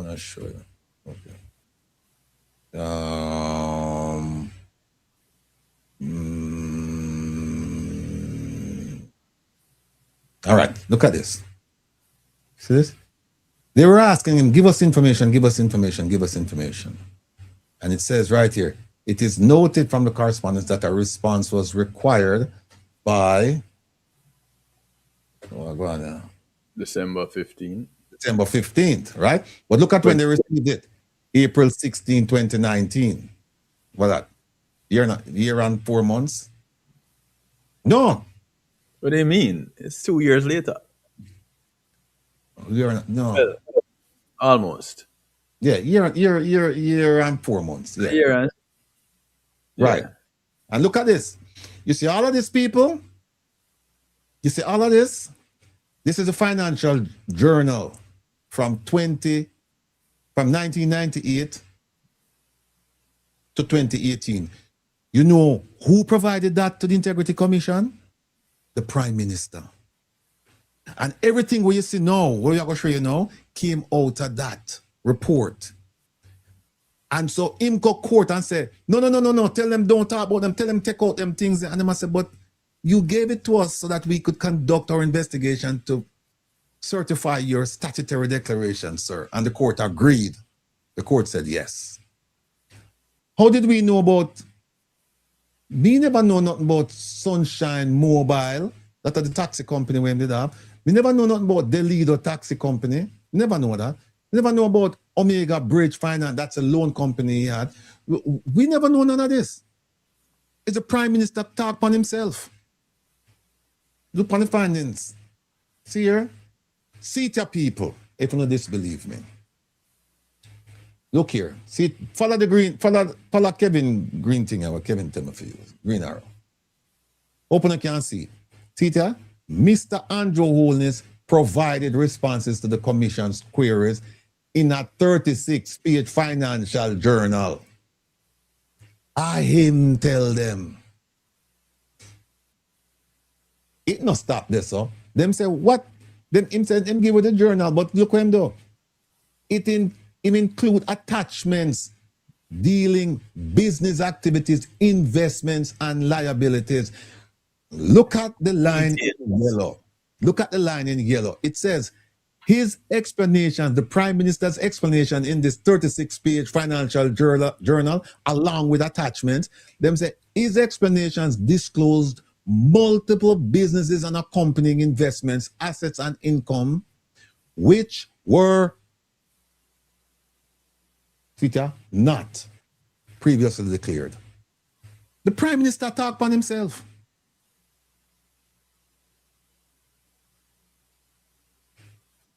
And them say, the journal dates back to 1998 when Mr. Holness was first elected as a member of parliament. So how can him come now and say, I don't want to talk about that?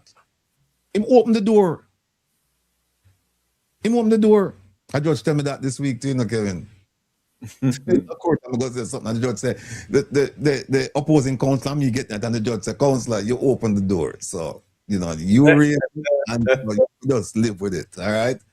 We live with it, but it's all good. Sit right here. And them said the documents as presented were accepted as being additional records because they had some. And they said, and guess what? And it formed the basis upon which we shall form our conclusions. No. Look at this, you know, people. We've done this before now. But we just need to know to make the connection now, what the court actually did. This is the document, or part of the document that the court ruled on. Nothing else.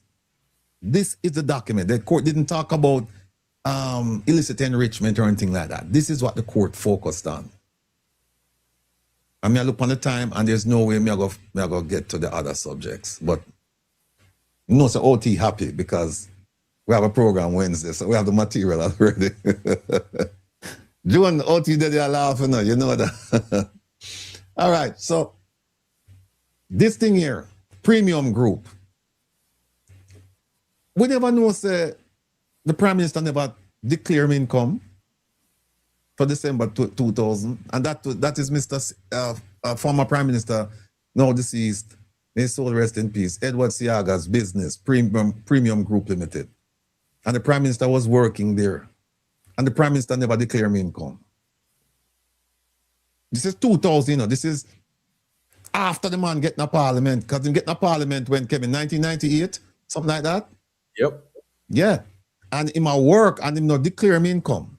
And he was supposed to. Sunshine Mobile. We never go through the details about how many cars he had and then play the video with how many cars him tell him father him have. We never go through that. We never go. All we have, and how much money, all we have to say, and we're not going to talk about the man who died. Mysteriously, the man dead. And then the Prime Minister, somehow he became a principal. We're not going to touch none of them subjects there. None of that. All we're going to touch is this, in yellow. Top, second line. The business activity for Sunshine, the assets therefrom and the income derived were never previously declared from 1998 to up to the date it was said to have been wound up and the assets sold. And make us look and see when the assets were sold. There it is, 2005, at the top. So he managed this company until 2005 when it was wound up and the assets sold. So from 1998 to 7 years, him not declare no income from it. And when we look up here, so, we see money flow like water. Watch out. We see 1.4 million, 15,000. We see all kind of money. Money. You can't beat in money. See it right there, so more money. Annual revenue, 10.2 million. Then we see operating expense, 6.4. Blah, blah, blah. Then look on that big one here. Him say, when the company also, him get 3.5 million. And by the way, people, that is not 2026 money, you know. It's when the money have a little bit more value. Should never tell them about that. We go to the leader. The leader is the one where what's your name? The Juliet Holness was part of. I remember we do the date. She was part of it after the company mash up. We don't understand that one. Him a work magic. Where him wife become a director. So sign it over after it dissolved. The company dissolved. The company done. Oh, okay, let me move this. I just realized that them can't. Oh, okay, all right, fine. So, see there. More money. Prime Minister not tell nobody about until him turn over the report. Omega Bridge, in financing company, him not tell nobody about that. See it right there, so? It says the figures featured in his explanation in his journal differs from those noted on the balance sheet. Something not right. See, the investments and income from this company were not declared from 1998 to 2005. You know how many charges that the man I look at? You know how many charges that? The failure to file? All right. Then get some lame excuse. Cash plus. Look at this cash plus. This investment was never previously disclosed. And like I said, I want somebody come and tell me, say, I am lying. That's what I want them come and tell me. That what you're showing, Mr. Rattigan, you make it up. Not no go so. That's what I want somebody to come and tell me. Talking about people who support the Prime Minister. You can't support the Prime Minister still enough people. There's nothing wrong with saying, look, I support him. But when a wrong has been committed, you have to face up to it. It's okay. You can say, look, he did all of these things, but I still support him. Now, people might question your mental stability for doing that. But it no matter. Are you a vote? Are you a candidate? Are you a man? So, you know, if you say, yeah, he did this, but you cannot say that he didn't do these things. Because guess what? We haven't heard the Prime Minister come out from them and say, I lied, them a lie upon me. These things never happened. And you know why I can't say that? Because I him give them the information. So if the Prime Minister not coming out and say these things are lie, then why are you trying to defend these things? You know, sister, something wrong, man. Something wrong. But take it from me. You can support the Prime Minister despite all of these financial sins and legislative non-compliance. You can support him. Nothing wrong with that. You can't say, no, I'm still support him. First Global, never previously declared money right there. Then you have a CD with First Global, didn't report it from 2005, 2006. The one before that, First Global account, he opened his account is with an initial sum of $400,000, never previously declared. Personal loans. He said he gave money to his relative, Everard Curtis Stewart, $2 million. And no relation. Oh, not you? Not related to you? Okay. And he said, Mr. Stewart have a spice business and him give him the money and him get back the money. And him saying give him wife and her sister money. He loaned them money. As hard as that is to believe people, he said that. Because you know, everybody said, Speaker Holness, as she have the money. Well, maybe she didn't have the money then, but then have the money. And and look on this, because remember we had, if you recall, people, this gentleman here, Paul East, if you remember, I got a letter from a lawyer saying that they're going to sue me because of things I said about Mr. Paul East. And remember what I said? I want them to sue me because when they sue me, I want to know what information the Integrity Commission they have on Paul East. And the only way I can know is for them to sue me, so then I can bring in this information and say, I got this. This came from the Integrity Commission. And then we have something called discovery. And then them have to open up the files and then we have to see. Right? But look, it's the Prime Minister who talk on him friend, you know. See it right here. Him saying give money to Paul East. Him loan. No, my understanding is that Mr. Paul East is well off. So I don't know why he would have. I know my business that. Leave it alone. But he said that nothing was declared regarding the fund, regarding these loans. and advances. And they're saying that the source of funding, look at the term they use, the source of funding for the loans, look at this, remains unclear, meaning that we don't know, we can't say with any certainty where this money come from because he's not certain either. He's not giving us certain information. Then OLINT, right? Then we have the summary of his response to the letter dated October 2017. And then we've been through this, people. We've been, this is a spreadsheet. We've been through this. OLINT, how much money he had in OLINT, you know. And so we have some nice deposits here, you know, some healthy deposits, 316,000 US.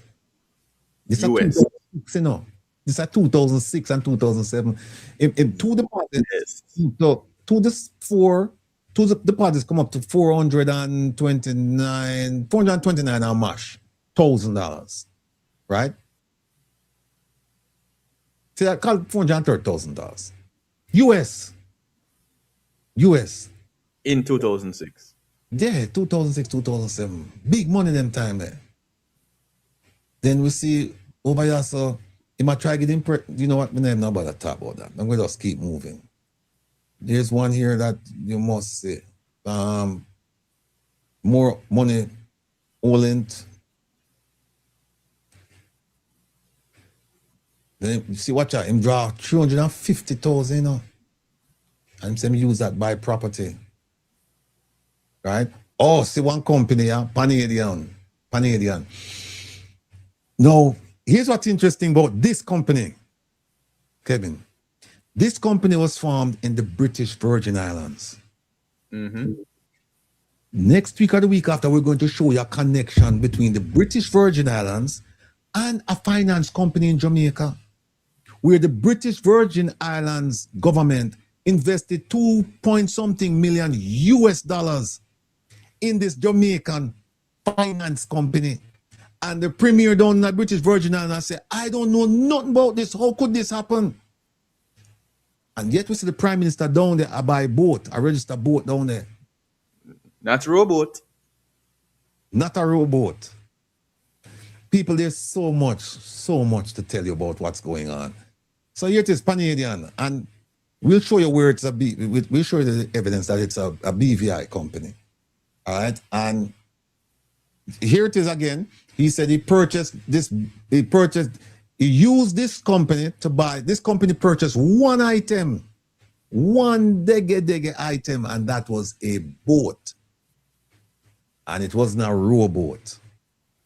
And look who him saying by the boat with. Him say Andrew Holness, Ian Moore, and Paul East, the same gentleman that him saying lend money to. And we come to find out that this Paul East, he owns a company or he was involved with a company, several companies, but there's one company called Navis. Get to that.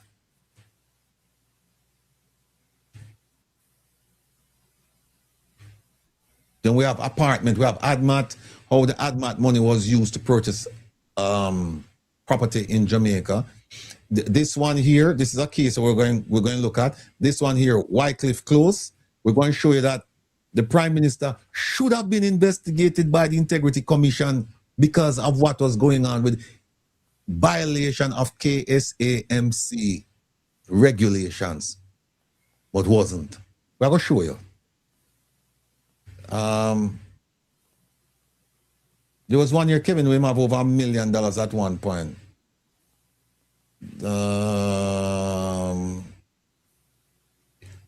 I think, hold on there. Okay, from private rental. All right. This is more money. This is the money I think him saying lent to Mr. Paul East right here. See, additionally in 2010, money was withdrawn, loaned to Mr. Paul East. But there is one here that there's one big money. Okay.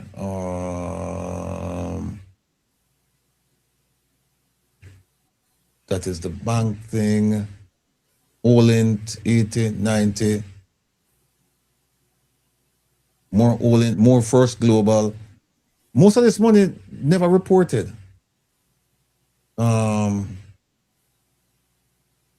There's one here. It's I don't know. 162,000. Look for money, people. Prime Minister swimming in money, you know.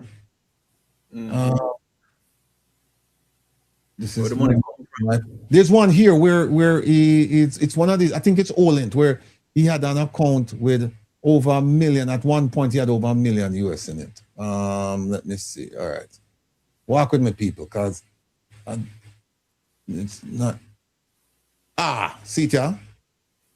This is Olent.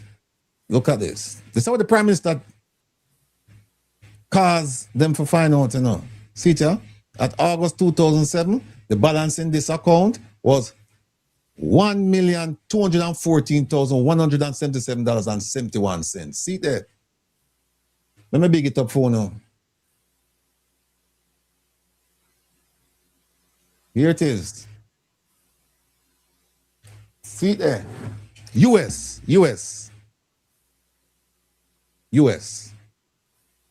my people. To make it go on this thing, we'll have half hour left. My favorite minister, Kamina Johnson Smith, nothing to get away now. You will never get away from me. And I don't mean that in a personal way. I just mean that as far as talking about the things that you've said and the positions you've taken. So there it is. All of the look at this. These omissions affect statutory declaration. Look at this, people. You know, get no better than this, you know.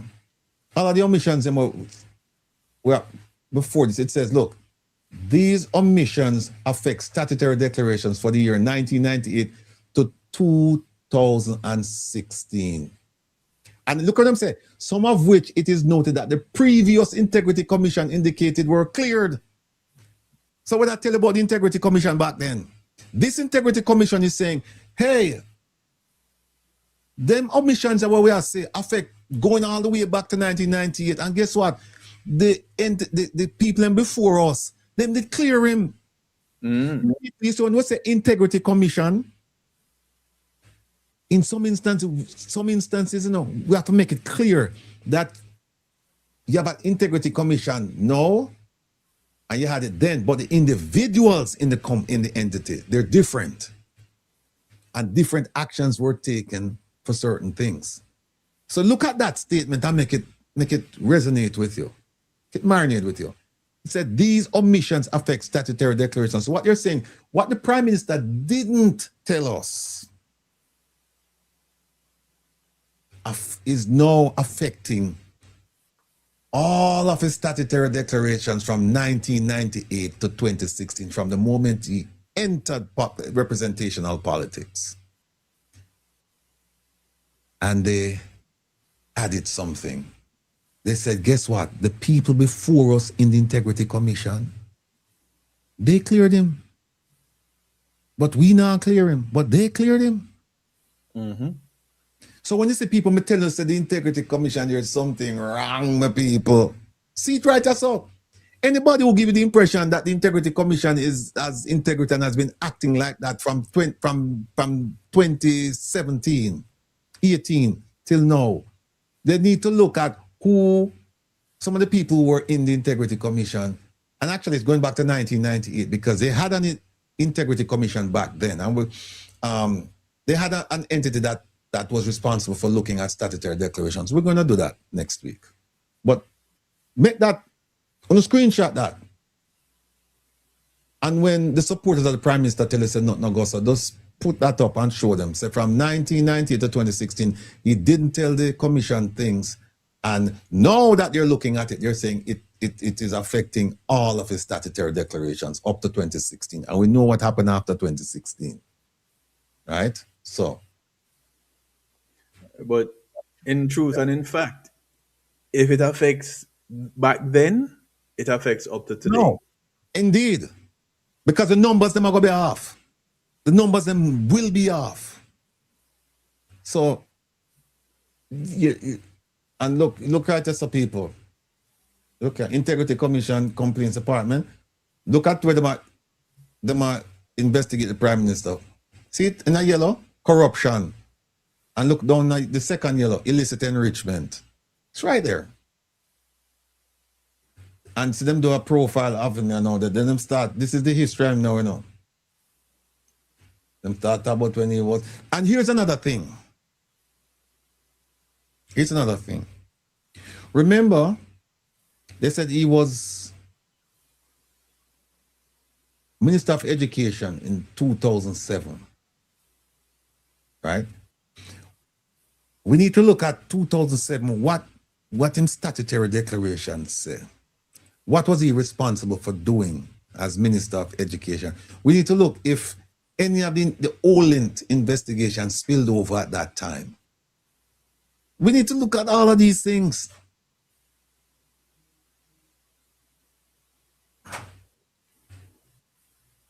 It is right there. They give you his whole thing. I mean, don't get me wrong, you know. They went out and they did some things, but there are lots of things that they didn't do. And you know what the funny thing, Kevin? The things that they didn't do, we can safely say that they helped him. The things that they didn't do, the things that they did not do, not them, but the things that they did not do helped the Prime Minister's case. And even with that, him still come out looking dirty. Even with that, him still come out looking dirty. Look at that, sir. There were significant variances. And they were significant between 2013 and 2015. But there's something I want to show you about the boat, the Bank of Nova Scotia company. You see this? It's okay, so I'm talking about the bank account, right? So. All right, let me show you. Shenstone. That one does not support the construction. See, all right, that's what them say my lies. The documents presented by Mr. Holness does not support the construction cost of property at Shenstone. And look at that one there. Significant investments were held by ADMAT in two financial institutions, SSL and JMMB. Look at this. This, I don't need to say this. It's look like the 28 bank accounts. Look at this. With no clear source of funding. So they're saying he had money in SSL and JMMB and we don't know where the money come from. It's right here with no clear source of funding. But there's something else. Professor Wagwania. What just happened? It's stuck, Papa. Think, say it, I think. Okay, all right, come forward. Well, okay, let me see. No clear source of funding. No, I'm showing us something. All right. Sita, now, all I want to know, believe me. Sita, read with me. See the company I know, Panadian. Sorry. In a name Jamaican, name Panadian. I know where him get a name from. You need to ask him about that. But here it is. Panadian, right? Look upon this, Kevin. This company was incorporated in the British Virgin Islands during 2008. It was not incorporated in Jamaica. There it is. And he said that he formed this company with two people. There we see Mr. Pauli's name again. And Ian Moore. Them did lend Pauli's money and they both bought a boat together. Yes.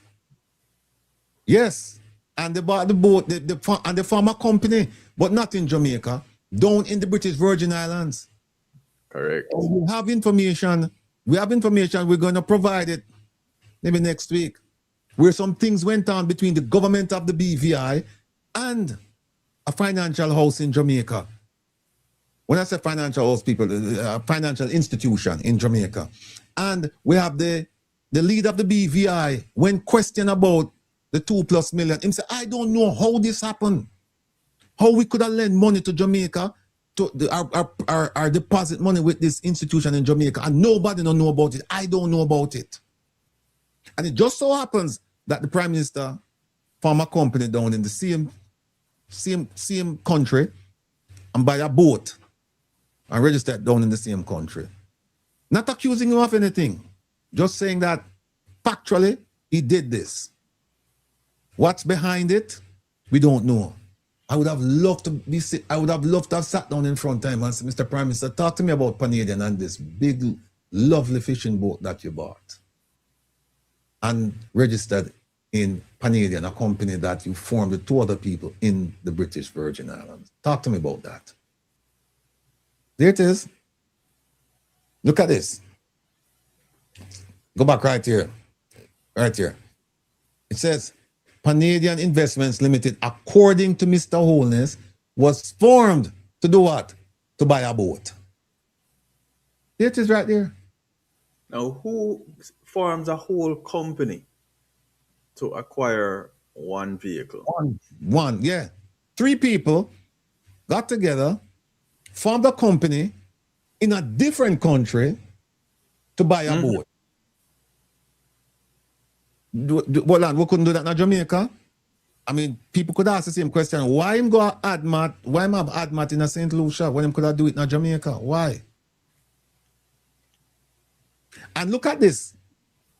Look at this, Kevin.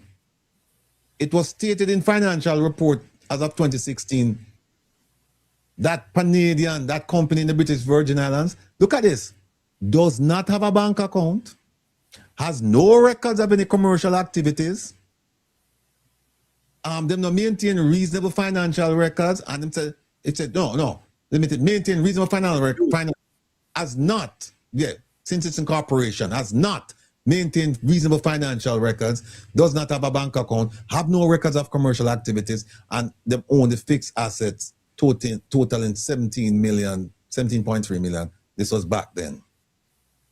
Kevin. Which is the cost of the boat. Yeah. And them have no records of anything. No records. Just the boat.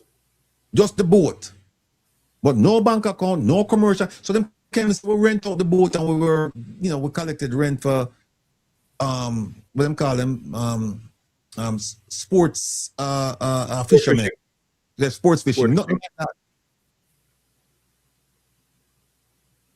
And him never see to us that the declarant failed to provide financial statements.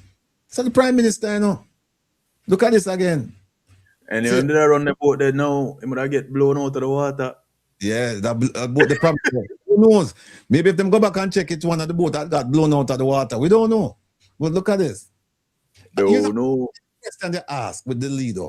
Why did Mr. Holness find it prudent to add his wife as a director if the company was dormant? The company out of business, the company done, dissolved, and yet still was. You need to read the first part of the paragraph first. Okay, it was in operation prior to 1998 and wound up in 2005. All right, thank you very much. Look, the company done in a 2005, finished, wound up, finito, no more business. But look at this. Mrs. Juliet was added as a director during 2007. 2007, there was no company. So how her name get on a company that doesn't exist? What's your direct? There's nothing to direct the company down. The company's wound up. When legal term, when them say company wound up, mean that on the pay all of the bills, on the do what you're supposed to do, boom, and on done it. It finished. People, 7:38, bye. And they even have the wrong choice of words, Go back to it, please. They said, why was she added as director if the company was dormant? Yeah, not dormant. Dormant. The company was dissolved. That's a good point.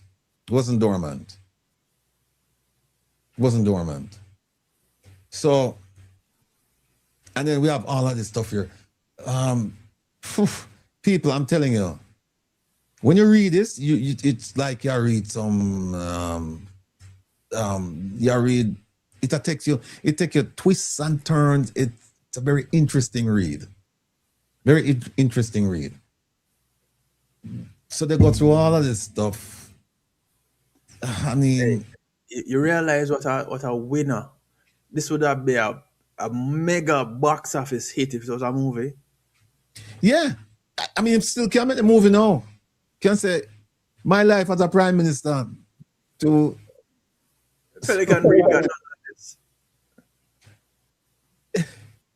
Oh, see which part him put him sister here now, because me same sister call up my name, you know. Really? Sidia. You know him? Yeah. And I have nothing to do with it. Somebody did something to her. I had nothing to do with it. And my name get called up in it, and I had nothing to do with this lady. But here's one where the Prime Minister said that I'm sister own this piece of property. Right? And they show that no. I know she. There it is. The values of Mr. Holness investment in assets held by Miss Anderson needs to be ascertained. She won property in the US, not Jamaica. Same commingled funds with his sister. See it right here? Shareholder of Estate Bridge. And here's Mr. Paulis again. And here's Mr. Ian Moore again. And you see them put business associate. And what? There it is, Canadian. The same company, the British Virgin Island Company. And we know about Donovan Williams, the parliamentarian. He's listed here, Meditech. People, this thing is... And there's Estate Bridge. And there is Mr. Patrick Bailey right here. And there is Estate Bridge. Which part Estate Bridge there? Go back up. Keep going. Right there. Oh, right here, Imperial and Estate Bridge. This is a tangled web, but we can deal with it. We can deal with it. It's another company that we never hear about, Saxtor. Yeah. See that? No shareholders listed on the COJ register. Yeah. Whoa. Look, we keep going down. Goodness gracious, we have 18 minutes. All of this stuff here, people. And here it is again, the name Mr. Paul East again. Oh, and look at this. It says a close associate of Andrew Holness, Mr. Paul East, is affiliated with two companies which were awarded contracts in excess of 190 million in a period of 5 months. See it right here?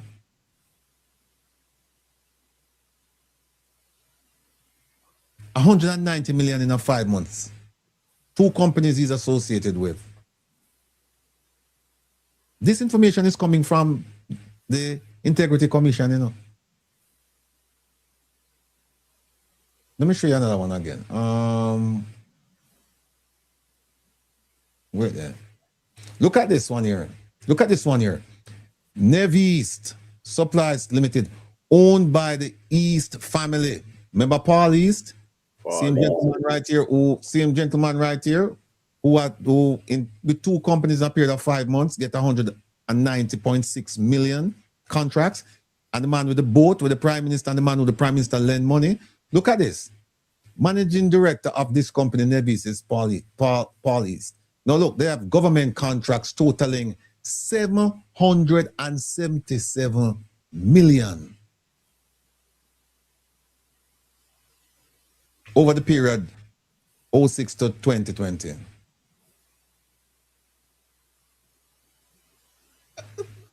People, and by the way, Mr. Paulis, if you have any issues with anything I'm saying, blame the Prime Minister. Blame the Prime Minister. Hold on. Didn't he send a letter threatening lawsuit? He sent a letter threatening lawsuit, and then we did a program on him, and we went right back to this document and say you must go to the Prime Minister and tell him, ask him why did he do this? Because we also found out that in Jamaica, if you quote from a document that is from the government, you can't, this lawsuit is going nowhere. And this document is coming from the government, because guess what? The Integrity Commission is managed by the Parliament of Jamaica. The government entity. So, let me see what... Kevin, you know, let me just go to this one document more so and show people, and then we'll just wrap it up because now I have time. Again, I say to my favorite parliamentarian, my favorite minister, you will not get away from the report I have prepared. Because we're going to link you to Audrey Marks, the Prime Minister, Dana Morris Dixon, Dr. Chang, Colonel Charles Jr. We're going to link you to all of them. See the Scotia Mutual Fund account, huh? What we that talk about? With the mother. Yeah, I have one of the mother, I think two of them sister, one with him father and one with constituency member. And see, try to saw film signature now. See me, huh? He might tell them everything. See it, huh?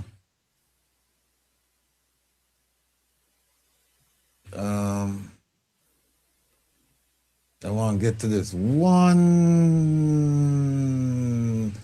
See, when I'm asking about certain things, him say, I will remove my name from the account. When him get catch, I will remove my name from the account and him sign on.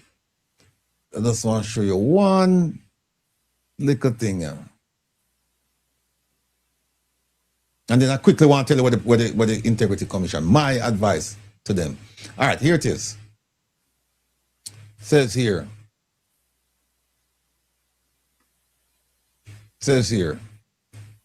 the Information and Complaints Division recommends that the declarant, the Prime Minister, be prosecuted for providing false information pursuant to the Corruption Prevention Act and the Integrity Commission Act. There it is right there. Why?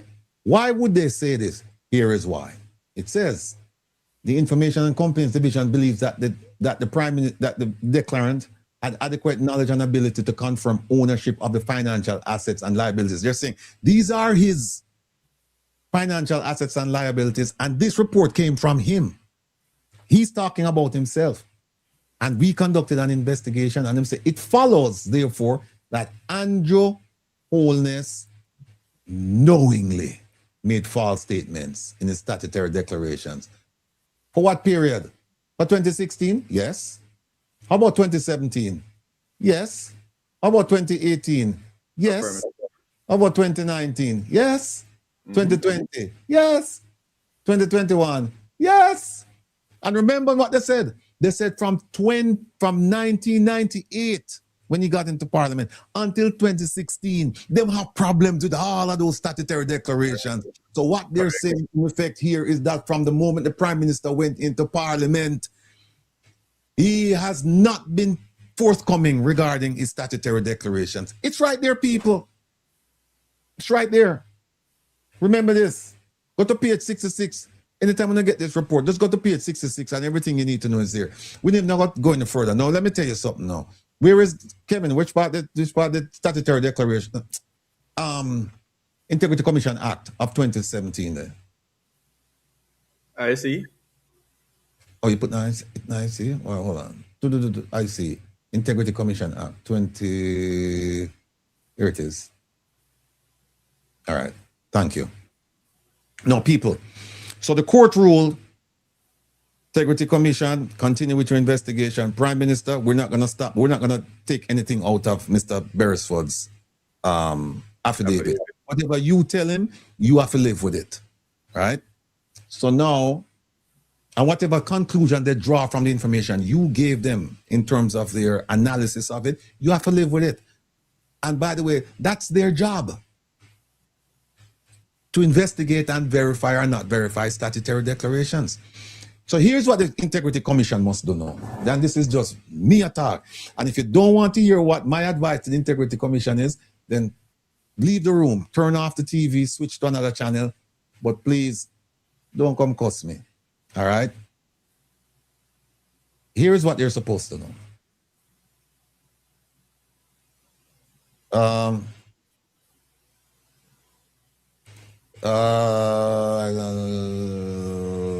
Okay. All right, 15 minutes to close. All right, here it is. Because the Court of Appeal has ruled in that manner, here is something that the Integrity Commission must do, something that they didn't do in the first place? You remember all of that stuff when they start asking him for information and he wouldn't respond or delay or this or that? One of the things that they said in their moving papers is that the Prime Minister did not cooperate with the request to provide information. There's a point when they said that he just did not cooperate. This was after 2020, I believe. What they could have done is use their own law, Section 7, subsection 3, we know it by a heart, people. It says the commission may, in the performance of its functions, work in cooperation with any person or body as it may deem appropriate. That's one.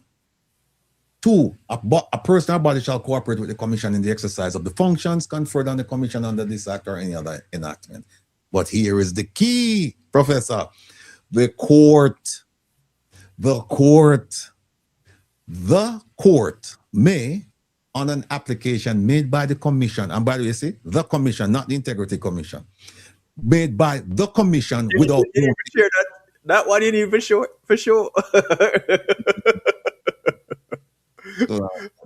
Some people can say, oh, Rattigan, I change the people them name and disrespect the people them. I take liberty with them, right? No. There it is right there. It's stuck right. But here it is. The court may, on an application made by the commission without notice, order any person or body to provide to the commission, and they mention the commission twice, any information or document which the court deems necessary to assist the commission third time in carrying out its functions under this act. So a couple things inside here. One is, we now know when I said the commission, people shouldn't get upset because they themselves, it's referred in the law in this 7 subsection 3 times it's mentioned the commission. That's one. 2, the court, the commission, they have the absolute prerogative, privilege, right to go to the court without notice, ex parte, meaning, tell the other side, you go.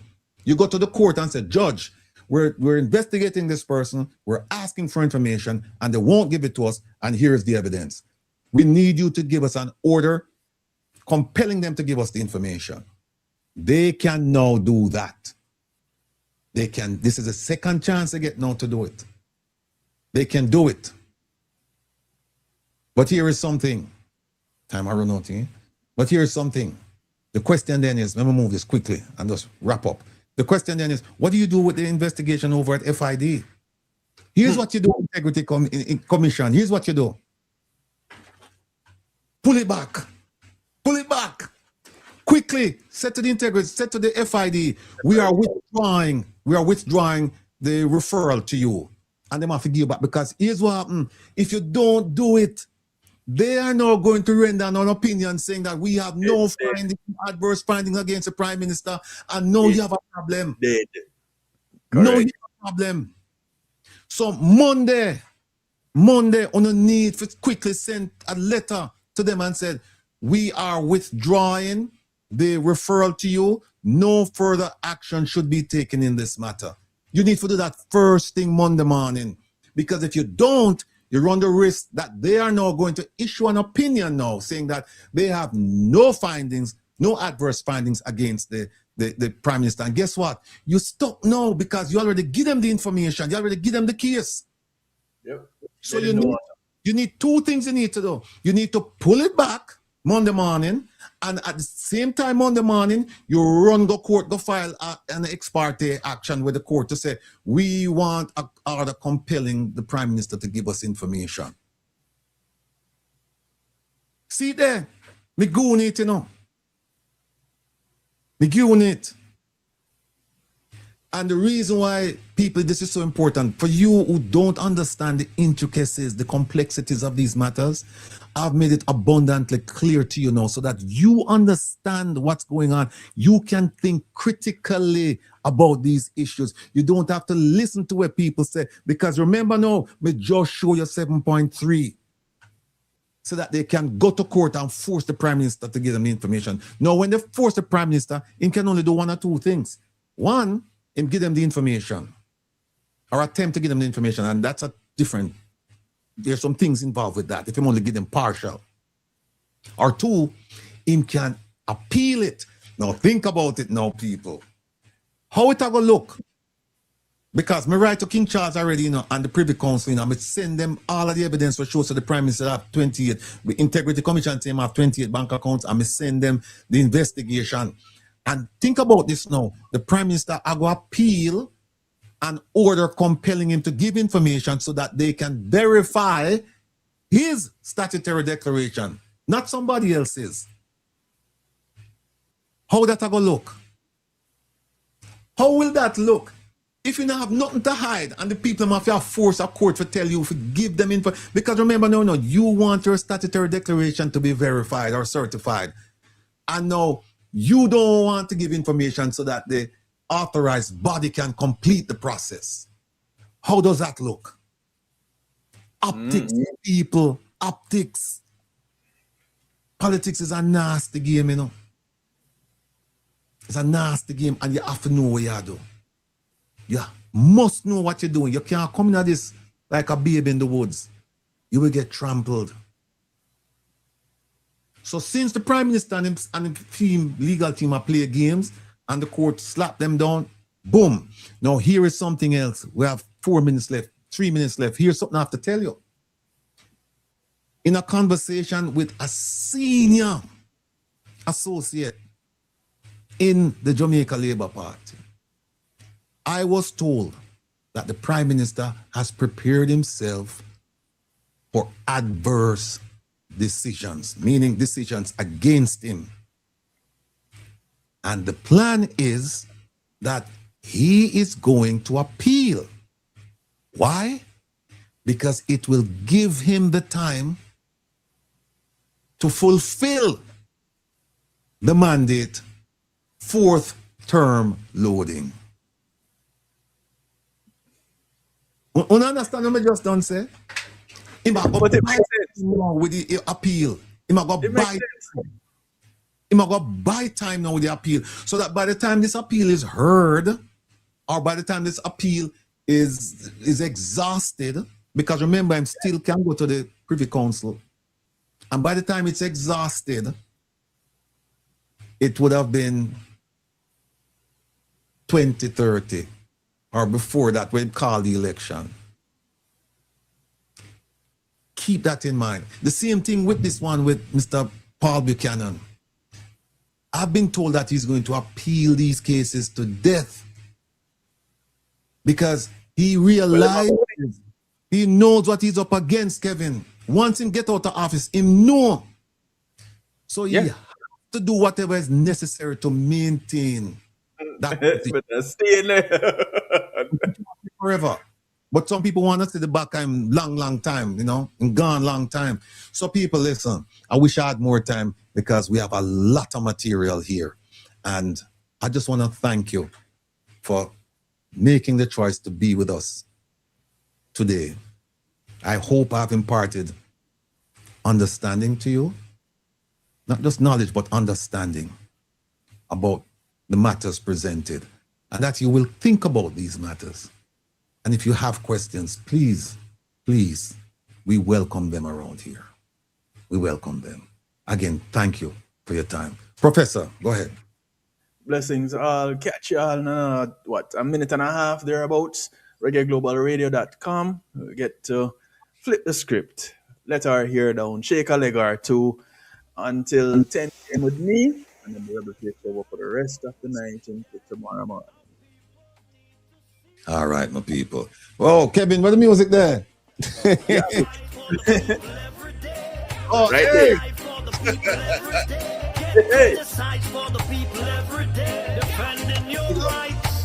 I saw you stay. We'll fight for the people every day. Risk them life for the people every day. Get criticized for the people every day. Defending your rights. I saw you stay.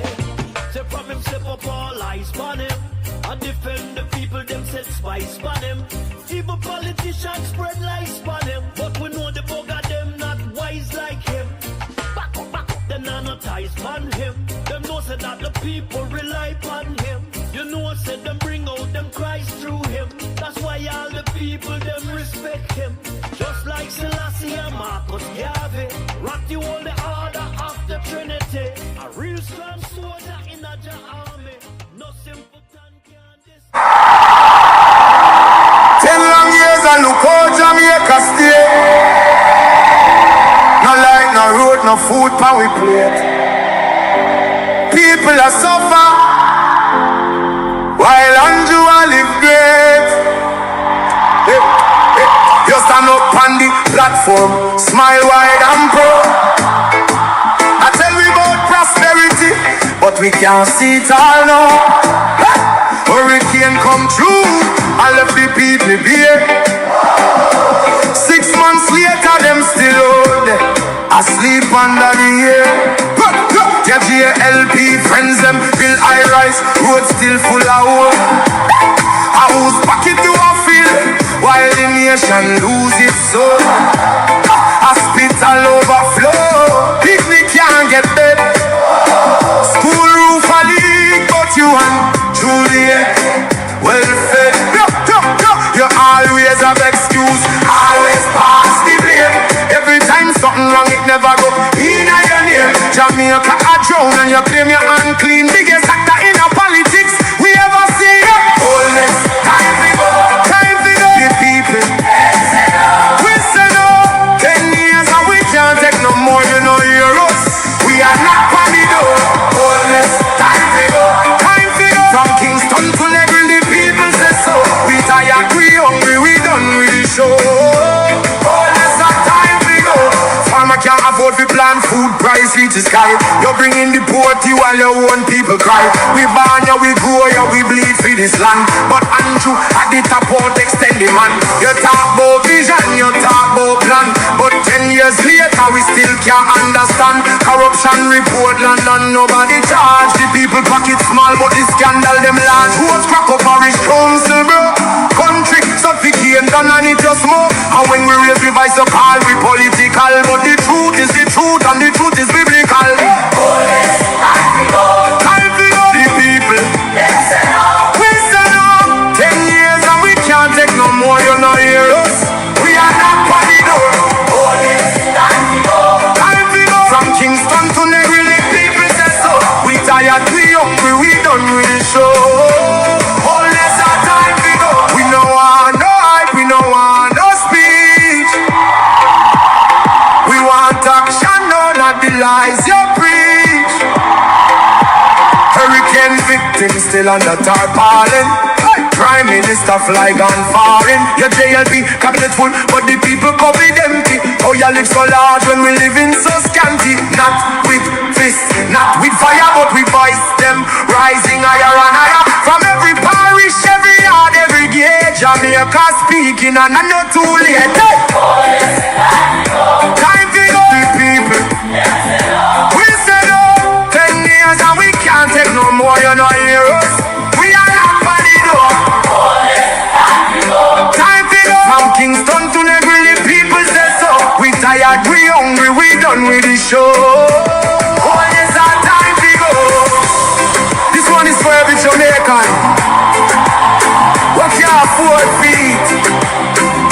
We are sleep on cardboard. We are drive on broken road.